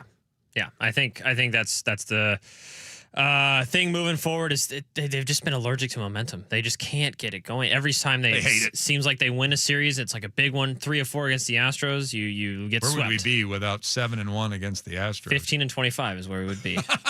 By the way. Anderson. Anderson's like, I've already done the math. We are 15-25 against non-Houston Astros opponents this year. So that's not good. Hopefully that changes, Chuck Powell. In the meantime, if someone wants more content regarding the Mariners, where can they find it? Oh, well, Stove 15, Stove 30. Yeah, let's go. What is it, by the way? Like, what, as someone who has no idea what that is or is not a part of it whatsoever, what is Stove 15 and Stove 30? Anders joined my off-season podcast. Used to be Bucky and I, and then Anders and I have been doing it now for what? 3 years. 3 off seasons. So I love the Stove, and then some people, some fools, were like, you can't stop during the regular season. Yeah. So we listened this year. So every 15th and every 30th of every month, we'll be doing just a Mariners podcast, and you can find it at 93.3 KJR.com. Yep, you can find it there. You can find it in the iHeartRadio app, anywhere you get your podcasts. So check it out. It's obviously we have our day-to-day conversations regarding the Mariners, and every game we can react and stuff like that. This is kind of a more, we've had a couple series, a couple weeks to react to, and kind of bigger picture stuff with the Stove 15 and Stove 30 podcast. So appreciate it, Chuck. Thanks for hopping on today, extending your morning a little bit after the morning show with you and Ashley this morning. We'll talk to you again soon. Sound good? I'll renew myself with this banana, with this delicious banana. Thank you. Yes. I swear, God, we got to find out who that was. All right, we'll get to your text next on Sports Radio 93.3 KJR FM.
I always love this music. Yeah, didn't you steal it from me? No, we used the other one. Oh.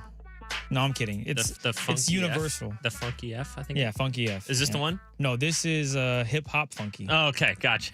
For those who don't know, we have this bunch of these generic like music beds because if we play licensed music, we can play licensed music on take it the out air. the pod, and we can't put it on the grind. podcast, and it doesn't sound good.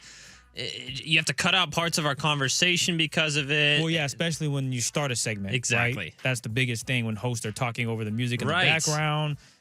Yeah, so shout out to iHeart. They have I don't have the words. A library, yeah. I don't think the library is sufficient because it is more than a library. Yeah, it it's is huge.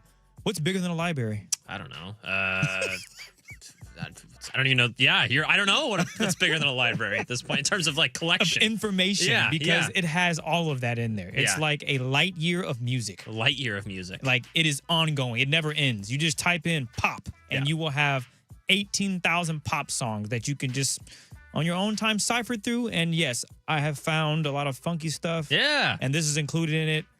So yeah, we all find music and we just use it throughout the show. It's pretty good. I It's like very it. good. I love it. Yeah. It works well. Super helpful. Yes. Let's get to your text, 49451, the Tacoma Dodge text line. Lots regarding the Mariners today. 206, if Bryce rides piggyback on Luis, they might be taller than Randy Johnson. Taking the piggyback a little too literally there, but I like where your head is at. 206 also, it is time to think about a change at manager. Alex Cora is available, just saying. So, I like what Chuck said. Yeah?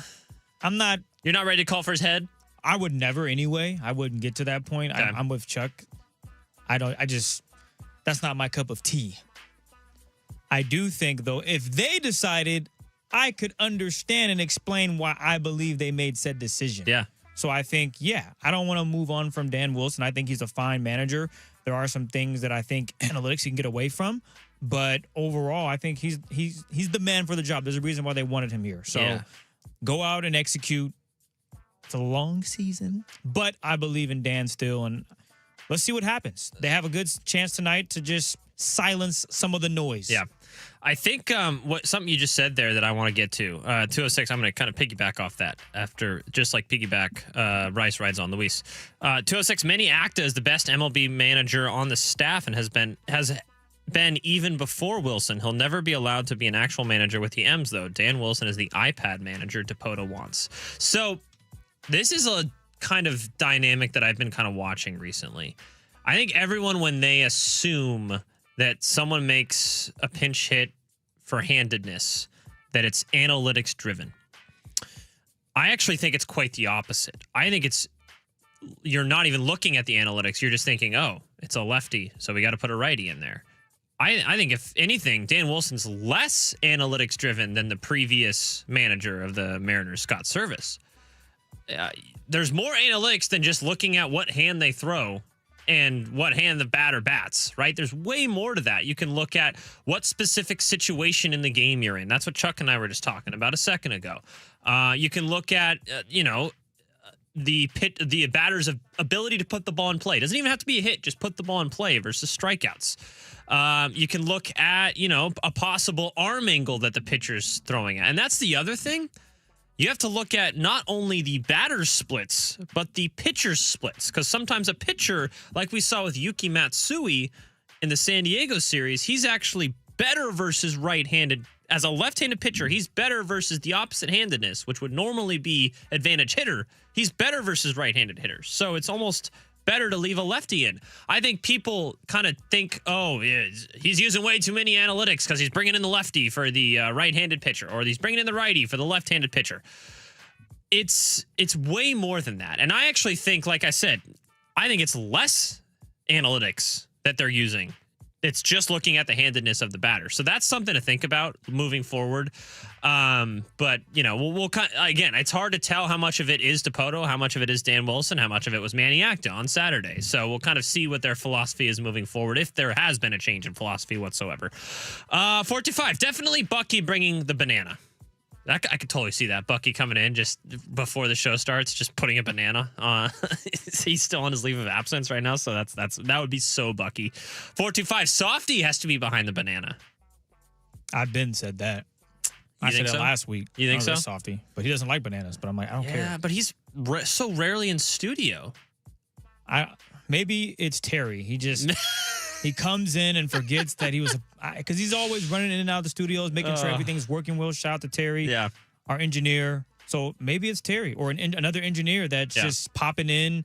They have the banana with them. They set it down because they're working on one of the microphones, and then they leave it. Yeah. And completely forget they left the banana in here. 425 says, I think there is a big talent difference offensively. I tend to disagree with this. I'm assuming you're talking about the San Diego Padres and the Seattle Mariners. I think if you're to look at the guys that play every day, Julio, you could compare to Fernando Tatis. You know, I think it's pretty comparable. Julio has better numbers this year even than Tatis does. Cal Raleigh to Manny Machado, pretty comparable as well. In fact, I'd give Cal Raleigh the edge, if anything, in terms of just his talent level. We're not just looking at numbers here. We're not just looking at numbers this year. It's talent level, right? Beyond that, I take Randy over someone like Jackson Merrill. Randy's just a better player. I think the Mariners' top end of their roster, talent-wise, when everyone is healthy, is as good as almost anyone's at baseball, minus maybe the Dodgers. So it's the bottom ends of the roster, the Leo Rivas's that are playing every day, the Rob Refsnyders that can't hit left-handed pitching, that's their one job. Unfortunately, Luis Castillo right now, he had a good start against Houston last time out. I'm intrigued to see if he actually is having a bounce back or if that was just him facing the Astros, who are terrible this year. Anders, what is your opinion for 253 on the Sounders at this point? I hate to be too critical, but they cannot score goals. In my opinion, Morris needs to go, and we need to bring in a legitimate striker to boost this offense. Yeah, it's weird because, the stat I mentioned in headlines is that the Sounders haven't lost at home in almost a year, and that was their first loss against the Galaxy. But, goal scoring has always been somewhat of an issue for them, but they're so good defensively that sometimes they're able to win 1-0 or sometimes 2-1. I tend to agree with you, though. I think we're getting time to possibly move on from Jordan Morris. I don't know how long is on his contract. That's a Jackson Feltz question. And he kind of is a fan favorite, and they're going to give him every opportunity to, get healthy and get back to the Jordan Morris that we know and love. But it's just he's not the same player, unfortunately, after 3 ACL tears.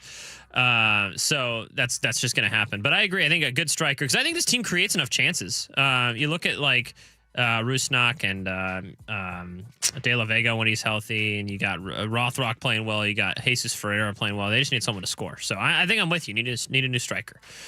Anything you see, Chris? From the 253, the Mariners would have to go 68-48 to get to 90 wins, which is usually what it takes to win division and sometimes a wild card. Wow. Right now, this team isn't capable of that. Yeah, I didn't do the math. That is crazy. I don't think it'll take 90 wins to win this division, fortunately. So, again, it depends on what scope you're looking at this evaluation through right now. Are you looking at it through you just need to get to the playoffs, win this division, and see what happens?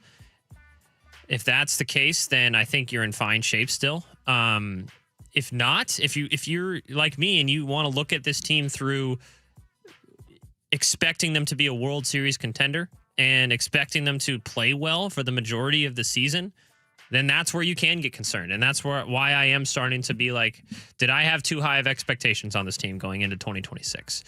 Let's ask the mayor of Maple Valley, Ian Furness, what he thinks about that next on Sports Radio 93.3 KJR FM.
Welcome back, Anderson Hurst, Christopher Kidd, filling in for Gregory Bell on Sports Radio 93.3 KJR FM. He's visiting his daughter for her graduation from the United States Coast Guard Academy. Really cool. Congratulations. Yeah, really cool. To her. That's really cool. Yeah, he's been rightfully so very proud of both his kids. His daughter graduating this year. His son, they're twins. The son graduated last year. Right. But his daughter did the Coast Guard Academy route. It's a little different one. Yeah, a little bit different. A little challenging. Yeah. Did his son go to Wazoo? He did at the end. Okay, that's what I thought. Yeah. He played soccer at St. Martin's for a year, I think. That's right. And then ended up going to Wazoo, go Cougs. And then, the daughter graduates this year. So Military family, huh? I mean, so one of the two is going to follow in his footsteps, right? Yeah, right? Yeah. Eventually. Coast Guard would be the one I'd probably want to do. Really? Yeah. People are saying on the text line that it's the most prestigious out of all of them. Really? Yeah. The academy is? Or like the hardest to get into. Okay. I'm just thinking if I had to be in the military, which I will never have to be at my old age, but I would say Coast Guard would have been kind of cool. Yeah. I think. A little, time at sea, stuff like that. Well, and it's just you're kind of more the sea police, and you're not. Yeah, I think that'd be all right. The other ones, no thanks. A little bit too stressful. No thanks. Speaking of stress, if I seem a little stressed to you guys, if you're watching on the YouTube channel, today is my wife's first day back at work, so I get 4 hours to my son, who just turned 3 months a couple days ago. So who's watching him right now? My wife is. Oh, and then she goes back later. Yeah. So she goes. So the work schedule works out well. Correct. Okay. It does. Yeah. She's going back part time. Yeah. So then whenever I come back home, she's gonna go. How's she doing with that? Do you think? She's excited. It seems like. She says that she is. I don't know. We'll find out. Augustina, if you're listening, she said she was gonna watch the YouTube today. If you're actually excited. Yeah, I feel good for you. I can feel that. No, I could understand. Yeah. is it more stress that she won't be with the baby, or that yours truly is going to be watching him? You'll be fine. You'll be fine. No, I would say you'll like this. So when we had our daughter, we had Brianni, we were living in Tri-Cities, and we're in a small place in Tri-Cities, kind of like a condo. It wasn't that small, actually a nice little spot. But anyway, we're there, and I think she probably she had some health challenges early. So probably 2 or 3 weeks into being at home and everything settled down. Right. So maybe she's not quite a month old or so. My wife she's like, yeah, I'm going to go out, do something. Yeah. Friends or somebody. I think some friends took her out. They just go out. Just get to lunch. It's a Sunday. Oh, yeah. And I'm like, great, cool. I'll watch Bree, be fine. Yeah. And it was a Sunday, so I'm probably watching football and just kind of hanging out. And I remember... So, she had the number 2 in the diaper that was... Explosion. I'm like, oh, my God. Yep, so, I'm just clueless, man. I'm like trying to wipe it up. It's brutal. And I'm like, man. All right, well, I'll wash her, right? So we had like a little basin tub. Sure. And we had it next to it, and I brought it into the kitchen. In the sink. Yeah. And so in the sink in the kitchen, and I get her in there, and I'm trying to okay, what do I do? So I turn the water on. I use a little spray hose from the sink, right? Yeah. Well, the water was cold. Oh, no. And the shriek she let out was, no. And right as she did that, my wife gets home. And it's like, what are you doing? What's been going on while I've been gone? Yeah, what are you doing to our baby? And I'm like, I don't know. You lost all trust instantly. It was done at that point. I'm like, oh my God, I don't know what I'm doing. But you know what? You find a way. Yeah. I will say this: somehow, some way, you find a way. Well, it's been good because my schedule.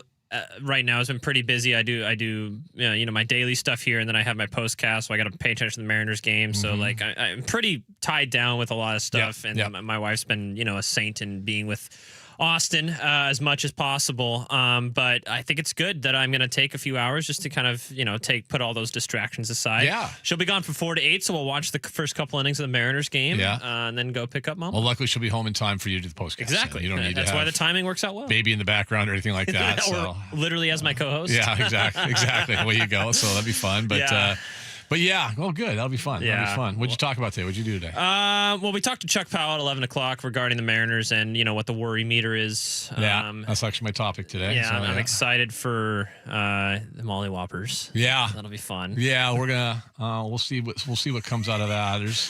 The stress level in this town's interesting. I think it's just because the expectations are high. Yeah, and that's the thing with me is if you're looking at it through the scope, and I've mentioned this a couple times today, if you're looking at it through the scope of this team going to the playoffs, winning the division. You're still fine. You're 2 games out. And you're still, I think, the best team in this division by a pretty handily margin.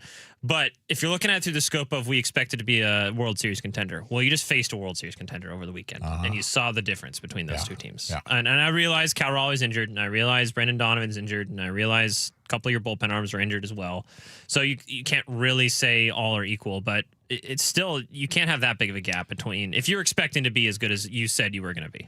What do you think the concern level is for Donovan and the health? Because he had an entire offseason. Yeah, and do you remember what his deal was in the offseason? He had a sports hernia surgery. Yeah, and it just hasn't. And that's near the groin, and that's been the issue. Now, I don't think it's like he re-aggravated it, but I don't think it's disconnected by any stretch of the imagination. Well, there's something wrong. Yeah. There's something wrong. And, now the twist for Mariner fans would be, so the story came out this weekend with Polanco. Yeah. That he's got, chronic Achilles something. Oh, yeah. So. Moved on at the right time. So you moved on from him. Yeah. Because he'd be fighting that all year. Yes. Not that he'd probably be playing third anyway, but. Hopefully not. Yeah, but you moved on from that, and you bring another guy in that's, wait for it, also dealing with some sort of chronic or some issue along the way. Yep.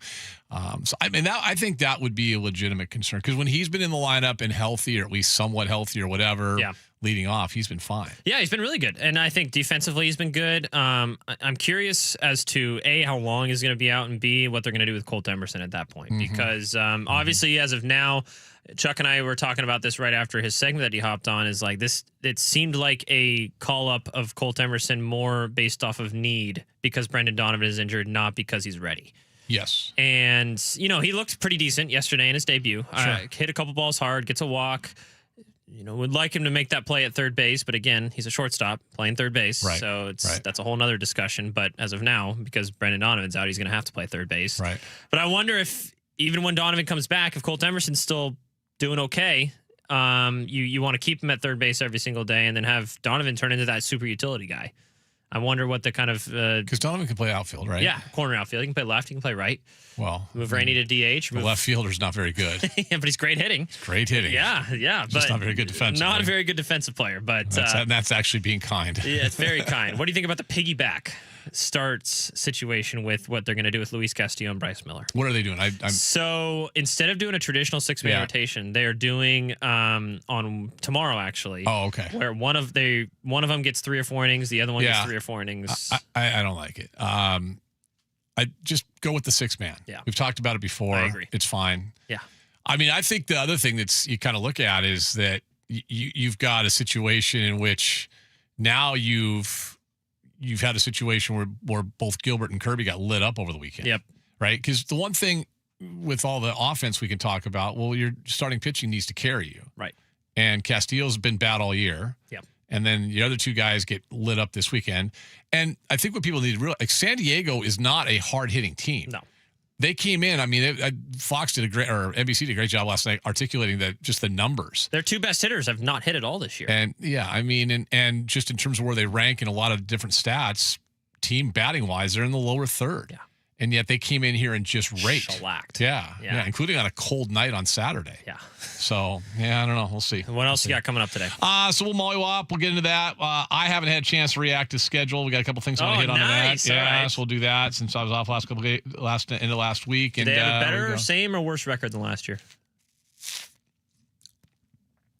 I always say they're about 12-win team. If they back in the 16-game schedule, I always said 11-5, so I'll go 12-5 probably no matter what. But every time.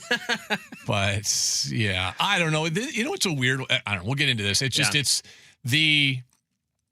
I'm trying to wrap my arms around the Rams part of the schedule. The last two of the last 3, but not until 2 of the last 3. Mm-hmm. So we'll get into that a little bit too. So oh yeah, there's a couple. I think there's a couple things. I mean, we look at the schedule. I think there's a couple things that you really want to look at and get fight. Like like everyone looks at different things. Yep.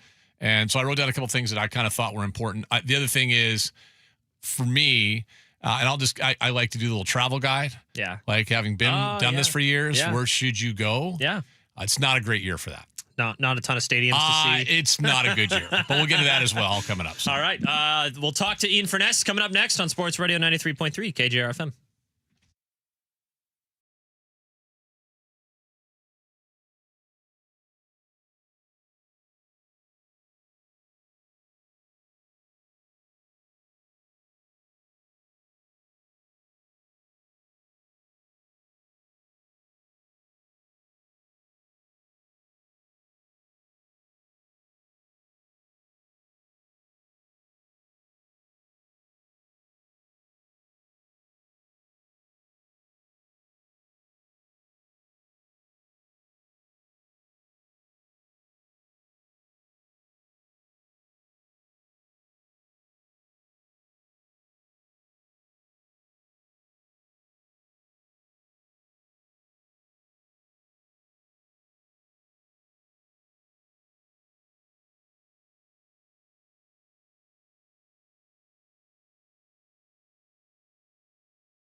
Took all 6 games this year from Seattle, 2 games out of first.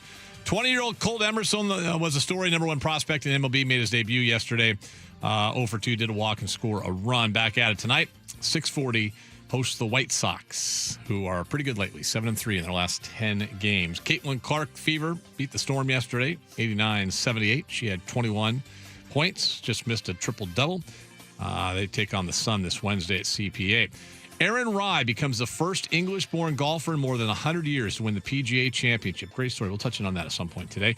Just kind of what makes it a good story. It's a good, just non-typical golf story, which I'll leave it at that. Nashville is reportedly set to host Super Bowl 64 in 2030. They're going to vote on that tomorrow.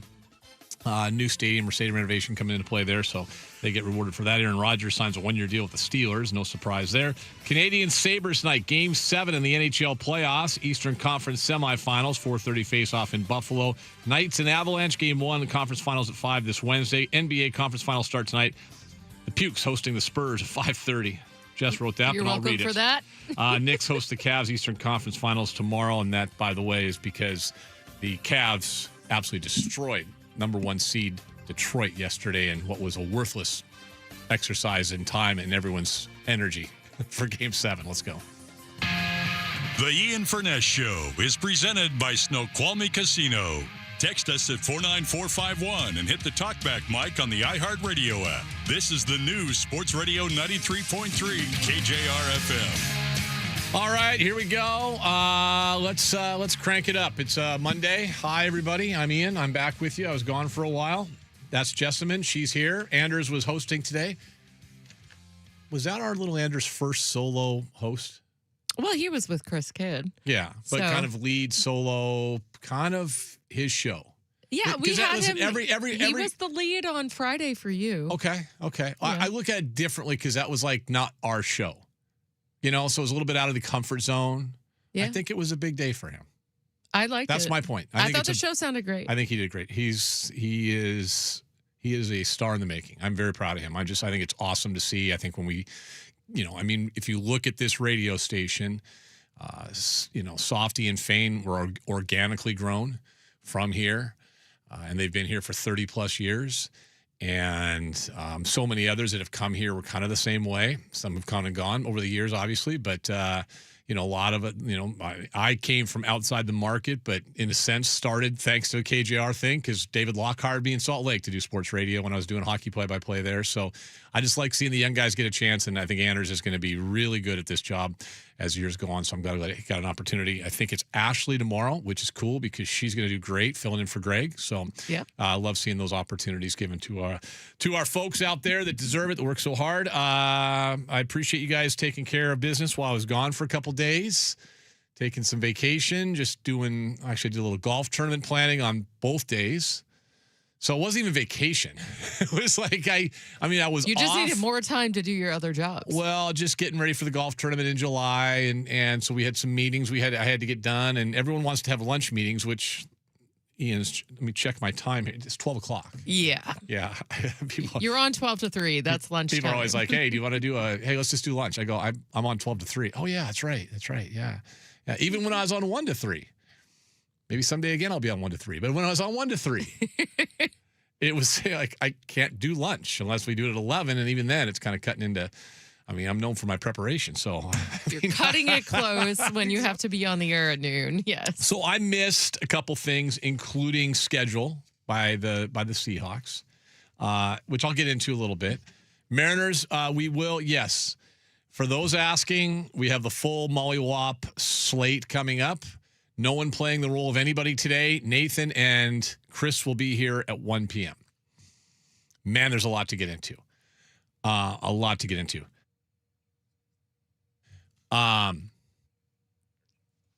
So that's what we'll do coming up at 1 o'clock. And then plenty of time for your texts, 49451, Tacoma Dodge text line. Plenty of time for your talkbacks. Jess, even though she's flying solo and working hard back there today, she loves to hear your voice. I always love it. So fire away those thoughts, comments, questions, concerns. Go to the Red iHeartRadio app, the little red microphone, and speak into it, and away you go. I got to tell you about my weekend. I would love Or to my hear it. Saturday, at least. My Saturday. Yesterday was honeydew stuff.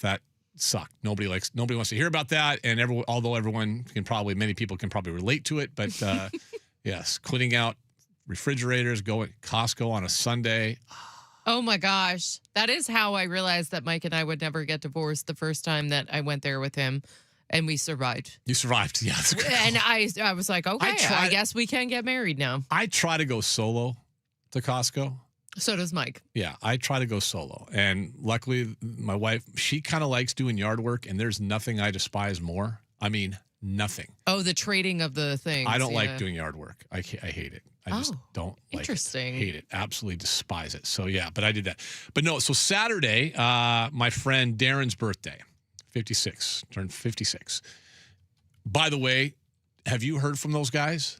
They had a show meeting yesterday. Ian, I've heard everything from those guys. Okay, they're doing more producing than you and I ever do. They had a show meeting yesterday. Yeah.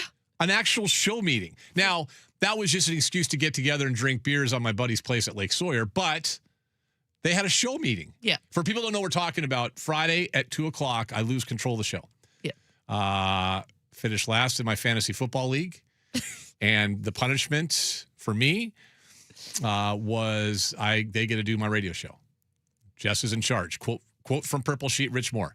I don't know. Jess is in charge. That was it. Hand wave, Jess is in charge. So you have heard from them.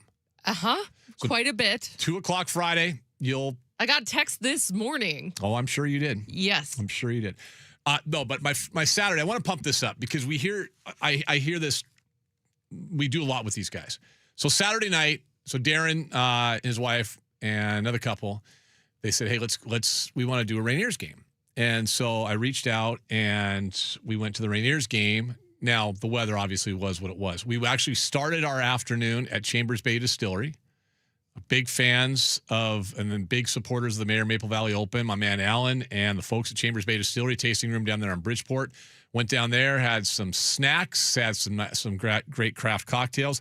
By the way, the Whiskey Wagon is back at the Mayor. I love golf that tournament Whiskey this year. Wagon. Yeah, they're bringing it back. They donate so much. They have trivia on Tuesdays. Pump that up for them a little bit. They have trivia on Tuesday nights. And so if you're down in the 253 and you like to play trivia, Tuesday night trivia at Chambers Bay Distillery. I guess it's just awesome. And again, we love those guys, Alan and Jeff. I can't thank them enough for their support over the years for the golf tournament. So we started Chambers Bay Distillery. But here's what I want to tell you. Okay. So I had not done this in years, like years. It's been a while. And I think that's probably 2 renovations ago. I had not been to Cheney Stadium to see a Rainiers game. In a long time. And so it's a really good venue. So for all of you guys listening right now that are big sports fans, Mariners are out of town or you're down there, you want to have maybe a cheaper alternative or maybe you want something a little different baseball wise. I'm going to tell you now, the weather was awful. Was it? We never actually sat in our own seats. We just watched from above under cover. And then enjoyed some beverages in the old Summit Club up there as well, and with about 400 or 500 of our closest friends that were all doing the same thing, hunkering down from the weather. But did get to see Colt Emerson's final game in AAA, at least for now. Saw him take a few at-bats. That was fun. But I just want to say, the Rainiers do a terrific, terrific job. Even with not great weather, people were having fun. All this, we didn't even get a chance to explore the whole stadium. I can't wait to do that in the future on a night that has better weather. But everything they do down there is first class, awesome, cool atmosphere, tons of kids dancing around, having fun. It's what baseball should be, especially at the minor league level. But it doesn't feel minor league because the stadium's fantastic and their game presentation's fantastic. And, everywhere you go, if you go walk around the concourse, the restroom, you can hear Riley Pay doing the play-by-play and the video, the way they have video now in minor league baseball, which they had to, because remember, that's where the ABS started. Mm-hmm. Everything they do is awesome. It's first class. And I would just get down to a Rainiers game. I'm just going to do yourself a favor as a sports fan, get to a base. First of all, you're up close. You're right there. We had a great time, even despite how cold it was and the weather. We could. I think Ben Nelson, my guy Ben, who kind of runs the show down there, I think he said they didn't have one rain out last year. They've had 2 already this year. They almost had one on Saturday, but they ended up playing, lost in extra innings. But it was a great experience, really cool, despite the weather, despite everything else, really fun. So head on down there, check it out. Shout out to the Rainiers. Love those guys. And I can't wait because I think it's like most Fridays or every other Friday they're at home. Mm-hmm. Softy, Fane, Jackson, whoever's doing the show that Friday during the summer because guys taking vacation, they do a show down there. And then Chuck or whoever does color with Riley. Yeah. On the broadcast. We're very immersed in the Rainiers. So we love them. Yeah. And I'm a big, and so I'm Mr. Minor League. I worked in minor league hockey for 12 years. Still, kind of keep in touch and, try to stay connected with the T-Birds and others. And I have a real soft spot in my heart because if you're working at that level, you got a passion for what you do. And the passion is to make sure that everybody has a great time and they do a great job down there. So, and they make it affordable for families. They do make it affordable. That is the biggest thing that I would go. The thing I thought was cool is just like there's a lot of stuff for kids to do because having a kid sit and watch a baseball game for 9 innings, even if it is good weather, that's hard to do. So there's stuff to kids and run around. So anyway, shout out to them. So we got to watch like the big thing. We're sitting there waiting. It was like a hour and 45-minute rain delay or something. So we're waiting. Like, God, do we want to stick around? What are we going to do? And we wanted to see Colt Emerson. Well, the funny thing is, my buddy Darren, whose birthday it was, his wife, they had tickets to yesterday's game. They're using my tickets for the game yesterday. They got to see him anyway. They got to see him back-to-back days, right? Oh, my gosh, Colt Emerson gets called up yesterday, and the Mariners inserted him in the lineup. That was like the only highlight was the fact that Colt Emerson made his major league debut. But we did get to watch him play down there, and it was cool. So Mariners, I'm going to get to some stuff with them in a second. Swept by San Diego. I kind of went through a good news, bad news scenario for all these things, and there's sides on both. Seahawks schedule as well. I'll spend some time on that probably at 12:30 today. Mm-hmm. Because I didn't get a chance to go through it. I'm trying to, how do I approach it differently? Because everyone's already done roster schedule roulette and made their picks and done all those things. I just kind of went down and said, for me as someone that watches it closely, covered it closely for years, what matters most? And there's a couple things that matter really to me more than anything else that maybe are different than what people have talked about. Maybe not. Who knows? But I've been on the air, so what the hell? I'm going to give it a shot. It's May. And then a key stretch. I think there's one part of the schedule that could really dictate where the season goes. We'll talk about that. And then as a public service, I'm going to do something a little different too. Listen, if you ever hear people that cover teams in the media that complain about traveling and going across the country. It's such an old trope. Shut up. Yeah. Because I can, like, for me, I've had some really fun things I've done in this career. A career highlight for me, honestly, I tell people it was Seahawks. It was for 16 years for Fox 13. I went to every game, home and away, saw every city except for Buffalo. That was during COVID, the 2020 season, and the last time they were there. And so it was glorious. Now, was I tired? Was it hard? Was the travel brutal? All those things? Yes. But I do have a pretty good perspective on, and I love, and because people ask me this all the time, where should I go? So we'll give you a little travel. I'll give you the travel highlight this year. Oh, I like that. Like where you should go. I can just tell you this, it sucks. It's not a good year for that. But, no. But we'll give it to you anyway. We'll talk about that a little bit too. Like if I was just outside looking in, say, hey, you can go to one game, all expense pays, where it would be. We'll talk about that. Okay, let's get to the Mariners. And then I'll throw a little topic at you for the text line and also on the talk back as well today. So swept by San Diego again. Just this team is, if nothing, inconsistent. Like that's probably the one strength they have this season is how inconsistent they are. Up and down, 3 of 4. And I know Nate and Chris will bring up some numbers, especially like what's their record against teams not named Houston. I guess you could probably reverse that. What's their record against teams not named San Diego, right? Because they're 6 games under 500 against the Padres. So they'd be over 500 if they didn't play the Padres. But the Padres are a far better barometer than the Houston Astros are. I think we'd all agree upon that, right? Like the Padres are a team that is, as Andrew said earlier, he's right. Like the Astros are 10 games below 500. The Padres are 10 games above 500. So if you're looking for a true barometer about how good you are, the Astros probably aren't it. The Padres are, and you're not at that level. Okay, so that's the bad news. That's one of the bad news items is you're having trouble against good teams. And even in Chicago's here, Chicago's 7-3 in their last 10. The White Sox are. They're kind of surging a little bit. They've pulled up there in the American League Central, and they're hanging around and sitting there right behind Cleveland, one game behind the Guardians. They're 2 games above 500. So the White Sox are no gimme. We saw that when they went there a couple weeks ago. The Mariners did. So the bad news is you're having a hard time against the bad teams. Listen, no Cal and no Brendan Donovan. I get that. We all understand that. One of the things we should point out, it's not like Cal was helping you. It's not like Cal was helping you. I think Cal being out, this is going to sound strange, net positive, and here's why. Because you need to get him healthy. Because the Cal Raleigh that we saw pre-injured list, before he went on the injured list, that Cal Raleigh is not helping you beat good teams. That Cal Raleigh is not helping you win any games. Yes, defensively, sure, fine, whatever. He's not helping you. He's not helping you. So, to me, net positive, just get yourself healthy. Donovan, really good leadoff guy when he's been healthy this year, just hasn't been enough. He's been in and out of the lineup all year. Put him back on the injured list, get him healthy. That's a net positive. I know Cal and no Brendan Donovan, net positive. The bad news is 1 hit, you lose 3 straight games, 2 games.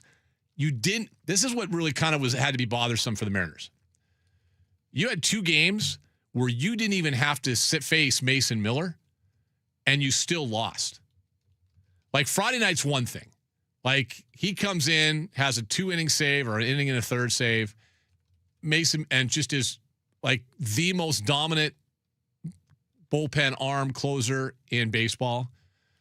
You're not going to see him on Saturday. He threw 30 pitches or 29 pitches, I guess it was on Friday, right? You're not going to see him on Saturday. You got to take advantage of that. Mm-hmm. You've got to take advantage of that. And they fall behind big. They chipped away. They came back, made it kind of close, but the rest of their bullpen shut things down.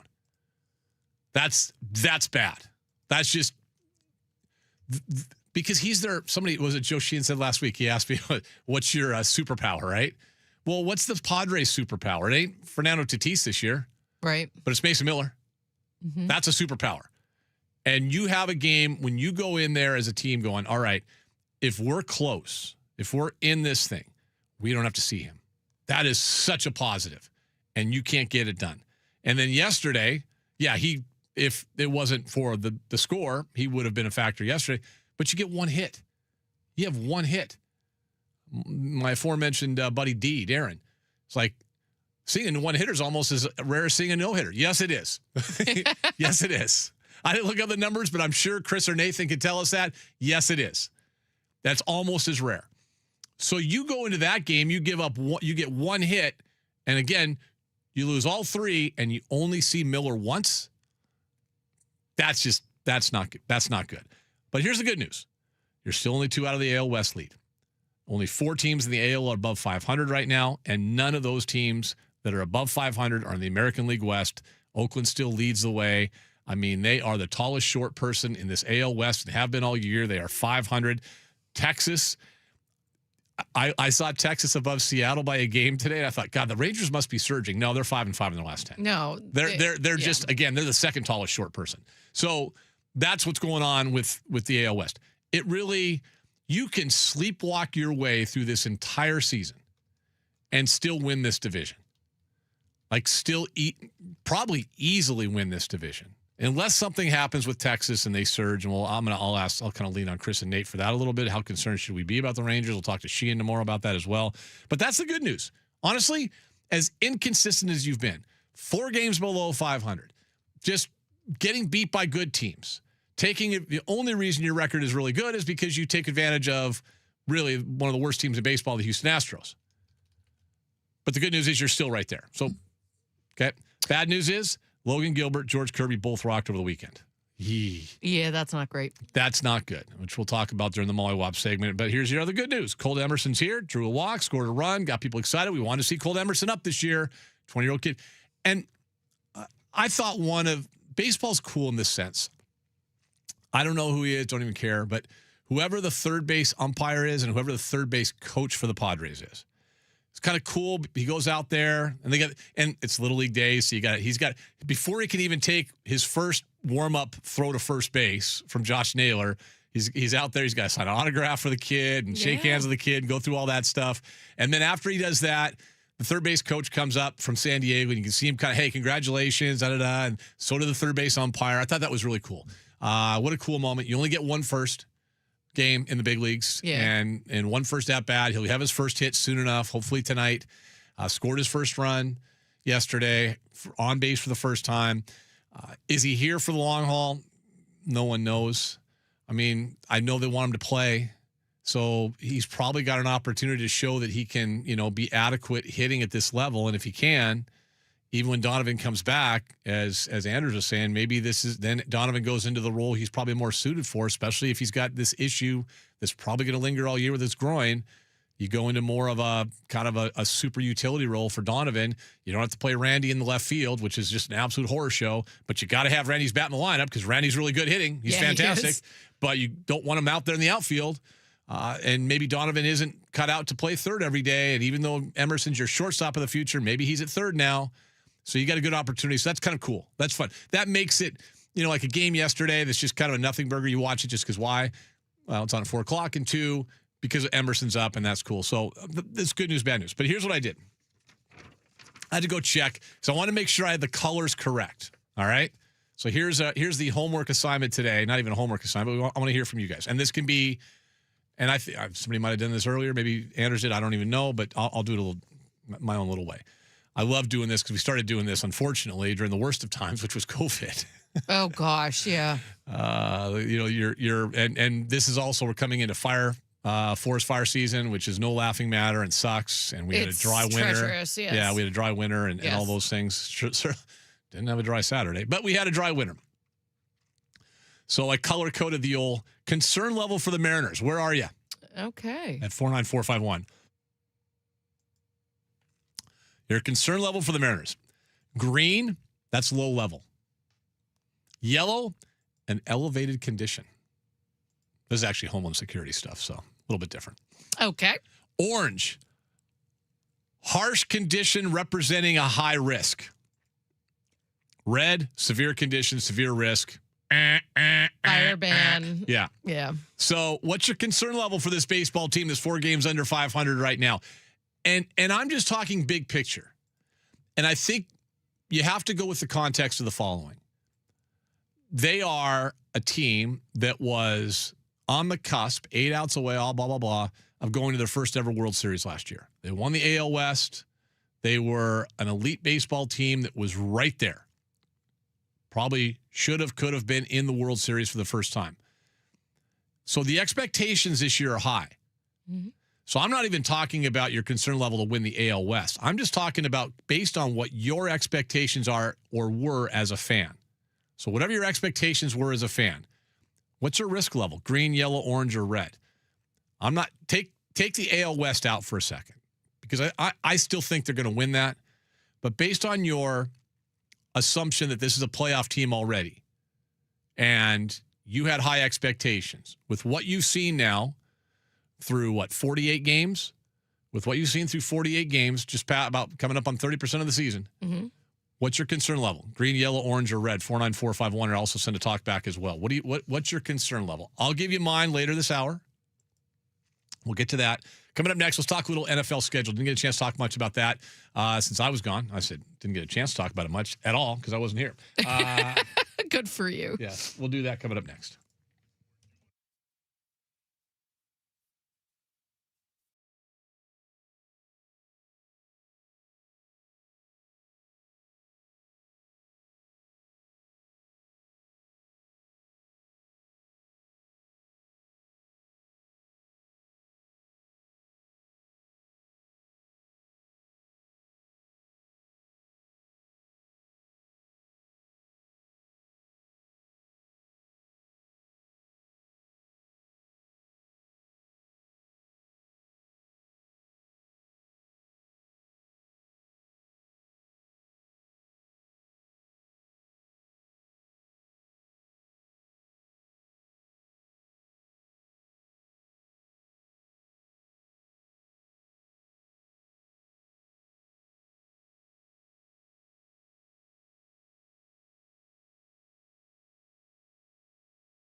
Friday?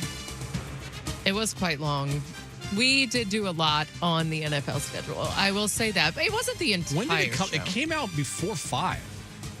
Well, there was a ton of leaks, and we also talked about that, too. Well, whether that- you like the leaks or not. But like Chuck Arnold's the team president. He put it on Instagram like at 4:30 Pacific time, like Yeah. a half hour before the show was supposed to start. I could see him doing that, though, just considering the fact that everyone else had it out there. Sure, so. no, and I'm not criticizing Chuck. Chuck, if you're listening, last thing I'm going to do is criticize Chuck Arnold. I love Chuck Arnold. He's a kook.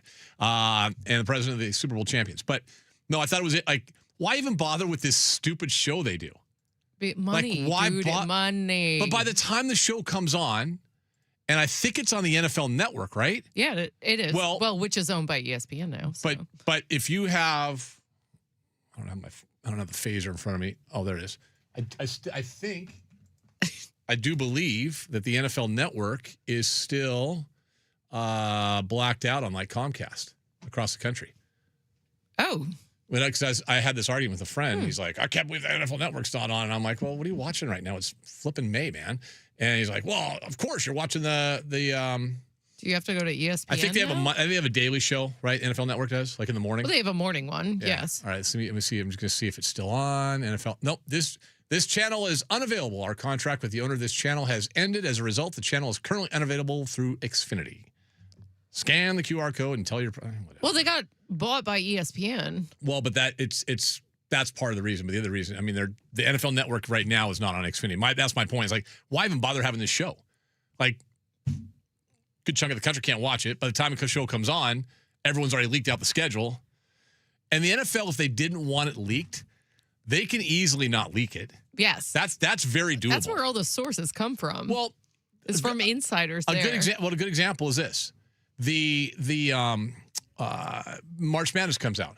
We don't know when they reveal the bracket, that's the first time. There's never been a leak that I could ever think of where March Madness got leaked out. Never got and even the college football playoff, as messed up, screwed up, and dysfunctional as college football is right now, and we're going to talk about that later this week. Big Ten meetings going on down in California. That doesn't get out either. You cannot leak stuff. You can keep stuff in-house. All you have to do with the NFL, just threaten fines. If your schedule gets leaked out, blah, blah, blah. I mean, because there are people in the building that know the schedule, obviously. They have to. Right. I have friends in those buildings. We both do. They 100% know. And it used to be a grind. We would try to get the things scheduled because we had a show. We would do the show at Fox when we were their partner, and we wanted to have the schedule printed up and ready to go on the graphics. You know how graphics work. You want to have all this stuff done beforehand. And like those guys are great. Seahawks aren't. They don't like to leak. The Seahawks do not like to leak stuff. I'll tell you that right now. There's a lot of organizations that like to leak stuff. They ain't one of them. So all you have to do is keep it in-house. Okay, that stuff aside. Yeah, I'm late to the party, 100%. I know you guys already did this, but I haven't really. And I saw it on Thursday, and then Friday I kind of glanced at it. I'm like, whatever. I don't really care. Like, when is it coming out? Actually, you know what I care about is when the hockey schedule comes out in July. How many conflicts do we have? Can we try to avoid having every Seahawk primetime game going head-to-head with the Kraken game this year? I don't know. That would be kind of fun. That would be my hope and my dream, because last year I think almost every one of the primetime games the Seahawks had, except for a Sunday night game, we were playing. The Kraken had a game. Like, just that's a whole different story. The NHL tunnel vision mindset. You have to sometimes schedule around things. Mm-hmm. You know, you can't schedule around Mariners opening day because that comes out in August, and you've already had your schedule come out in July. They've gone head to head with Mariner opening day like the last 2 years at home, like home game at CPA the same day the Mariners are playing. You can't. That can be avoided. You can, like, Wiki, you listening? Avoid Seahawk primetime games, at least at home. If you want to, if you're on the road, whatever, we're fine with nobody watching us those nights. Whatever, it's fine. But avoid those. That's kind of what I care about. Honestly, there's certain things that matter to me, and I'm only have time for one here. The Rams game is interesting. The Rams games plural are interesting. Yeah, the final one. I'm trying to wrap my eyebrows. Well, I'm just trying to wrap my arms around it. Not seeing them again until late. 2 of the final 3 games, Seattle and the Rams, Christmas Day. And then the last game of the year, which 10th, 11th, whenever it is of January, whenever it'll be Saturday or Sunday. Last year was Saturday, right? Yeah, last year the 49 game was Saturday. So whatever game that is, whatever date that is. So 2 of the final 3. And that's the one this is where there's part of me that really kind of likes it. There's part of me that really likes it. And there's part of me that this is just horrible. And it's really for both teams, to be honest with you. Because I think this is one of those rare instances where both teams are probably in the same mindset. And I don't know what that mindset would be. They would never tell you, oh, I hate it. They would never tell you, I love it. They'll just say, hey, we're going to play every game on our schedule, blah, blah, blah, week to week. But I think it's pretty clever by the NFL. I think it's also really smart by the NFL. First of all, Christmas, whether people like Christmas games or not, you can let me know, 49451. I like the fact that it's a late Christmas game, the 5 o'clock game. You can do all your stuff. You can kind of plan around that pretty easy. Yeah. Right? You can really kind of plan around that. And then by 5:15, you're like, okay, we've done everything. We're ready to go. Let's settle in. Presents open, food eaten, sit down, have a beverage. Whatever your, friends and family obligations are, you should be able to have taken care of them by that time. It's more than anything, take Christmas away. It's prime time, 5 o'clock. Perfect. Seattle and the Rams. And then they play again 2 weeks later. The NFL is basically telling you what they think. These are the 2 best teams in not just the NFC West, but probably in the NFC. And we're going to have 2 showdown games. We're going to take it down to the wire, as we did last year, and see what happens. The fact that the second 49er game is, Thanksgiving weekend, right? That's Sunday? Yeah. So that's late as well. But still, 1, 2, 3, 4, 5, 6, 7 games. So it's game number 10. So it just tells you, I think it's creative as hell. I like it. Initially, I was like, this is dumb. And then the more I thought about it, I'm like, this is actually really good. Because either team, even if you stumble a little bit during the season, what do you want to have the ability to do? Control your own destiny. More than likely, both teams going into the Christmas Day game will control their own destiny as far as the NFC West is concerned. Well, now, that's what the Rams and Seahawks were last year. And that's what they were last year, with the 49ers kind of spitting around there and kind of hanging around, and they'll be a pain in the ass and do the same. And the 49ers are going to be better, especially if they're healthy, Bosa's back, and depending on Kittle's injury, things like that. They're better. They're going to be better at the receiver position with Evans. They're going to be better. But I think that's one of the coolest things about the schedule. The problem is, the only thing is, as a fan, you got to wait till December 25th. Yeah. like you got to wait till then.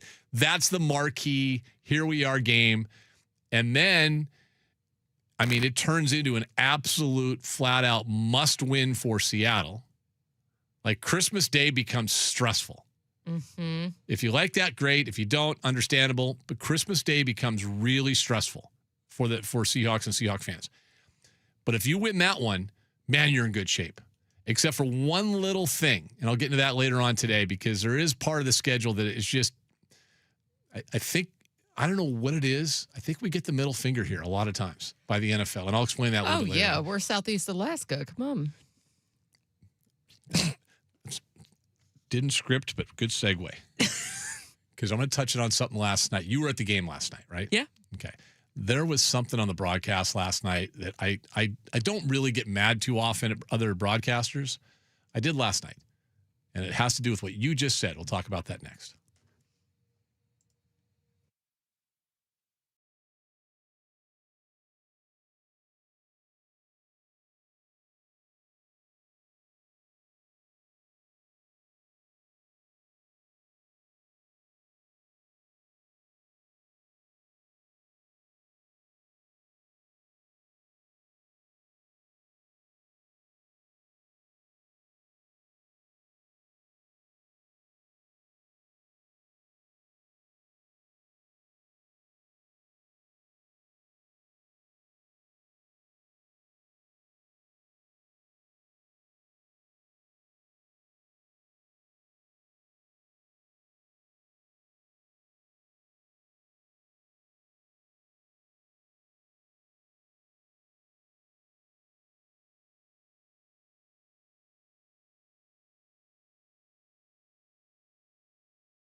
Radio 93.3 KJR FM.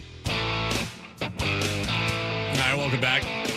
49451 is the Tacoma Dodge text line. Our show brought to you by Snoqualmie Casino and Hotel. Seattle's closest, Snoqualmie Casino and Hotel. SNOcasino.com to book that room today. So, Jess, you were at the game. I think, did you have a field trip down there with Jackson yesterday? Is that what it was? Yeah. I mean, Jackson, working afternoon drive, doesn't get to be, there as often as I can. And I wanted to just let him know what it looked like. And he did a wonderful job in making connections. Jackson is our guy. All right. So, the game yesterday was on NBC, Peacock, whatever. And first of all, for the most part, kind of enjoyed the broadcast. A little different, a little fun. There's part of me that likes it better than the old ESPN Sunday Night Baseball. I don't know why. I think maybe Jason Benetti, whatever his name is, that does play-by-play. He's good. And I like the fact that they have an analyst from each team. Ryan Rowland-Smith was doing it for Seattle, and I don't know who the dude was for the Padres, but then Anthony Rizzo is like their dugout, sideline, whatever person. I don't know if you read him yesterday. I met him too. Yeah. So he spent 10 minutes, it felt like. Maybe it was longer. Maybe it was a minute. Give or take a minute. Just on and on about, he was somewhat effusive in his praise for T-Mobile Park, the fans, the state, just like how it, playing here. Says, God, every time we've been here, it's funny because he's saying every time we've been here, it's been sunny. When I came here as a player, and he was with Chicago and the Yankees, right? Like, it was always great. Weather was fantastic because they always come in the middle of summer. Now, this year's Yankees may not agree with that because they were here early, but he was raving about the weather. And we all know we have, of all our faults in this area, and there's many, our weather usually from now until October is the best in the country. My wife and I talk about that all the time. It's like people, we live in a world now at our age, people are fleeing the state, retirement's on the horizon. Where do we want to retire? I will never, ever, ever. I cannot understand Arizona year round. I cannot fathom that. I would not want to be in Arizona right now. I would not want to be in Arizona until walking probably into a hairdryer. Yeah, that, by the way, is one of the crappy things about the Seahawks schedule. I'll just give you an early hint on travel. That ain't it. Because Arizona would be, for me, always near the top of the list. That's one of the things that I always look at. Hey, when are we going to Glendale, Phoenix? September, awful. It's going to be 120 degrees. That's brutal. You're leaving the best weather in the country to go to the worst weather in the country. Give me a Cardinals game in December. I'm telling everybody, get down there. And the stadium's actually, I don't mind the stadium. It's not bad. But I digress. The weather here is great. There's no doubt about that. But this guy just went on and on about how far Seattle is away from everything else. Oh, like it just feels like we're out in the middle of nowhere. And part of me is like, cool, then no one's going to move here. But no, we actually do need people to move here now. Like that's not where we're at anymore. We're, in just one little small part of Southeast King County, 150 houses went on the market on Saturday. Think about that. Yeah. Like people are leaving. It's a buyer's market right now. Usually 30 that are on the market. Yeah. Like 150 were on the market, according to my real estate friends. So I'm like, dude, he's raving about this. So I went and looked it up. Yes. See, first of all, you're the guy complaining about having to come to Seattle one time a year. Really, the miles that you fly in baseball, I don't think they equate to what the same thing is for football. And we'll get into that at 2 o'clock today when we talk about the schedule, because everyone's going crazy because the 49ers have this massive, crazy travel schedule this year. They got about 7,000 miles more than the Seahawks have on most years. Well, the international trips, yeah. It's like 18,000 miles going to the 2 international games. Well, yeah. Okay. I mean, take that out of there. It's like, yeah, well, take the Houston wins out of there, and Mariners aren't very good, right? I mean, you can look at numbers every way. But I was kind of looking through there. Look, all these teams that are traveling, not half of what the Mariners travel, but there's about, 20, probably about 8 teams are traveling just a little over half of what the Mariners travel. But they're all Midwest or East Coast teams. Those teams don't travel much. That's fine. Carolina this year in the NFL barely travels. But what I was offended by is Rizzo, and maybe this is a perception that people have and players have, that Seattle is so far out in the middle of nowhere that no one would ever want to go there and play. I just thought it was an odd thing to keep going on. He went on and on and on about it. And I'm like, dude, First of all, if you're playing in Seattle, it's 75 to 85 all through the summer. The roof is open. You're not in sweltering heat. You're not in humidity. And yeah, you got to fly a few extra miles. Sacramento's number 2 in terms of miles flown. They're about 4,000. No, they're 2,000 miles behind Seattle. So it's not that different. San Francisco is 3,500 miles different than Seattle. San Diego, 4,000 miles different than Seattle. How different is that? That's one plane trip on a charter in which you stay for 4 days or 3 days. But yeah, I just thought it was a weird part of the broadcast last night for us. So when you brought up the travel, Jess, I was like, yeah, good. I want to touch on that because I thought he was an idiot. Like, what are you doing? Like, your job is to sell this thing. Instead, hey, the stadium's great, but it's out here in the middle of nowhere. We're not in the middle of nowhere. A Major League Baseball team who made it to the ALCS last year. And I didn't like it. That's the only part of the rest of the broadcast really liked, enjoyed it. I thought the other guy didn't let Ryan Rowland-Smith talk enough.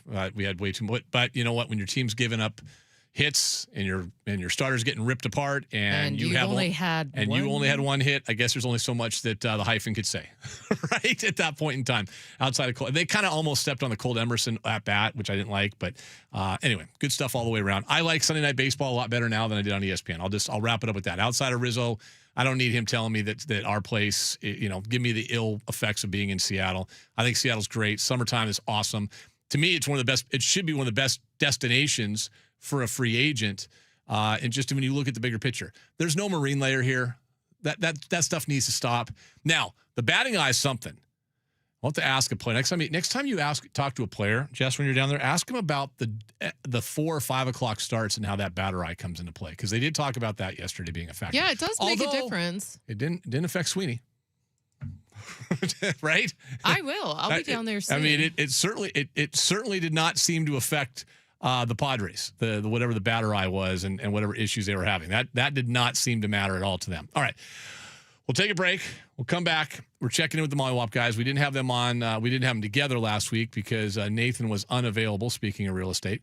But he's back. Chris is back. We got a lot to talk about today. Coming up next, checking in with Chris, Nathan. You asked for it. You got it. Mollywop Monday, brought to you by Simply Seattle, is next.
Cross-brewed Coors Light, choose chill. M's got swept by the Padres over the weekend. Just one hit yesterday, 8-3 loss, Vetter Cup. Back to San Diego. It's actually guitar.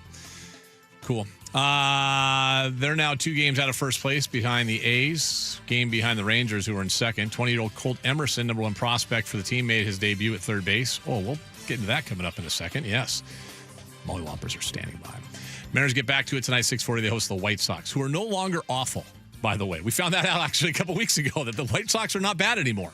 They're actually adequate, maybe even better than adequate. Those were fun days when they were really crappy and you can count on 3 wins. That's not the case anymore. No longer can you do that.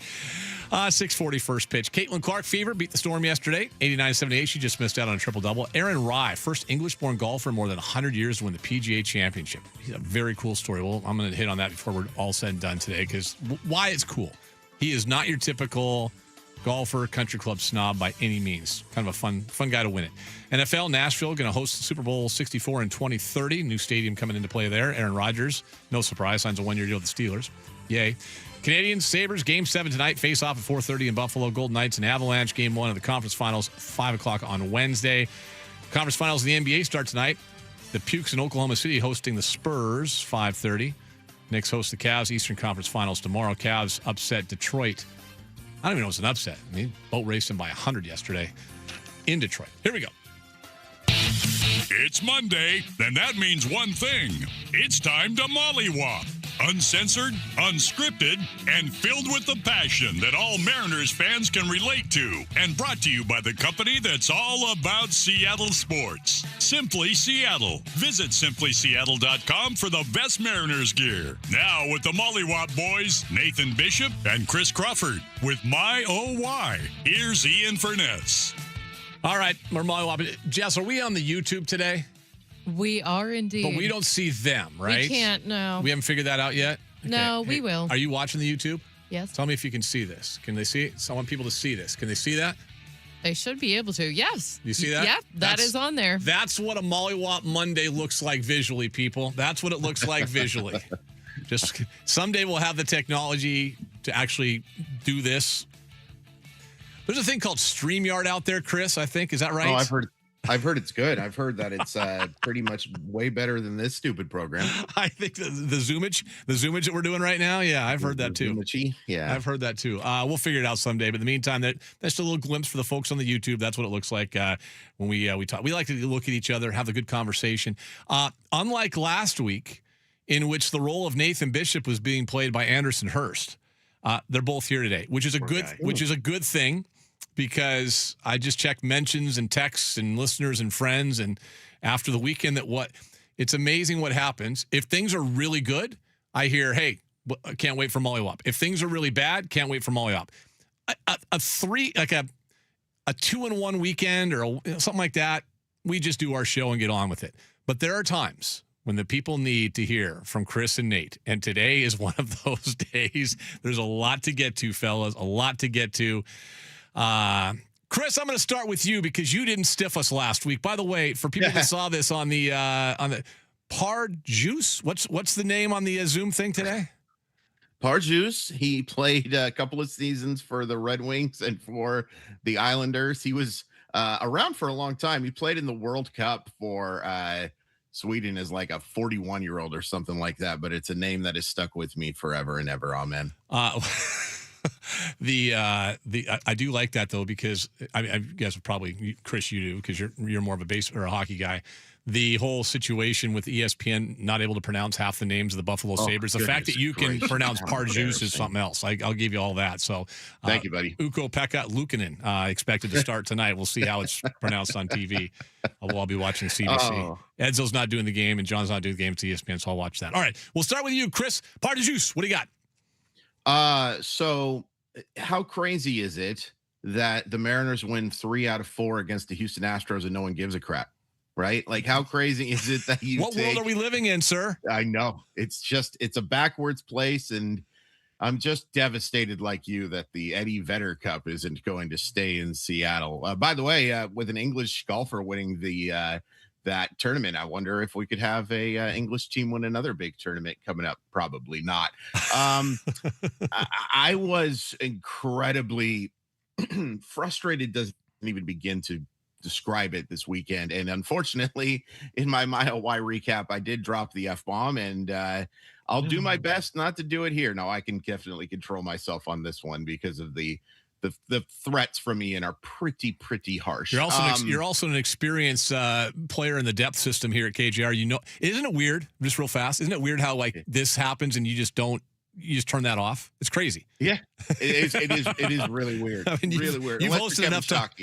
Yeah, well, Kevin, you got to be big time like Shockey to be able to pull something. Well, then you get promoted and end up getting a PD job somewhere. I'll drop the F-bomb and get a whole bunch of stuff. I can't get over how crappy they looked in that series, because that series where they get swept by the Royals, by the way, I believe they've lost 6 straight home games now. That's a lot of fun. They looked like the better team for a lot of those baseball games. They didn't look like the better team for one flipping pitch, not one pitch. They got their absolute butts kicked. And I don't think the Padres are a great baseball team. They have a good record. They have some good pitchers. They have a really good bullpen.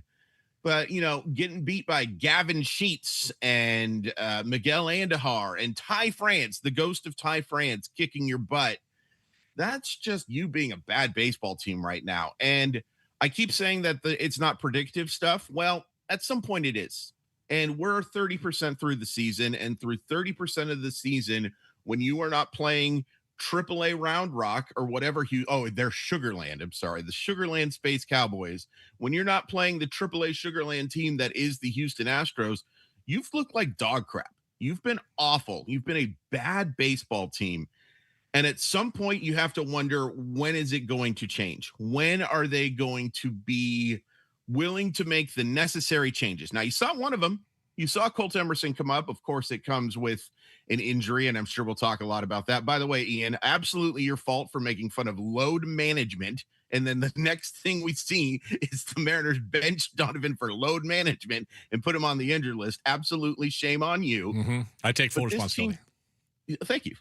This team just looks awful. It's embarrassing.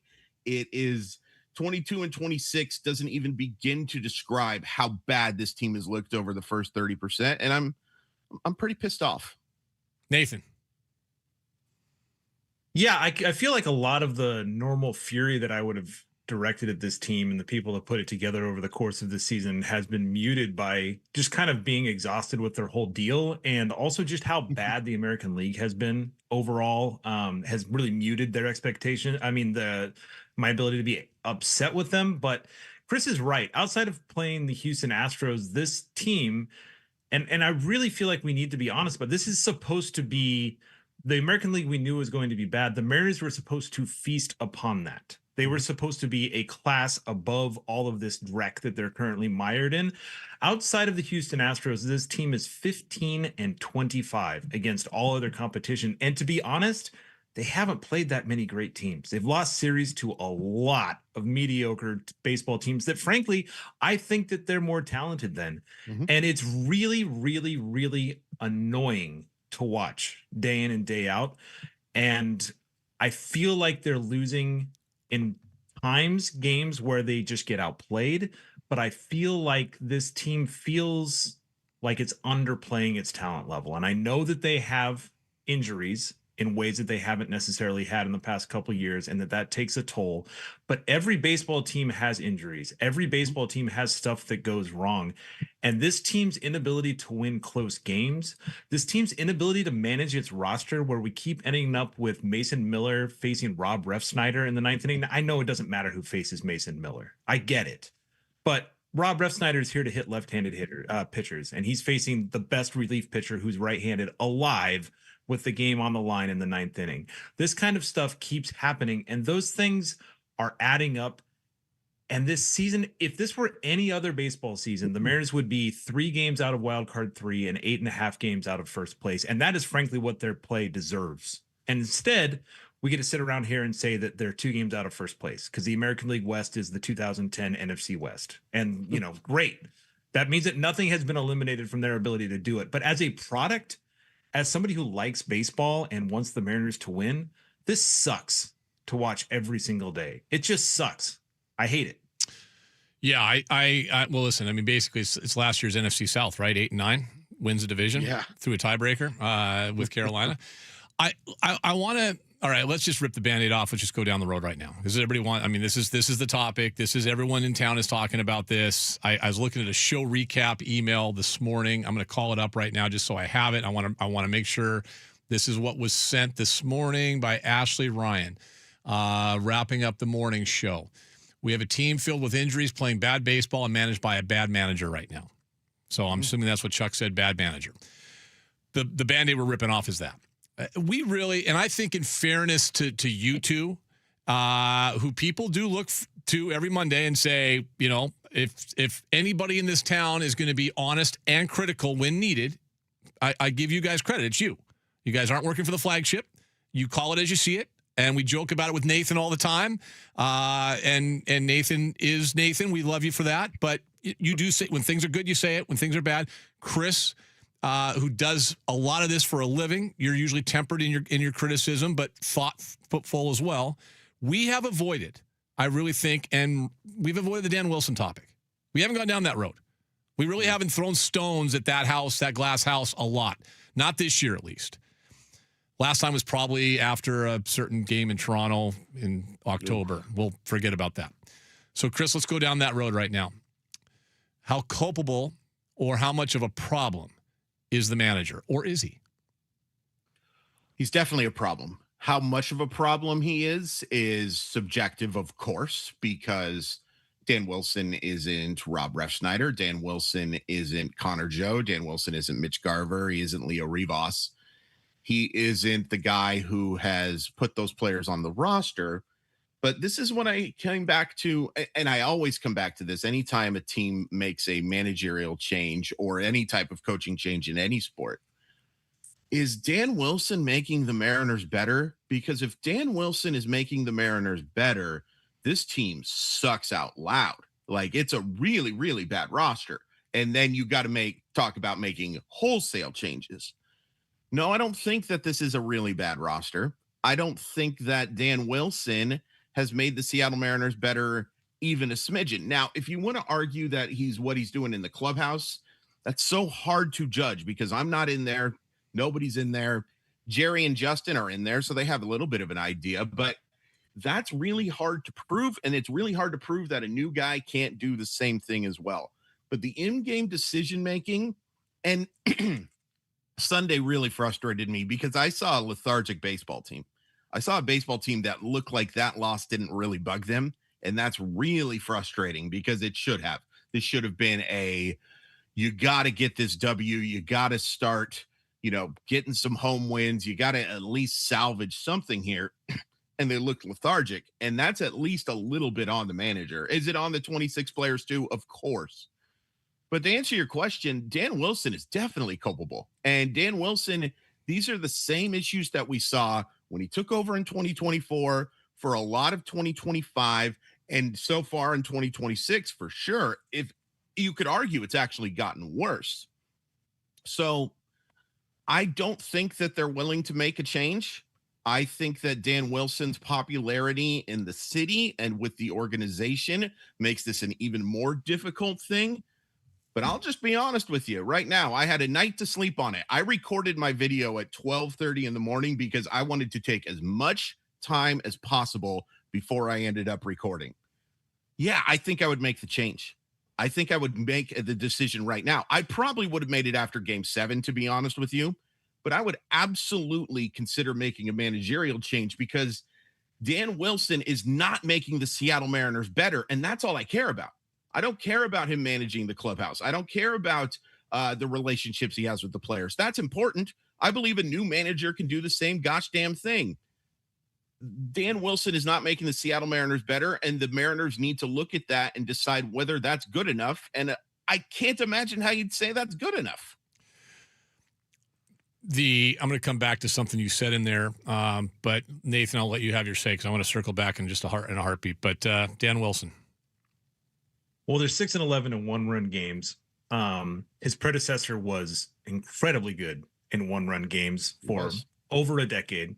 That's not saying Scott Service was a perfect manager. He clearly was not. No manager is perfect. But I'm looking at this roster, and I will grant Dan Wilson this year that Cal Raleigh being hurt sucks. That's really hard.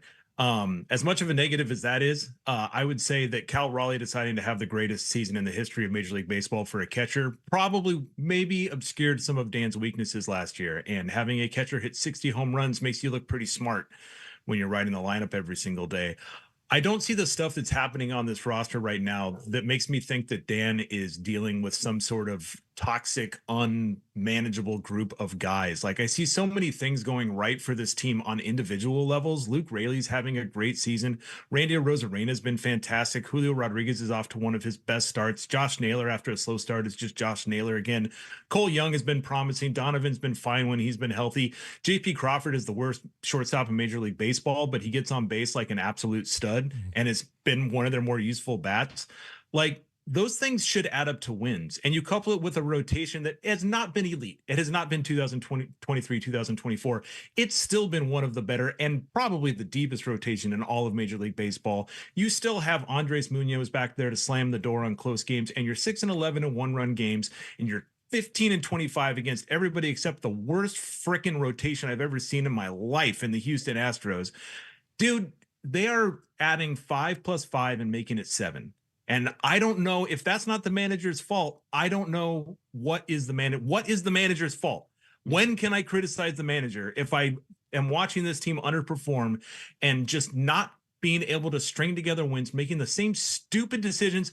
They're getting slaughtered. I did some research on the numbers. They are getting absolutely obliterated in the 6th inning of baseball games, right when they are subbing out their best hitters for their worst hitters, and right when they're trying to transition from their starting pitching to their relief pitching. Those are pivot points that the manager controls, and they are failing every single day, it feels like, in that point in the game. And it's just, I have nothing against Dan Wilson. I have fond memories of Dan Wilson as a child. He is a Mariner Hall of Famer. He is apparently an 80 grade human being that everybody who talks to says he's a wonderful man. I bear him no ill will.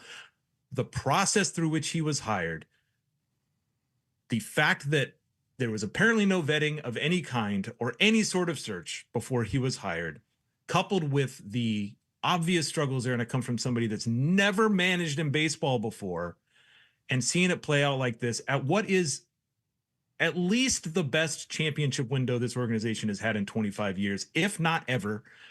It's both very, very on brand for the Seattle Mariners and deeply frustrating as somebody who would really like them to win. I like those stats, those 6-inning stats, because I texted you guys on Saturday when I was at the Rangers game. Superfan Heather, Mariner superfan Heather, says, too many stats, they don't matter. Tell Nathan and Chris that Monday. So I'm telling you that right now. The Mariners have the 22nd worst ERA the third time through the opposing bats lineup. So they get through the lineup the first 2 times just fine. They come back around the third time and they get absolutely crushed. And that's when you're needing to make adjustments, figuring out how to match up, and they just can't do it. They get, as they would say, mollywopped. You should name a show after that. Mollywop Monday, brought to you by Simply Seattle, simplyseattle.com. Mollywop 15 at checkout for your discount. I do want to come back to actually that number in a second, but Chris, let me go back to something you said. I don't want to forget this. I think it is an interesting dynamic with this organization. First of all, I saw something on social media. I think it was one of our Instagram posts that we put up there, a clip from the show, and somebody said they're not an organization that's not serious about winning. All they care about is bobbleheads, and it's that same criticism, that same thing you hear all the time. I know enough people in the organization. You know enough people in that organization, Chris. That's not the case. I don't know anybody. Now, owners are different than people in the organization. Okay, if you tell me an owner doesn't care about anything besides the bottom line, I'll dance with you.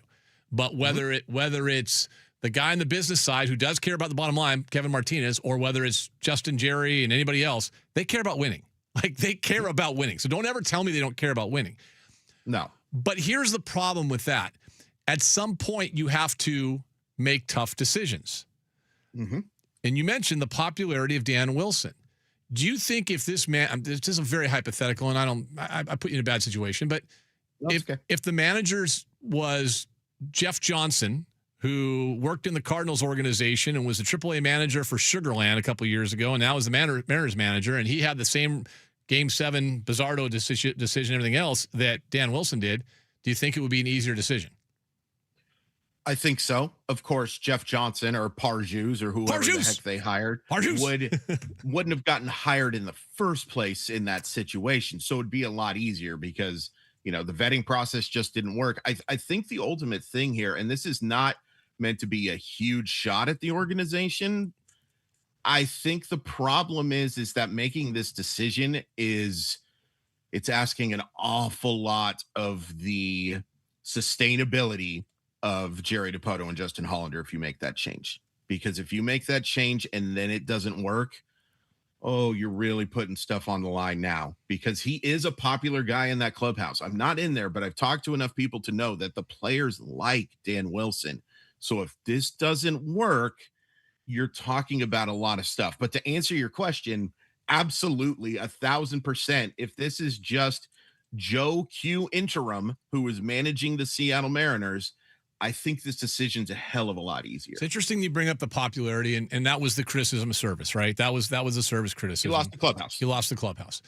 I think now the organization in this town that has made more coaching changes than anybody in a shorter period of time would be our friends at Seattle Kraken, my other employer. And they were criticized a lot for it. But I can tell you this. When Dave Hackstall was fired, there wasn't a tear shed. Not one.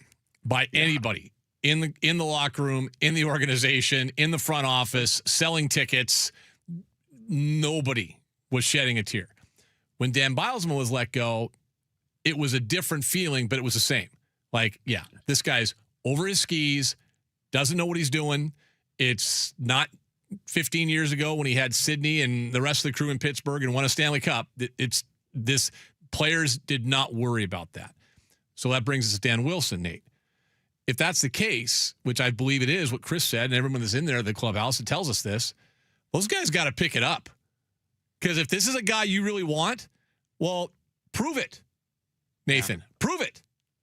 Oh, absolutely. And this team is I think I saw they have the worst batting average with runners in scoring position in Major League Baseball. I mean, you look at yourself in the mirror right there, and it's like, I can do the 20,000 foot view of the advanced statistics all day, every day, but I also played a fair amount of baseball. And I know when there's a guy on second and third and less than 2 outs, if you don't get that run in, man, you're holding yourself responsible. And that's your job as a baseball player to do it. And these guys are not getting it done. Every single game, it feels like you get to the 5th inning and it's 1-0 or 1-1 or 2-0. I mean, God forbid they ever just jump on a pitcher and put a game out of reach by the 2nd or 3rd inning. And you're right. It's on them to do it. They're going to have to step up and make the plays at the high leverage points, which is where they're really failing right now. And that's also the point that makes the manager look the worst when you fail, because those are the points that everybody remembers. Yeah. And if there's ever another option, if there was another guy that could have been there, if Luke Raley could have been hitting instead of Rob Refsnyder, they're going to look at Dan, even though you can make an argument that the responsibility lies with a guy like Rob Refsnyder, who hasn't performed. He hasn't played the way that he has played statistically throughout his career. So it's going to be really tough. To your point, Ian, I do think it would be an easier decision to move on from a manager. I think that the Mariners' track record, and this is not necessarily a shot at them, it's mostly just an observation of fact. They are not reactionary. They are going to let things have time before they make choices. They give guys like Donovan Solano a lot of time to figure this stuff out. Scott Service was here for 10 years. Jerry Dipoto has been here for 12. Kevin Mather was given an entire weekend to just hang out before everybody decided whether or not what he had said was bad enough to actually let him resign. So they don't make quick decisions in Seattle. That is both a good and a bad thing, I think, from an organizational standpoint. So it would be harder, but I still don't think they'd do it. Well, fellas, they also have they have a little bit of leeway because of the year that it is. Like Nate, like you mentioned, if in a normal year, you're 6 out of the AL West and you're 3 or 4 out in the wild card. It's not a normal year in the American League where just 4 teams are above 500. I mean, they do have that going for them, but it's not like Again, I'll just go back. Like, this is not something we do on this show. I want to emphasize that. I mean, for all the stuff I hear people talking about, things like, hey, you got no. We don't go after dudes' jobs on this show. We just don't. And I don't think we're even doing that right now. But I think it's a conversation that needs to be had. When our morning show, who has a great relationship down at spring training with those guys, is saying he's a bad manager, that's a pretty strong statement. And as are others as well. All right. Colt Emerson's up. Let's talk about something good. And how long is he here? I also brought this up earlier. I kind of see the Cal Raleigh going on the injured list as a net positive. I'll explain why to you guys and see if you agree when we come back too. And then, Chris, you can tell us why the White Sox all of a sudden are decent. Like what the hell's going on there? Real quick, Don Mattingly, 15-4 since taking over for the Phillies. Yeah. 15-4. Interesting. Maybe it does make a difference. We'll come back. More Molly Watt Monday next.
supplement for Raleigh. Right. And I will also point out that before the sit down where he missed 3 days and whatever, and then he goes 0 for I believe it was 0 for 36, something along those lines. He was starting to swing the bat better. He was 10 for 29, and he was, I think he hit 3 or 4 homers in that time. So ultimately, because of that, that's why I say yes, because asking a catcher to play through a strained oblique is asinine. It's malpractice. So get him healthy, because you need your 100% dumper to be able to do the things that I demand that they do. Yeah, asking him to play through that injury was insane. You know what? Some of this is on Big Dumper too, because there was a bunch of articles written about the Mariners trust Cal Raleigh. They trust him with his body. They trust him to make the right decisions. Homeboy, you made the wrong decision. It was the bad decision to keep playing through a strained oblique. And yes, the adults in the room should have told Big Dumper, no, you can't do this right now. And they should have done it sooner. But Cal Raleigh's got to be a little less selfish there and say, I need to go get on the shelf and make myself 100% so I'm ready to roll for the postseason and the second half of this year, because it's going to matter a lot. Well, I think, Nathan, I think the thing is, it's look, you applaud the you know, athletes that want to play through stuff and the toughness level, because we live in a world of the NBA. And when guys load management, guys taking days off, missing play out, whatever it is, right? I mean, and that's you do like so the 3 other major sports don't worry about stuff like that. The NBA does. So I applaud guys, and baseball players sometimes don't have, you know, the best reputation for being, quote, tough. But there's a difference between being tough and just being negligent and hurting your team. So he's on the injured list. Nathan, you were pointing, you agreeing with Chris? Yeah, the balance point between the thing with Cal is that we know Cal has played through injuries before. He's a major league catcher. He's been basically catching almost every day for the last 3 years. You don't do that without going through pain. And that's the tough thing. I was mostly agreeing with Chris that I think the adults in the room needed to sit him down earlier, because I just think that the way that Cal's mindset, that's such a fine line as an athlete to say, well, I'm hurt, but I'm not going to make it worse by continuing to play. And wow, I'm hurt, I need to sit down. Like that. These guys are not wired to be able to have that level of nuance with their physical ability. If Cal can strap on the gear, he's going to want to play. And there needs to be somebody. The Mariners can say they trust him all they want. That's great. I'm sure that they do. They shouldn't completely trust him, and you shouldn't trust any athlete to do that. And that's not a criticism of the athlete. That's just athlete mindset says, if I can go, I'm going to go, especially as the team leader and especially as a catcher, which is the most injury prone position anyway. They're always hurt in some way or form. Bumps and bruises are one thing, but when you've got, you know, muscle tissue, things like that, then it's, you know, that just, it doesn't seem to work. It just doesn't seem to work. All right. Somebody needs to be telling him that. Molly Wop Monday brought to you by Simply Seattle. Simply Seattle, Molly Wop 15 at checkout for your discounts. SimplySeattle.com for all of your gear in this area, including the sweatshirt Chris has on, which I won't mention other than he's got a cool sweatshirt on for some people. Oh. All right. Chris, let's get to the pitching staff real quick before we're done. The rotation. 6-man, not a 6-man. Piggyback. Here we go. Kirby and Gilbert get rocked over the weekend. Where do you want to go? Do you want to talk about Colt Emerson? We will before we're done. We will. Yeah, we will. Okay. Yeah, we will. Okay. Just wanted to make sure. Yes. Yes. The rotation. There's been some good stuff. Boy, it's really frustrating to watch this lineup the third time through. And Nathan brought up the stats. Like, they have just gotten shellacked. And I need to do a deeper study on how much of it is predictability. Like, if teams are picking up patterns, I don't think it's a tipping pitches thing. I don't even really think it's like the stuff just isn't good enough to get you the third time through, but they are just getting clobbered. And there are, you know, a bunch of stats about how the third time through is always the most difficult. Yes. But it shouldn't be this difficult. It shouldn't be like the difference between like being one of the best pitching staffs in baseball to all of a sudden pitching like you're in AA Arkansas. Like, it's just such a massive difference. I'm encouraged by most of what I've seen. I thought Bryce Miller looked really solid for the first 5 innings of his start. Thought it was a massive mistake for Dan Wilson to let him continue after those 5 innings, because the signs of struggles were there. but it's mostly encouraging, but there is some frustration there by why they are so flipping bad once the lineup gets a chance to see them more than a couple of times. Nate? Yeah, I think that's the biggest thing that you got to really ask, because it's the same group that it has been for. I mean, there's no surprises here. This is by and large, outside of Emerson Hancock deciding that he's a strikeout pitcher now, this is the same group of guys that it has been for the last 4 years. And the third time through the order penalty exists. It exists for all pitchers everywhere pretty much. It hasn't been this extreme for this group ever as it is right now. And I don't know what that is. There's a possibility, I was looking into it a little bit. This rotation has, by orders of magnitude, the lowest walk rate in all of baseball among any starting rotation, which is great. But I do wonder if there's a point where they're working so hard at avoiding walks at all costs that they get through that third time of the order. And when the command drifts a little bit, instead of just kind of nibbling at the corners, now you're getting too much of the plate, and then blammo. And then also I'm seeing stuff like, I don't know why George Kirby had to give up however many extra base hits he had to give Saturday before he got pulled. I mean, I don't want to circle it back to a topic we already discussed. But 4 straight, wasn't it? Was it 4 straight? I think it was 4 straight. An ability to mitigate damage that has not necessarily been exercised with the rotation. All right. If you can we do one more segment, fellas? I'm asking for a friend. Her name is Jessamine. Who hey, guys. tells me that we need to take a commercial, because we do need, I had on the list, the cool thing this weekend, Colt Emerson coming up. And I do think it'd be good. This is where we lean on our guy that does prospects, Roto World. Hello, ladies and gentlemen, NBC Sports, Mile Y. Chris Crawford. Because Colt Emerson is not me. No, for God's sakes, definitely not you. But we do need to lean on Chris. I think it's fair to say we're excited about Colt Emerson. What are the expectations realistically for Colt Emerson, and what can he do to stick around over the next 10 days, Chris? Yeah, over the next 10 days, what can he do? We'll talk about that and wrap things up. Look ahead to the White Sox series, the juggernaut that is the Chicago White Sox series. We'll do that next.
Back to Ian Furness on your home for the Huskies, Kraken, and the 12th Man. Brought to you by Seattle's closest Snoqualmie Casino and Hotel on Sports Radio 93.3 KJR FM.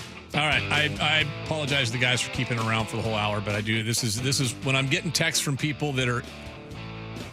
I'll just say when I'm getting texts from people that I like I trust their opinion, I value their opinion, and they say this is a good show today. Sure. Then we keep it going because we got to talk Colt Emerson. All right, I mentioned this. I got a chance. I went down to Cheney Stadium with some friends on Saturday night, celebrate my buddy Darren's birthday. Outside of the fact that it was 42 degrees and raining, it was awesome. and I said that in the first segment. Ben Nelson, the group down at Cheney Stadium, the Rainiers do an unbelievable job. Like, get down there when the weather's good, enjoy a game. We watched the Sugarland Express, but it was fun because we stuck around through an hour and 45-minute rain delay to start the game because I want to see Colt Emerson. I guess I didn't have to stick around because he's going to play in the big leagues the next day. Chris, what are the realistic expectations for him? Oh, that's a really good question. I would say the realistic expectations are solid, average, regular. A guy who helps you more than hurts you with the bat, a guy who helps you more than hurts you with the glove. And I think he's certainly capable of more, and he's certainly capable of less. This is a very young player who was, and I hate, batting average is what it is, but he's hitting 255 in Tacoma. It's not like he was just tearing the world on fire. Now, he had a good on-base percentage, and he's slugging pretty well, too. And I really am hoping that this is not a case where the Mariners are deciding to just transfer everything over and go power over hit, because I don't think that's going to work for Colt Emerson. But I expect solid defense. I expect very solid base running, and I expect good, but maybe not great offense from him in his first taste. But it's really cool to see him up. And, a chance to play your first game on Sunday Night Baseball. I'm sure the Mariners were well aware of that potential opportunity. And I don't blame them for taking advantage of it either. But I think realistic expectations are a solid, average, regular player. Nathan, what are you looking forward to with Colt Emerson? Well, I think when Chris is saying that he's going to be a solid glove guy, the cool thing is, and I'm not saying this to be a jerk, that's going to make him one of the better defenders on this team. It's true. It's going to stand out. The level, not just the fact that he can make plays, but just the fact that he's a good athlete. And he's young, so he's in his athletic prime. He'll get around the diamond the way that other guys are struggling to do so. And he's got the arm strength to get the ball across the diamond too, which is great. I love that in theory, if he does not get swallowed alive as a 20-year-old in his major league debut, I want to emphasize, if that happens, that doesn't mean he's a failed prospect. So If he has a rough go here, just everybody be cool. He's 20 years old. But I love the fact that this guy has got such a well-rounded game. Like, he's just going to bring value. It reminds me of, like, a comp would be kind of like a faster Kyle Seager kind of an experience where there's not really great at anything, but also kind of good at everything. So I'm not a scout. I'm not a prospect guy, but I've loved this guy since the day they drafted him. And so, yeah, I think that the idea of him becoming that kind of, not this year, but becoming that, like, I don't know, top 10-ish at his position, year in and year out kind of player who makes maybe 2 to 4 All-Star games in his career. I love that for the Seattle Mariners. And I love that for us as fans. It could be a really fun career to watch. Okay, that's an interesting name you brought up. Chris, if he ends up being Kyle Seager, that's good, right? Yeah, absolutely. And, don't think of the end of Kyle Seager's career where this guy was just like doing everything he can to just sell out for power to be valuable. But if he ends up being that type of player, I think that's a wonderful thing. And I think he has a higher ceiling than that. Okay. But that could be the floor there, which is pretty exciting. By the way, wearing number 4, I'm pretty disappointed. I guess they're not going to retire Mark McLemore's number. Or Harold Reynolds. Disrespect. Well, I'm okay with that one, but I'm not okay with Mark McLemore. He's a very important part of my childhood. Oh, God. Chris, why the hell are the Chicago White Sox at least decent at baseball now? Because they hit the piss out of the baseball. Well, that's why they're good at baseball right now. They have Ding Dong Johnsons all over the place. And I will go back and say it. I wanted Munetaka Murakami so freaking bad. And a lot of organizations passed on this guy. And I get it. I think he's striking out in about 107% of his plate appearances, but he still has hit 17 home runs. But they've got guys like him, Colson Montgomery, Chase Medroff is going to be a pain in the tuchus for a long, long time. they've got some guys who can really hit. And then they have some pitchers that have been, Davis Martin might be the Cy Young right now. They don't get to face Davis Martin, thank goodness, this time. But the White Sox have some bashers, and the Mariners need to be careful, because if you leave pitches in the middle of the plate, if you are, like Nathan was talking about, more concerned about not walking guys than anything else, well, you might watch them walk around the bases. The White Sox have hit the second most home runs in baseball, by the way. Two fewer than the Los Angeles Dodgers. So I think it's pretty clear what the game plan there is. They get Brian Wu tonight, who had the one little blip on the radar screen against Kansas City's last 2 starts. So he's been really good, gone 6 innings, quality starts both times, giving up just 2 runs in those 2 starts. So, I mean, so Wu goes tonight. Just, you got to get this thing going. I mean, there's just no doubt about that along the way. I haven't seen a lineup. I was kind of waiting to see the lineup here. If it would come out while we're on the air, they're just going to hold off. We're not going to give those guys that. We're not going to give that. I would assume. This, the real quick thing for me would be this. Do you think there's much or anything that Chris, that Colt Emerson can do that even when Donovan comes back, they make a move and say Rivas goes down? Or do you think he's just here for the duration of Donovan being on the IL? I think that's going to totally depend on how he looks. And more than the stats, it's going to be how he looks, how comfortable he looks. If he acclimates himself well, then I think Colt Emerson is here to stay. If he scuffles, it is not a big deal to send the guy back to AAA and to go to work on things. We have seen for every Julio Rodriguez, who I know is bad start to his rookie year, but for every one of those, there are a bunch of guys like Mike Trout and players who just really struggled in the first taste of MLB action. But if he acclimates himself, Colt Emerson makes the Seattle Mariners a hell of a lot better. And you don't have to worry about service time stuff. The contract that he signed and everything else has taken that away. So you're not worried about that type of thing. If he makes you better, he needs to stick on the roster no matter when Brendan Donovan comes back, because he's a lot better player than Leo Rivas. I'm sorry. I can't watch the Leo Rivas experience anymore. Thank you for that hit. Thank you for some really pesky at-bats, but you cannot be a starting player on the Seattle Mariners in the year of our Lord 2026. And you know why that is? Because, Chris, let me go back to episode 1 of 2026. Yeah. What did Chris Crawford say? I demand it. I absolutely demand it. And that's why I'm not willing to put up with this. And you can talk all you want about how, hey, they're 2 games back. Hey, the whole conference sucks. That's not good enough for me. I need to see a baseball team that looks like it can win the gosh damn World Series. And I have not seen a team that can win the gosh damn World Series at all in the year of our Lord 2026. Really quick, and I totally agree with all of that. I have similar demands. I expect to be disappointed because that's traditional. But if you want something to watch in the short term and the here and now, just wanted to update everybody because I know everyone's on the edge of their seat. The Mariners are facing left-handed starting pitchers today and tomorrow, which means our boy Rob Refsnyder is going to get plenty of plate appearances. The tracker currently has him at 7 hits on the season, putting him 15 hits behind AJ Pollock in 19 fewer games than AJ has played as a Seattle Mariner. So if we can get Rob a good week here, we can get him 3 or 4 hits in this week, we can get him back on track. I know everyone is really glued to their seat here. We are going to get Rob Refsnyder past AJ Pollock in the year 2026. Please and thank you. Chris, the Refsnyder at bats over the next couple days and the AJ Pollock, Rob Refsnyder tracker, I feel my phone will be blowing up with the Molly Watt plus Bento text thread that I have going on. The tracker's one of my favorites. Thread so quickly for my own mental health, man. I'll check it every once in a while, but if you just see a thumbs up on a random post, it's me just saying, "Yeah, I'm still alive," basically, because that thing's dangerous for my health. Well, and part of it is we included Benton on it, so I think that did. Oh, what a terrible decision! Terrible. Except for, I love the updates on how Little Benton is doing in the games, man. That's the only thing I really care about anymore. My favorite part is the updates on how things are going in Little League, period. Like, as you know, when he pointed out, drink and watch the kids play baseball anymore. What is this? I thought it was America. Little League level. It kind of matches everything, really. What world are we living in when you've now banned red Solo cups at a baseball game for kids? Like, what world are we living in? That's the only thing that got me through it, to be honest with you, for years.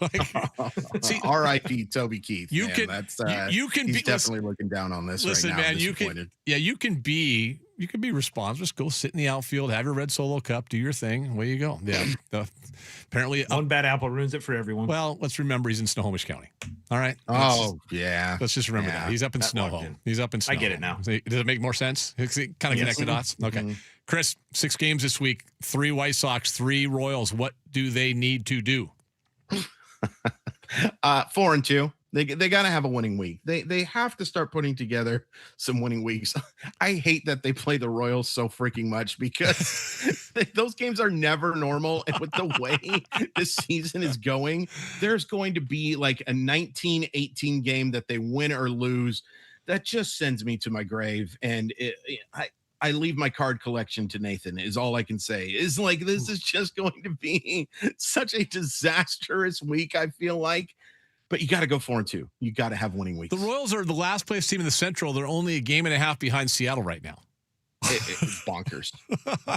It's 10 pounds of crap in a 5-pound bag, my friend. Thank you. Andrews is smiling right now and laughing as he's changing a dirty diaper. All right, Nathan, thoughts on the week? 4-2, and I really can't emphasize enough that if it's anything less than that, it's fine. If they go 3-3 or 2-4 or whatever, like we'll just complain about this in a week. But to Chris's point, games against the White Sox and the Royals, for whatever reason, are just fraught with emotional turmoil and mental hijinks. And I just think that this is going to be a completely miserable week in a way that most Mariner weeks are not, even for the Mariners, unless they go 4-2 or better. It's going to be exceptionally frustrating. Sacramento after that. That's going to be. I don't like it. Yeah, we're going to have to check in middle of next week after the A's series, too. That's going to be fun. Yeah, well, we're going to find a day next week. Maybe it'll be Tuesday early because we got Memorial Day next Monday. So, I'm with you. I think this is an interesting week. I'll just circle back. If people are just tuning in, listen to the first half hour today, first segment. I think it's an important week for the manager. I do too. I think it's a really important week for the manager. All joking aside. Big thanks to Simply Seattle, simplyseattle.com, Molly Wap 15 at checkout. Hey, we want to see Mile Y. Where can I do that, Chris Crawford? YouTube. Go to YouTube, search for Mile Y, ignore the Camila Cabello videos, find my pretty face instead, and click on all the videos. You can listen, you can watch us on YouTube. You can watch Chris Crawford on YouTube. Nathan is only on YouTube I feel like my greatest contribution to society is that you cannot find me on YouTube. That's my gift to everybody. I might tend to agree.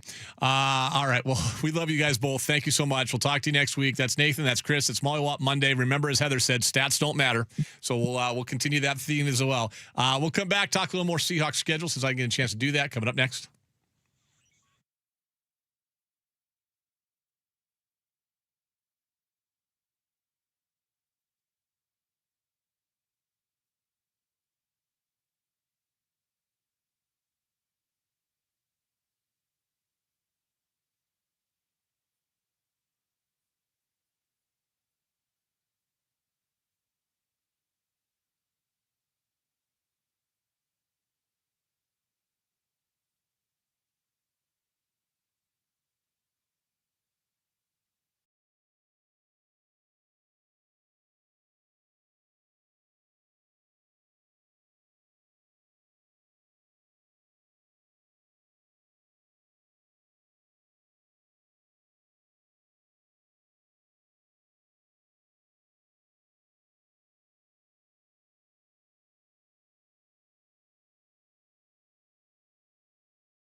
Rams get swept by the Padres this weekend. Just one hit yesterday, 8-3 loss. Vetter Cup goes back to San Diego. It's actually not a cup, it's a guitar. You can't drink out of it. It's just a guitar. How many cups can you drink out of? The Stanley is... Stanley's really long. Yeah. Yeah. I don't know. I should ask Jackson. World Cup? Probably. CONCACAF? Is it a cup? I'm trying to think. Well, the one they brought in here, what did they bring in here? The Club World Cup. But that thing they wouldn't even let us look at. Like, we had to stay like 15 feet away from it. So I think the Stanley Cup's unique in that regard. Yeah. Plus, it's just been through hell. Like... You mean everybody drinking out of it? Yeah, I mean, it's been sterile. The guy takes care of it afterwards, but yeah. Anyway, Vetter Cup. Away we go. Colt Emerson, number one prospect for the Mariners system, or at least one of them, is up with the Mariners right now. I'm waiting to see. We don't have a lineup yet. Come on now. Where the hell's the lineup at? Anyway, he's up, played yesterday, got a walk, and did score a run in the game. White Sox night, 6:40. Brian, woo! On the mound as they try to get things going back here to finish off the 6-game homestand before they head to Kansas City this weekend. Caitlin Clark, Fever beat the Storm yesterday, 89-78. Aaron Rye becomes the first English-born golfer in more than 100 years to win the PGA Championship yesterday. NFL, Nashville's going to host the Super Bowl in 2030. Aaron Rodgers signs a deal with the Steelers. Montreal, Buffalo tonight, Game 7. Eastern Conference semifinals, 4:30 in Buffalo. Knights and Avalanche already set to start the Western Conference Finals at 5 on Wednesday. NBA Conference Finals start tonight. The Spurs take on a team we won't talk about at 5:30, and the Knicks host the Cavs in Eastern Conference Finals, which begins tomorrow. Now back to Ian Furness on your home for the Huskies, Kraken, and the 12th Man. Brought to you by Seattle's closest Snoqualmie Casino and Hotel on Sports Radio 93.3 KJR FM. All right, I'm going to get into the NFL in just a second. That's bad on me because you played the great NFL bumper music. Good on you, bad on me. We'll get to the NFL in a second. We're going to wrap up the schedule talk. Two things first. 1-49451, that is the Tacoma Dodge text line, 49451. We do have a lot of talkbacks, by the way. And I was going to ask you if you have some talkbacks, Jess. Go to the iHeartRadio app, red microphone. We have a lot. Speak 30 seconds and away you go. One thing, Jessamine McIntyre, that I did want to mention, just to kind of wrap up our Mollywop conversation, I thought it was I'm so hesitant in this world. I hate talking about people losing their job. I just do. It's not something, and people listen to me for almost 20 years here on this station. It's not something I make a habit of doing. I don't know how often I've ever even called for a guy's job, to be honest with you. Thought about it, and I'm not saying that either, like with Dan Wilson right now. I'm just saying that the conversation with Nathan and Chris I thought was strong because it might be a big 3 games for the manager. It really might be. Tensions are high down there. You were there yesterday. I was. And you said tension. You said you kind of felt it, right, in the clubhouse. And then they went out and lost again. So they're probably even higher. I do know this. And listen, baseball's a weird sport because you got to try.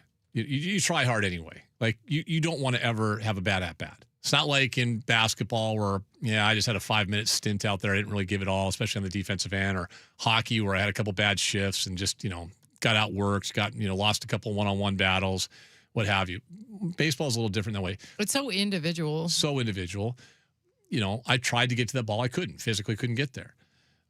But with baseball, if all the report, like Dan is very, very popular with the guys in the clubhouse, they just got to do a better job for him, because at some point, because of the expectations for where this team is, they just have to do better.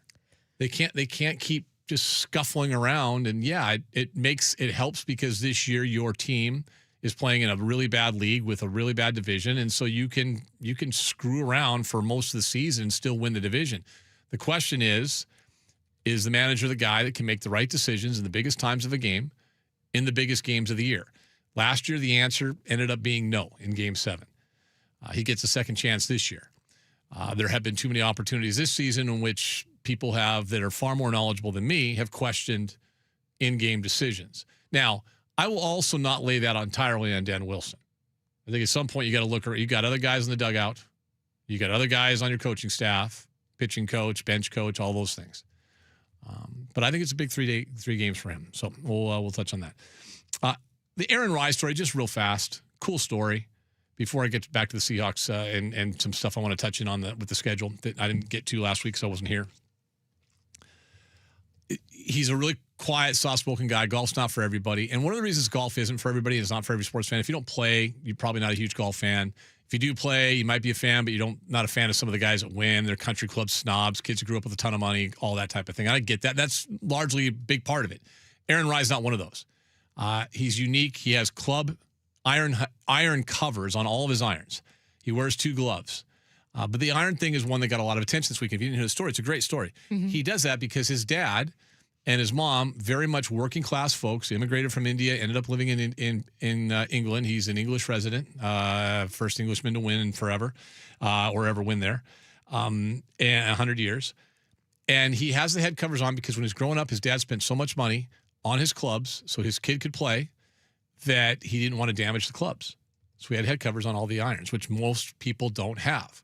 And some guys look at it. There's people what's Aaron Rye? What's he doing? He's got that club head covers too.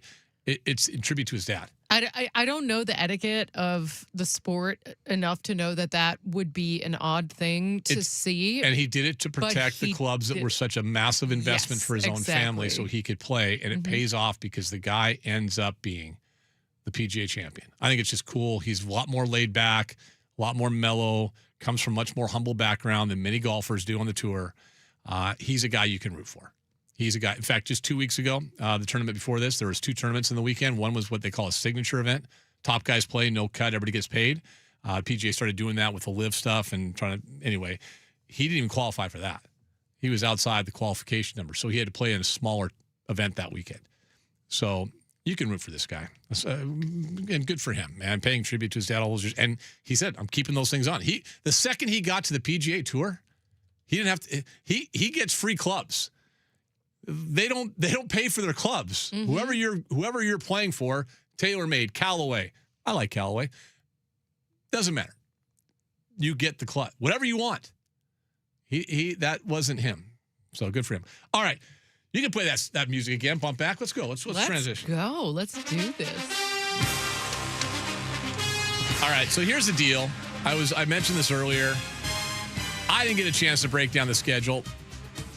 What was the consensus that you got from everybody with the schedule on Friday? Easier first half than second half, for sure. Okay. A lot being talked about them having so many national games, not an international game, which is favorable for the schedule. We had good. Danny on Friday, and I know that they did Hard Knocks, and he kind of said, he thinks they took one for the team there because even though it's not an official rule, if you do Hard Knocks, then you likely are not going to be forced into an international game. And they've changed some of the rules. They did change that one. They changed the one about every team having to play national games and all that kind of stuff and prime time. So, but yeah, I think we talked about that before I went on vacation, that it really felt like there was a little give and take. We don't want to go to England or wherever.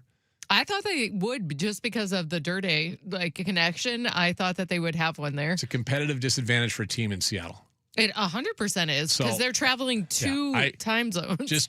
I don't know this for a fact, but just being around Mike McDonald long enough, he doesn't care. He wants to win football games. What gives me the best chance to win a football game? Not going overseas. Okay, and as a that's Super good. Bowl champion, he has the right. Can I deal with Hard Knocks? I'd rather not, but whatever. We move on. So, all right. So here's what I looked at. What matters to me? Back-to-back road games. That's the first thing I always look for. When you have back-to-back road games, they have 2.5. I say 2.5. Arizona, Washington early. And then they do have another one, but there's a bye week in between. They play at Vegas and at San Francisco, so I don't really count that one. And then this is the thing I just hated. This is a part of the schedule. I mentioned before the Rams and the Rams 2 out of 3 at the end. This is the 3rd year in a row that they have ended the season with back-to-back road games. 3rd year in a row, back-to-back road games to end a season. What? What? 24, 25, and now 26. Back-to-back road games to end a season. You know what they were doing by scheduling the Rams last. I get that, but why not flip-flop them? Seattle plays in L.A. on Christmas, and the Rams come here to end the season. Again, 3 straight years, the Seahawks have finished the season with back-to-back road games. And again, playoff teams in that. 3 years ago, it wasn't that way. But last year, Carolina, playoff team, and the 49ers, playoff team, right? This year, they go back to Carolina for week 17, which is the 16th game of the season, for the second year in a row. All the way to the East Coast, too. Which I'll get back to that game in a second. Whatever. When they do play the Rams, it's interesting. 2 of the final 3 games, 16 and 18, I mentioned this earlier with the Rams, great. Key stretch. This, to me, is a stretch because I want you to tell me what Corbin said in a second, but let me give you this first because I know Corbin had some thoughts on this the other day when he was with you guys. There's a 5-game stretch, weeks 4 through 8. At home against the Chargers, at home against the 49ers, at Denver, at home against Kansas City, and at home against Chicago. So those 5 games, to me, that is the stretch of the season. Mm-hmm. Week 8, you're going to come out of week 8. And where are you at that point? Because Chargers, good football team. 49ers, good football team. Denver probably should have been in the Super Bowl last year if Knicks doesn't get hurt. Kansas City, if Mahomes is healthy, oh, by the way, Ken Walker, he finally has a running back. They're going to be okay offensively. Defensively, I got my questions because of the fact both their top corners are gone. Mm-hmm. But still, it's Mahomes, it's Kansas City. And then Chicago, who many people believe, if they're not the second, they're the third best team in the NFC. That's a hell of a stretch. That stretch, to me, is the most important stretch of the season. You get through that thing and say in those 5 games, 1, 2, 3, 4, 5, you come out of there 4-1, you're probably in great shape. But you could easily come out of there 2-3. And remember, all that matters in the NFL standings, the only thing that matters, the right-hand column, the loss column. That's what matters. That's what matters in the NFL. And where does that loss column look? Like, where are you at in that loss column? Last season, Green Bay got in at 9-7-1 as a wild card team. Barely got in. And the tie basically got them in. You cannot afford more than 7 losses in a season if you're going to be a playoff team. But this team doesn't aspire to be a playoff team. This team aspires to be the NFC West champions. So that stretch is really, really big. Now, I did say this, top destination for the road. It's a no-brainer. It's Vegas. Not even close. It's November 15th with Vegas. That to me is the only one that's worth its weight in salt is going to Vegas. Like, it's a horrible road schedule for fans. Like a horrible. Yeah, it's not great. I mean, I personally like Philadelphia.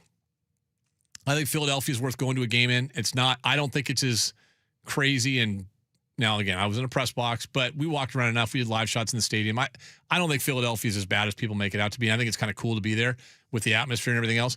The problem with Philadelphia, night game in December. No thanks. No thank you. Want no part of that. No thanks. All day, every day. I think SoFi is worth going to. The last game on January 10th or 11th, whenever it is. I think SoFi is great to go to. I love Charlotte. I love Carolina. Mm-hmm. But there's a decent chance that you're going to go to that game on January 3rd and the weather's going to be crap. It rains there. We've been there when it rains. Otherwise, I think they got one of the coolest. I'm a big barbecue guy. I base it on food, too. Well, I was going to say. And I love me some Max Speed Shop. It's kind of like the Forelli's of barbecue. It's like it's kind of smaller, like a small family-owned chain in the Carolinas. I'm in on that. But outside of that, man, it is not a great road schedule at all. Denver, no thank you. I think the stadium's just so average. That's why they're going to get a new one at some point. And at Washington, I can tell you right now, that's the last place you want to go. Absolutely. Stadium's in the middle of nowhere. Stadium is awful. You want no part of going to Washington. Arizona, it's going to be 125 degrees on September 20th. It's a bad road schedule for fans. Yeah, it is. That's Vegas, a good point, Vegas is the one. Vegas 1, SoFi 2, everything else, stay home and watch it on TV. That's my travel recommendations for you, especially now because flights are expensive, right? You just flew somewhere, you use miles, but that's it. So that's my schedule. That's my hot takes on the schedule. That's all I got for you. That's all I got. Because at the end of the day, you just got to play all 17 and away you go. The 2 road games to end the season's a little harsh. I do love the Rams 2 of the final 3. I think that's fun because you get there, you control your own destiny. Unless you've really kicked it all year, you got a great opportunity. Home and then there, great opportunity to take care of business. I love that kind of. It almost feels, it sort of feels like college football. in a sense. I was going to ask that. Yeah. You get like Ohio State, Michigan at the end of the year always is a big game. Mm-hmm. Always is a big game. Auburn, Alabama used to always be a big game and I'm talking about for standings reasons. Auburn hasn't been as good lately, but you get my point, right? Mm-hmm. For a while, I mean, there's been a few Apple Cups that have been that way back in the old Pac-12, right? That came down to, hey, 2018, 2021. 2018 was a big one. Yeah. Right, yeah, like those things. I love the fact that the final game, and they've done a great job of this. They have told you what they think the NFL has. They don't think the 49ers are in the same category as Seattle and the Rams because that's why the 49ers see the Arizona Cardinals last game of the year. So overall, schedule is what it is. Not great for fans to travel to. Not places I'd recommend going outside of SoFi and Vegas. And Vegas, the stadium, I think is overrated, but it's Vegas and it's November. And what the hell, get the hell out of Dodge and go down there and have some fun. It's kind of the time that people who live in our area would travel. Yeah, go down there. That's I always say yes to Vegas. I like Vegas. Not everybody does. And away you go. All right. It just depends on the length of the trip. Let's get it breaking because you said we got some talkbacks to get to. Yeah, we have a lot of them. Talkbacks. We got a ton of texts as well. We'll check your thoughts coming up next.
The level is yellow.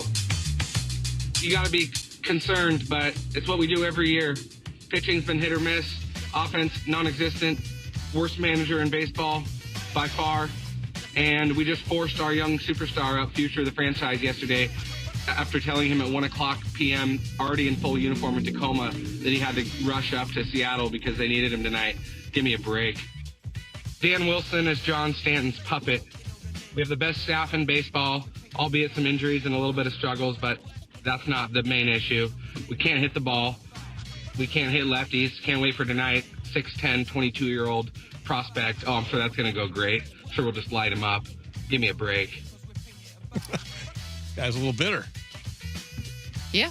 Guy's a little bitter. That does happen. Ask the question in the first hour and the noon hour today if you're just joining us. Concern level for the Mariners, green, yellow, orange, or red. Went through it all. Before you go back to the voice text, here, just a couple of these. It's pretty good. And if you missed our Mollywop segment, especially talking about Dan Wilson, that first segment was sensational with those guys. 206, yellow is the concern level, so not too bad. But for Dan Wilson, it's red. There's actually a bunch of those that are saying the same thing. Dan Wilson, red.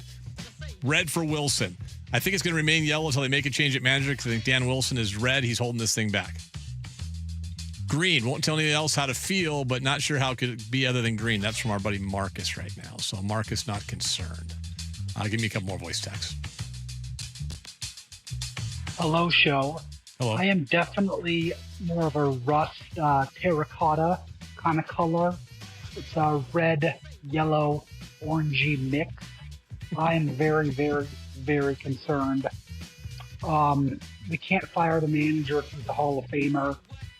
We can't hit because they have a Hall of Fame manager as a hitting coach. I just see all sorts of just bad. So I got a couple more here. 206, orange, which was number 2. Like that's the second worst one. DEFCON 3 says 360. 602 is red. 3 straight that say red. 1 says bright red. Orange, orange, orange. Red, red, red, says the 206. They're a hot mess, my belief. Wrong person in the manager spot. Interesting. There's a lot of, man, I was looking through this. There's a lot of on the text line, Dan Wilson criticism. Do we have some more talkbacks? Mm-hmm. Okay, keep going. Growing up here in Washington State, yes, as a kid, I never realized how far we were from other major cities until my dad threw all of us kids in the back of a station wagon in the early 1980s to take a trip from Seattle all the way to Ensenada, Mexico. God. That's when I discovered how far we were from major cities. Brought up earlier that Anthony Rizzo spent a good chunk of the broadcast yesterday ripping on how far away Seattle was from everything else. Beautiful stadium. Backhanded compliment. Great weather in the summer. Backhanded compliment. But it's so far away. God, I felt when we went there, it was just so far. Okay. Okay. Really? Dude, you're on a charter. Yeah, exactly. You're on a charter. You're not like an NBA player or an NHL player where you're playing back-to-back games in 2 different cities 3 times over the course of a week or whatever. That's not the case. Fella, relax. You're there to be on TV and talk. Well, but I'm just talking what he's talking about as a player. And I'm like, guy, you're not. But yeah, it's such a weird. It's just a weird. I don't know why it bothered me. You know what? I'm being very petty. I'll be honest with you. It shouldn't have bothered me, but I do. Look, it's okay to be defensive about the city you live in. I think part of it is this. Like people always say, I didn't have a brother growing up, but people always say this. If you have a sibling, right? You can pick on the sibling. Nobody else can. Yes. Right? I can pick on my city. I can pick apart my city all day and every day. But you can't. You cannot. Stop it. You're not a part of this family. Rizzo. Dipstick. All right, you got a couple more, it looks like. This is the Ancient Mariner again. Just listening to Mollywop. Yep. And I want to That's tell our you, demo. Dan Wilson is a bad manager. Well, Yeah, I'll just go back. Nathan and Chris were, and contrary to what you may think about Molly Watt Mondays, we do not go around calling for people's heads. No. They do not make a habit of that. And they were right on the cusp of that today. I think Dan Wilson's managing this year has been a problem. It just has been. That's not up for debate. Decision making and what, but I want to give Dan a little bit of. It's not just him. He's getting stuff from upstairs. He's getting stuff from others in the dugout. But the hard thing is, if the struggles continue and say you get through, I don't know, maybe like, those guys both thought this is a big week for them. I tend to agree. I think the next 3 games are big for Dan Wilson and for the Mariners. Maybe more Dan Wilson, the bigger picture for the Mariners. If you're still 2 or 3 games under 500 by the end of June or even the All-Star break, I think you got some long discussions, some interesting discussions you're going to have. All right. Did we get these Mariners moves in that were just made? No, can you fire? Oh, hang on. Sure. Hang on. Robinson Ortiz has been recalled from AAA Tacoma. Patrick Wisdom reinstated. So, all right. So, Mariners following roster moves. Robinson Ortiz recalled from Tacoma. Mm-hmm. Patrick Wisdom, infielder, reinstated from the 10-day injured list. Domingo Gonzalez is optioned back to AAA. Leo Rivas optioned to AAA Tacoma. Brennan Davis was selected the 40-man roster, optioned to AAA Tacoma. Davis is an interesting story. He's a guy that is having a really good year. He's a former first-round pick by the Cubs. Second-round pick. And he was added to spring training roster. They had to put him on the 40-man or he could decide to go somewhere else. Mm-hmm. So Rivas, they'll go into AAA Tacoma, and Patrick Wisdom brought back up as your utility infielder. The rest of those things are just other paper moves along the way. Okay, what else you got? Text line. The M's are totally at an orange. I felt they overachieved last year. We're not that good. Go Hawks, go Mariners, go Cougs, suck it softy, Jeff Gig Harbor. Thank you for that, Jeff. Jeff, why do you not like softy? What's your problem, buddy? Huh? What's your problem? I'm sure he'll give us a reason to at 2:45. More than likely. All right. I got a couple more. Okay. Hey, Ian, Seattle Sports Guy here with another update on your Seattle sports. The struggles continue for the Mariners, and Dan Wilson remains on the hot seat, although he is popular with the players. The news is they're going to go in a different direction and go more negative. They'll be interviewing Sean Figgins. Also, the Mariners have announced 48 more bobblehead nights. Those include Richie Sexson and Scott Service to focus more on the bobbleheads and take away from the god-awful play on the field. Well. All right, you got one more? Yeah. So this weekend I was watching a nature show, and they showed an elephant taking a huge dump. And I thought, that's the biggest turd I've ever seen in my life.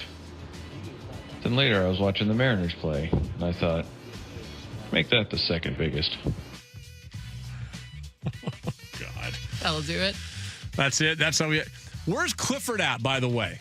Oh, We haven't heard from Clifford lately. God, I hope I hear from Clifford. Well, Clifford's already been replaced in the little promo rotation for iHeart with a tennis. Is that right? Like a tennis thing? Have you seen that? Heard that? I believe. Yeah. Where's Clifford at? I want Clifford. I want the Clifford promos back. And I want Clifford calling back in on the talkbacks. I do like those ones. All right, let me go back to the text line 49451. That is the Tacoma Dodge text line going through here. Let's see.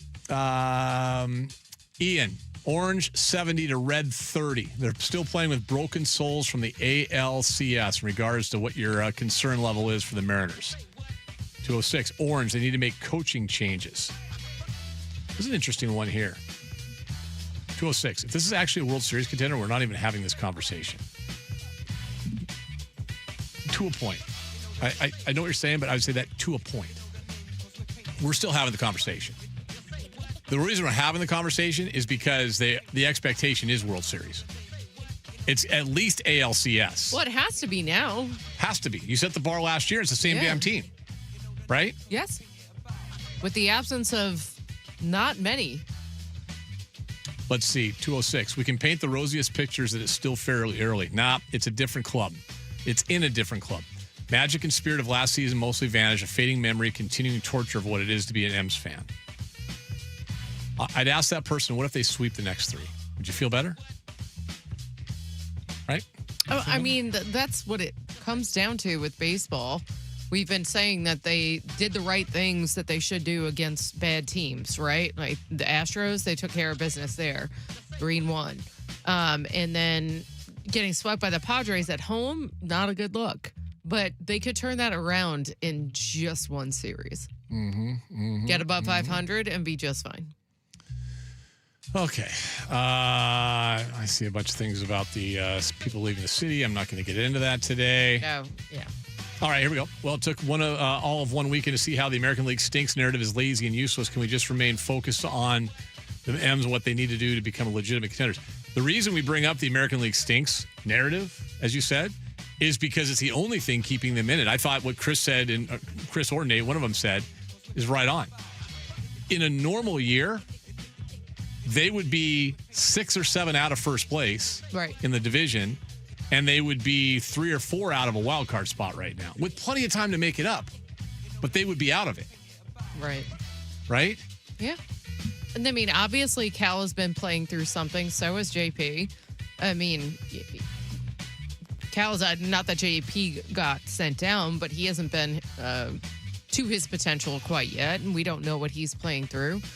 Do you guys, this is from the 360, do you guys think that maybe upper management won't fire Dan because they can control him and afraid of an experienced manager, they won't have as much control possibility? What's interesting about that is... There's a lot of text coming in with that narrative. That's an interesting one because of this. DePoto hired a first-time manager in Scott Service. Then he hired a first-time manager in Dan Wilson. So they haven't had an experienced manager under this regime. You're correct, yeah. It's an interesting point that person makes. Let's see. Lack of contract extensions for JP, Logan, and George may be impacting the locker room. I thought one of them had that. I don't know. I'll be honest with you. I'm not the biggest guy in contracts. So I should know that better. Hey, Furnace. This is all caps, by the way. M's fans need to RELAX, as Aaron Rodgers would say. Ton of injuries right now. I like that. That's how I know people do talk to text. It's because it's Can Furnace. you do that? Oh, Furnace? Furnace. He might just That's be the way saying it's that, spelled. though. Oh, well, if you're going to be burning, just like Jim Rome or something, then it might as well be called the Furnace. 360, I'm at a Moscow Red level of concern right now. I think they peaked last year already. See, I don't think that. I think that they are building towards what Jerry DePoto has been planning on for the last 5 years, and he might be a little late to the party. Yeah. But I don't think they peaked last year. I don't think this was a one-off. I really don't. I'll read this one because it's a good one. The guy, this is a long-time listener. 206, you don't call for head coaches to get turfed, but we do have to consider your Ernie Kent era. I did call that. I did want Ernie Kent fired. That 100% I wanted him also was fair criticism. I wanted him fired basically the day he got hired. Maybe a week later, but tell you many stories of seeing him not doing his job when I was on campus. That was a Bill Moose special. There was no reason for him. He was not a good coach. I'm trying to think back how many guys in 20 years since I've been here. Holmgren, no. I was bummed when they let him go. Mora, I was actually critical on the air for firing him after 1 year, which is weird because Jim Mora likes to slam me on the air when he comes on with us. Yeah, he does. But he's a fiery dude. I actually said I don't think he should have been fired, and then I got talked to by, at the time, Seahawks president Todd Lewicki about that, how he needed to get fired. Okay. Oh wow! So you're getting it from both Mariner managers. So many, who knows? Probably have called for some. Claren over his skis. I like Lloyd. Wedge just quit. Yeah, I think Kent might be the one guy that I've actually said fire him. Oh, no. Paul Wolf. Oh. And that pained me because I liked Paul as a guy. He's a nice dude, but he's a coog.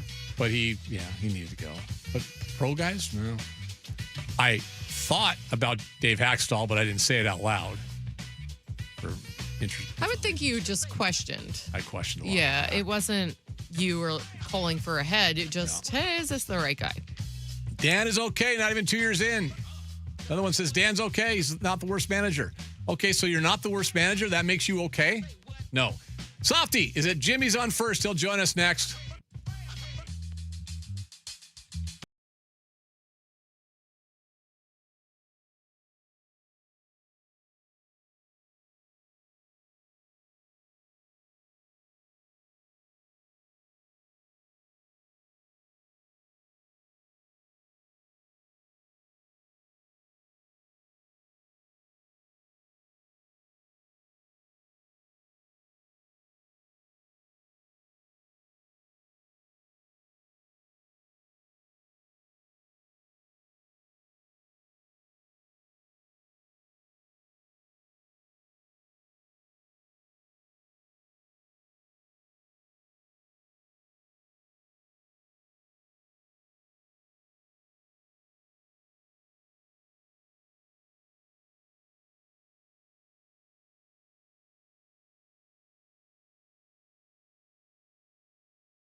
A good thing. Yeah. I mean, if you got to watch that baseball team again, you might need a drink. If you're sitting here across the street from T-Mobile, you may just stay here and just hang out in the bar. Why not? I don't know what the hell. Here comes the White Sox, but this isn't the old White Sox pinata that we've had in years past. So no. I don't know, man. I love when people make proclamations this time of the year. I heard Chris Crawford on the air. We got to go 4-2 or it's all over. Well, no. Listen. In fairness, for the last 4 years when we wrap it up, I go, "What do you want to see this week?" And so I always ask those 4-2. And you know what they always say? 4-2. 4-2. But then does he add to the end? No, actually, a lot of times they have said, "I'll say, what do you want to see this week?" If it's on a 5, depending on who you're playing, if it's on a 5-1 week, you're having a bad week. But 4-2, you win 2 series, you're fine, you're feeling good, right? All good, all good, well, right? I mean, I don't like the fact that we're 7-1 against the Astros and 15-25 against everybody else. I mean, if I would have told you 4 years ago, you'd be at a point in time where you'd be saying, "Thank God we have the Astros in our division." I'm not sure you would have bought that, right? Correct. If not for them, we stink. Let me extrapolate some more math out for you. Yeah. If we take the Padres out, they're 15-19. Okay. So if you take the Astros, take the Astros and the Padres outliers out, you're 15-19. So you're still 4 under 500. But you still kind of stink, though. Well, you can't beat a good team. You still you can't beat a good team. Yeah. I don't know how much of it you heard. What's Dave's? I don't want to take your show away. I don't know what you're doing today. Yeah. Dan Wilson.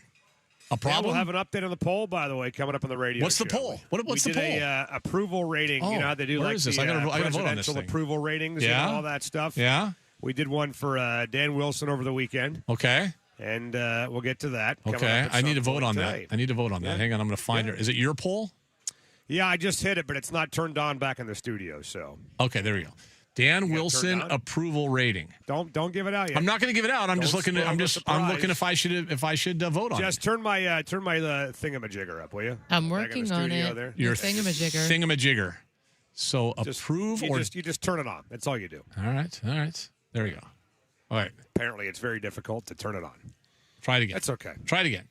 Update on the poll. There we go. Coming in the 3:00 hour. Okay. And there's just two choices I see here. Approve or disapprove? No option, man. Do you approve or do you disapprove? That's it. End of story. You know what? If I were to vote, I think I would say disapprove. Okay, good. Well, you're just a big hater. I am a hater. When they win the World Series, you can't go to the parade. Okay. Is that a promise? Is that a promise? I don't have to be downtown for 500,000 people? Okay. I would agree to that, by the way. If you made me that deal, you said, here's the deal, man. The Mariners can win the World Series, but when they do, you can't go to the parade. I'd say, where do I sign? I'm signing up right now, man. Watch it on TV. Plus, with the ridiculous, SPD rules or the Sports Commission rules, whatever it was during the Seahawks parade, we couldn't do jack squat anyway. Actually, I changed my mind. Well, first of all, I won't have to be at the parade. I'll be at Jimmy's on First, and we'll be doing everything there. Yeah. I want to be a part of it because nothing entertained me more in the last calendar year than when you and the police officers were battling about where you could go for the Seahawk parade. Hey, you want to go to jail? You want to serve time? You better back up, boy. Like, okay. Do you want to serve time?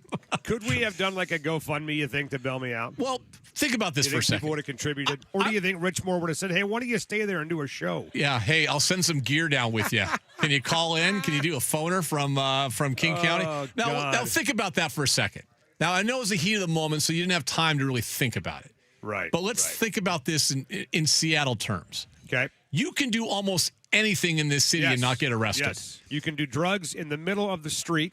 Exactly. You can sleep on the sidewalk. You can poop on the sidewalk. You can do everything. But I can't take a microphone to go out and interview Leonard Williams. If you would have walked out on live radio with a microphone to talk to Big Cat, yes, you would have been put in handcuffs, thrown to the ground, and taken off to jail. Yeah, but the guy doing smack would have been given a 5-star hotel. Yeah, the guy next to you. Yeah, the guy next to you doing crack, doing an IV on his arm as you're trying to go out to do the interview. God. You're fine, fella. We got some hardened criminal over here. Oh, what'd he do? He tried to interview Sam Darnold. What'd that guy do? He's just pooping in the street. Leave him alone. Imagine when that one comes across the prosecutor's desk. God, dude. And then the guy goes, who is it? Dave Mahler? Never heard of him. Oh, Dave Mahler. Okay. Well, that's the mistake that Eugene Robinson made when he got caught with a hooker in Miami before the Falcons before the Super Bowl. Yeah. He wrote down on his booking form, professional football player. Nobody would have known who he was. He would have been just Gene Robinson in town for the game. Just a accountant. I'm an accountant. That's right. That was back in the day when there was no Twitter, no Facebook, no nothing, man. God, that's right. I forgot about that. Could have gotten away with it. That's back in the day when stuff happened before games, right? Absolutely. Barrett Robbins, Eugene Robinson. Just word to the wise. If you want to get arrested with a prostitute the night before a big game, just say that you work in a record store. And nobody will know who you are. All right? Never give your real identity. Work in a record store. Are there record stores still? Give your Instagram. I work at Tower Records. Leave me alone. God, I used to love Tower Records, man. Tower Records, Tower Books. Used to be one of Bellevue, by the way. I drove by. The now QFC former home of Tower Records today, and I was just. I hate seeing that. Come on, man. Did you guys have Sam Goody? Sam Goody. That was our New York one. We had Sam Goody. Did we? Yeah, we had Sam Goody. Oh, we did? Okay. Yeah. I don't know that. Yeah. I remember hanging. One. What was the one that was up in Northgate for a while? Oh. The record store. Yes. Up in Northgate. I can picture it right now. Is it still there? No. The hell's the name of it, by the way? God. We've lost all the good things. Magnolia Hi-Fi. Remember that? Car Silver toys. Platters, thank you. Yeah. Silver platters. There you go. Silver Platters still there, by the way? I don't think so. No. Magnolia Hi-Fi, are they gone? Yeah, oh, yeah. Yeah, long gone. Really? You know the worst part about Magnolia Hi-Fi? Sucks. I think the first Magnolia Hi-Fi that closed was the one in Magnolia. I thought they had one in Best Buy now. Didn't they partner with Best Buy? Magnolia Hi-Fi? I don't know. What's a Hi-Fi? There was a Magnolia Hi-Fi in Best Buy. All I think about is your stereo thing with Jack you. And Roberts I can't Appliance. laugh. Oh, Jack Roberts. Crazy Jack. Dad. Yeah. Well, I got two stereo stories. I got one with my dad, one with Hugh Millen. Mm-hmm. The one with my dad went and bought one of the big, huge entertainment systems with the cabinet and all that stuff. Yeah. My mom made him take it back. Whoa. The kids don't deserve it. Take it back. Well, you probably didn't. I mean, she was probably Dad's right. like, I tried, kids. I'm sorry. Why did you not? What did you do that day to not deserve it? I don't know. Probably got up, got out of bed. Yeah, woke up exactly. Went to school. Exactly. Breathed. Just was me. I was just Dave. This is the kind of stuff you talk about when your team gets swept by San Diego, boys and girls. Well, listen, you lost the Vetter Cup, and I think we should all be traumatized by that. The Vetter Cup. The Vetter Cup can take a walk off a freaking short pier. Are you kidding me with that? Is that the dumbest thing we do in this town? The Vetter Cup? Are you kidding me? If it's not, it's in the running. There's only one person that likes it, and it's Tim Booth. That's it. Yeah. That's it. Everybody else thinks it's dumb. Wouldn't that be dumb? Wouldn't that be the reason not to do it? 100%. That's what I thought. 100%. All right, what do you got going on today? He's not even a freaking Mariner or a Padre fan. I know, but he's a Cubs fan. He's a Cubs fan. God, dude, what are we doing? What do we got today? Hugh Millen's on today at 4. A little more at 4 with Hugh. All right. Bill Kruger will join us at 5 o'clock tonight. We're going to talk about Colin Emerson getting called up and his thoughts on George Kirby's game he had yesterday and a lot more. Okay. His take on Dan Wilson. So we'll get to Bill at 5, and then we'll do our Softy and Dick's Cockamamie Hardball pregame show at 6 p.m. before the M's take on the White Sox. I bet I could see Hugh Millen, a young Roosevelt High School Hugh Millen, spending a lot of time at Tower Records. Oh, tons. And the Squire Shop. Yeah. Well, with Squire Shop bell-bottom jeans. Yep. Right? Yep. Right? Oh, yeah. He was bell-bottom. Well, was he bell-bottom? Yeah, he would have been. He would have been bell-bottom. He's older than I am. He's definitely late bell-bottoms. 70s, early 80s. Yeah, he would have been right there in the bell. Yeah. I never got into the bell-bottom craze. I was already moved on to like gotcha shorts. Remember the plaid short craze? Or acid wash jeans, your bleach jeans. Take your jeans and put them in bleach and wash them. Yeah. What do you think's coming next, by the way, in the fashion world for high school? I think we're coming all back to that stuff. It's very cyclical. Yeah. Retro? Yeah, retro. Okay. Yeah, bell-bottoms Don't might they be have kids dressing up as animals now? I in don't school? know. I don't. I just like Kendrick bringing back the flare jean. Oh. Well, we'll talk about that tomorrow. All right. Because when they lose their 4th straight, we'll talk about that tomorrow. I'm looking forward to it. See ya. Yay. See ya.